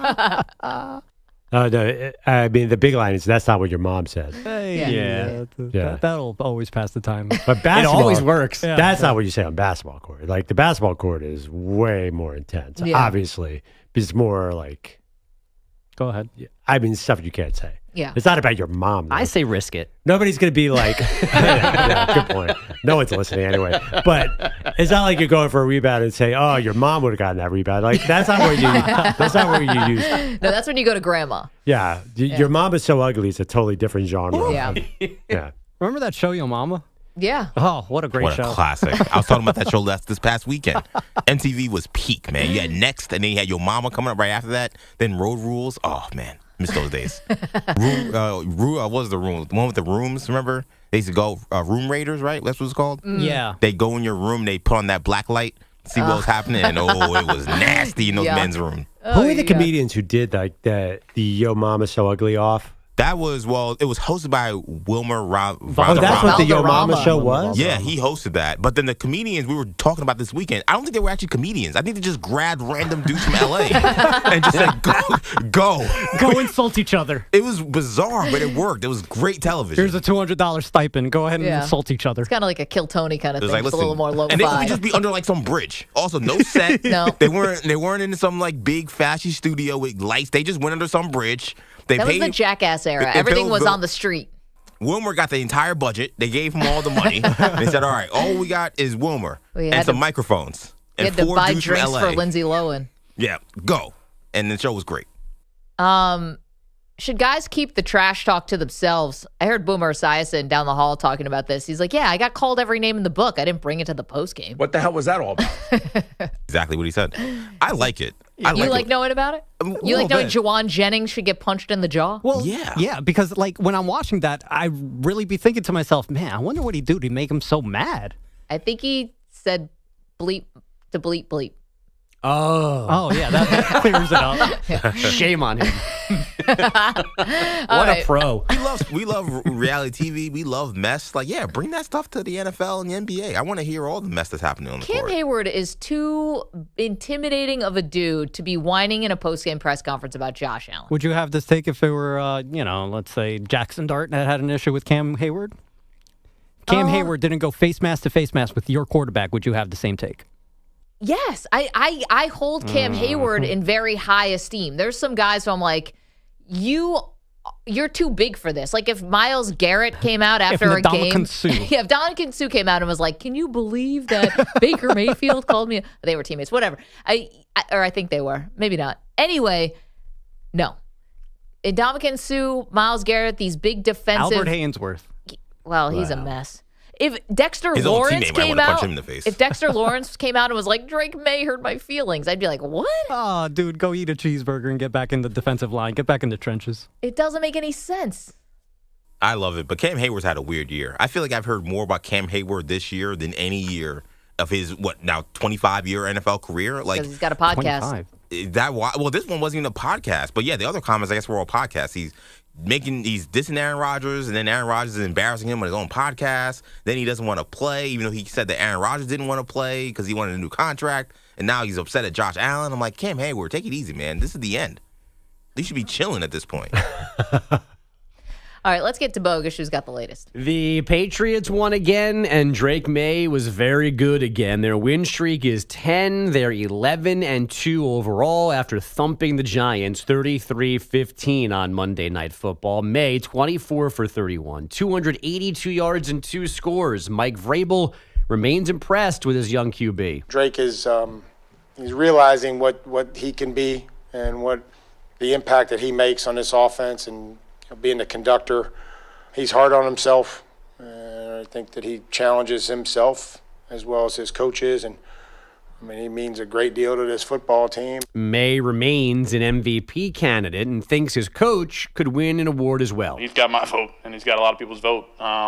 He's got everybody's vote, in this organization and, in that locker room, and I'm sure across the league. Very, very, very, very, very, very far from all of that are the Giants, winless in 3 games since firing Brian Daboll and losers of 7 straight overall. Jackson Dart took a few more big hits last night. Their kicker kicked the turf, not the football, on a first-half field goal try. They allowed a 94-yard punt return touchdown and rookie pass rusher Abdul Carter punished for a second time by interim coach Mike Kafka, this time sitting out the entire first quarter. Obviously, I'm sure he wasn't happy about it, which I understand, but I thought that was the best thing for the team, and it was my decision to move forward with it. Kafka 17-0 after the first quarter. Definitely wasn't better for the team, but I get you have to send a message. The coach did not get into specifics, but we believe Carter was late for something once again.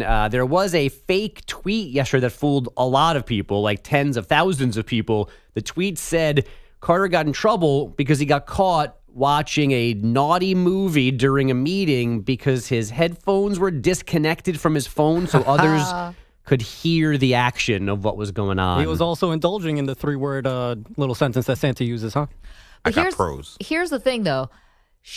That's a funny, fake thing to say about someone. Yes. Is Abdul Carter the right person to say it about that the maximum amount of people would believe it? Well, what's odd to me is, and not flattering, is that a lot of people thought this was very conceivable that Abdul Carter had done this. And that was also the first time that it was the first tweet I saw about him missing time at all. Right. Oh, that's how you got the news that he was benched? Yeah. Was the fake tweet. Right. Huh. And I didn't see the timestamp on that tweet and other tweets about, but all of a sudden the game started and there he was not playing. So like that guy somehow, whoever's behind that account knew that he wasn't playing the game. Like wasn't going to start. Yeah, it's porn. There it is. That's I'd the word almost believe it more about Cam Scatterbo. Well, you could believe he's a 22-year-old American male. Like it. No. It's possible. We don't know anything about him. him. Special teams meeting is the headline here. Him watching that kind of stuff in general. Like we don't really know Abdul Carter, but you could picture any kind of football guy doing. Not at like work. I've heard some crazy stories. These are like basically college-age kids. It's not. He's 22. Dude, control yourself. How about that? I was going to say, here's a novel Connect that idea. Bluetooth. You guys new to this don't you have to internet go thing? talk You don't to have to- somebody if you can't control yourself for the 8 hours you're in the building? There's a McCown brother but you it's call, not I like, think. are we Dave shocked when Canales. someone gets caught with porn at work? That's happened millions of times. I mean, I hate these fake reporters. Millions of times. Yeah, Where have you worked? So that's why he's here. I'm telling you, I've heard You guys some never- things. I also, to me, when I saw that or heard about this, I was like, I didn't think that was an automatic discipline thing. I'm sorry. Wow, was that wrong? The NFL, I mean, I think me and Perloff on the same page. It is a raunchy adult place. Right, but he missed the meeting because of it. And maybe if he had just done this on his own lunch hour. Yeah, if you told me that he was late for a meeting because they caught him in the lock, like in a bathroom stall watching this, that's believable. Him watching it in a meeting, disconnected headphones, I guess I would expect a little bit more from anybody than that. This is the New York Giant organization. We just talked about Lawrence Taylor running around with prostitutes and different regime and cocaine. That was not on company property. Wow. AJ. It was down the road. There's a couple players who famously Have issues. Well, yeah. Dave Canales wrote a book about it. I'm pretty sure. No, Lawrence but there are a Taylor couple had an players issue. in the locker room who famously would do that in front of other guys. Yeah. Charles Haley, right? Kellen Winslow. Yeah. And Yikes. wait, who's the other guy? Oh, and Aaron Hernandez. Like, yes, none of these are good people. Yeah, I was going No, I was to say. saying- I was This is just like saying- a craziest guys ever played in the NFL. but I think that's way worse. What they were accused of doing is way worse than what Abdul Carter Well, was it's fake. supposedly doing. None of this is fake. true. He But didn't yeah, do it, yeah. He But didn't it's even do it. It's But a believable lot of people enough. thought he did. Here's How the about one a thing guy I who think could we fill disagree two with. You different think these guys are paying attention for these meetings? Like all those meetings? I know, but the Giants Oh, my really God. should be paying attention because they are awful in all three phases. Or can I get a good month of attendance out of Abdul Carter? He just got in trouble for being late. At least behave yourself for the rest of November. His pants were falling off all night. I mean, you guys are living in the should world. Is this the pants optional meeting, guys? Just checking. Yeah, I'm just saying, you guys are living in this, like, what should happen? Yeah, but what actually happens in an NFL locker room is so different than what should happen. Do you think guys are paying attention to meetings? They famously sleep through these things. Yes, of course. But there's one thing about taking a nap when your team's like a 10-win team. The other is if you're a 2-win team. I think it's more likely you would want to say. Yeah. If your team is terrible, I think I'm not paying attention to this. Call me when we can get to Cancun. Yeah, it's called being checked out. Yeah, I think at 2-10, you are a lot less likely. With Mike Kafka as your head coach, no way are you. Look at Joe Gibbs' package in these short All right, we got to go to break here. What happened to the family show we were doing? All right, is one college program having major regrets right now? Tell you about that next, M&P. Massive sacks. You're in a 5-minute break.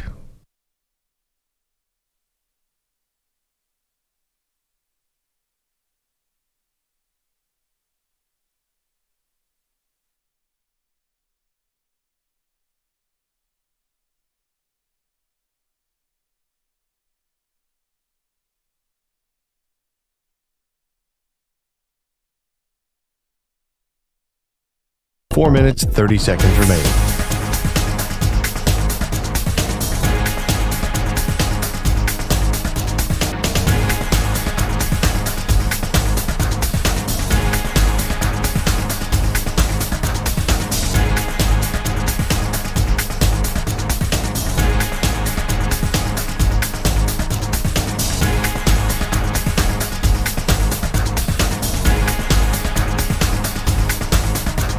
Four minutes remaining.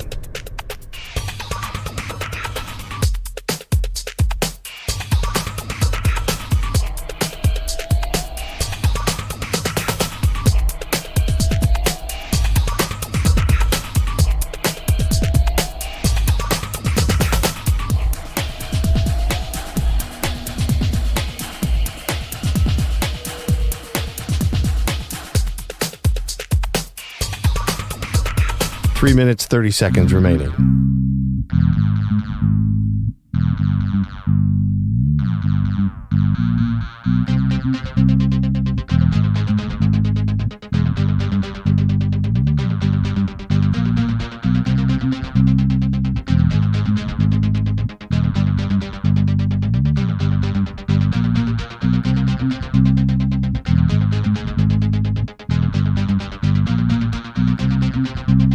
Three minutes remaining.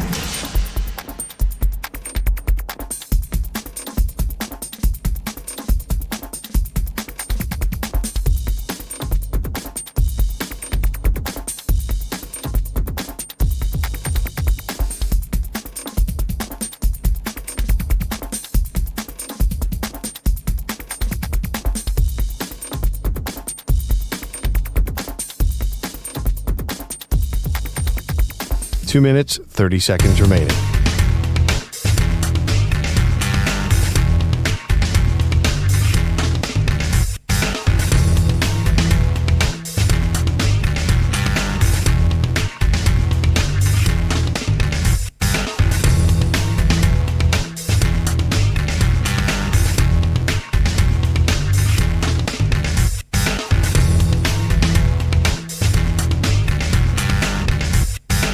Two minutes remaining.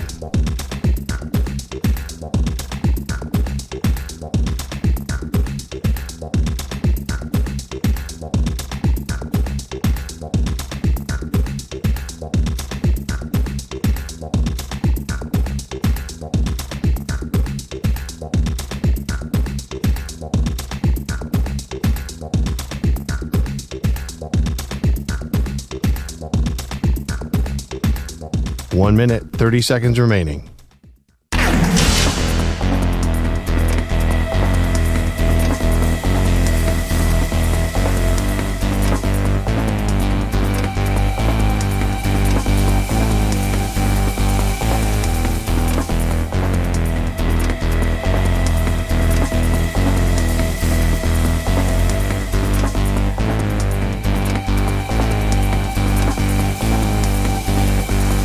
One minute remaining.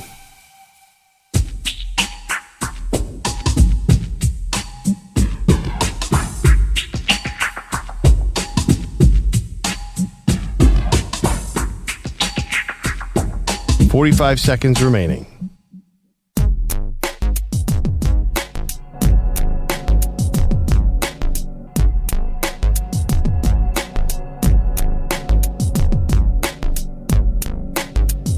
Thirty seconds remaining.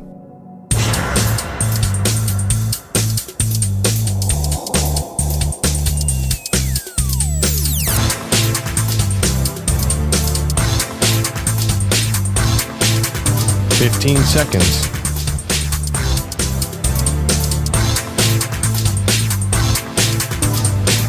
Break ends in 5 seconds.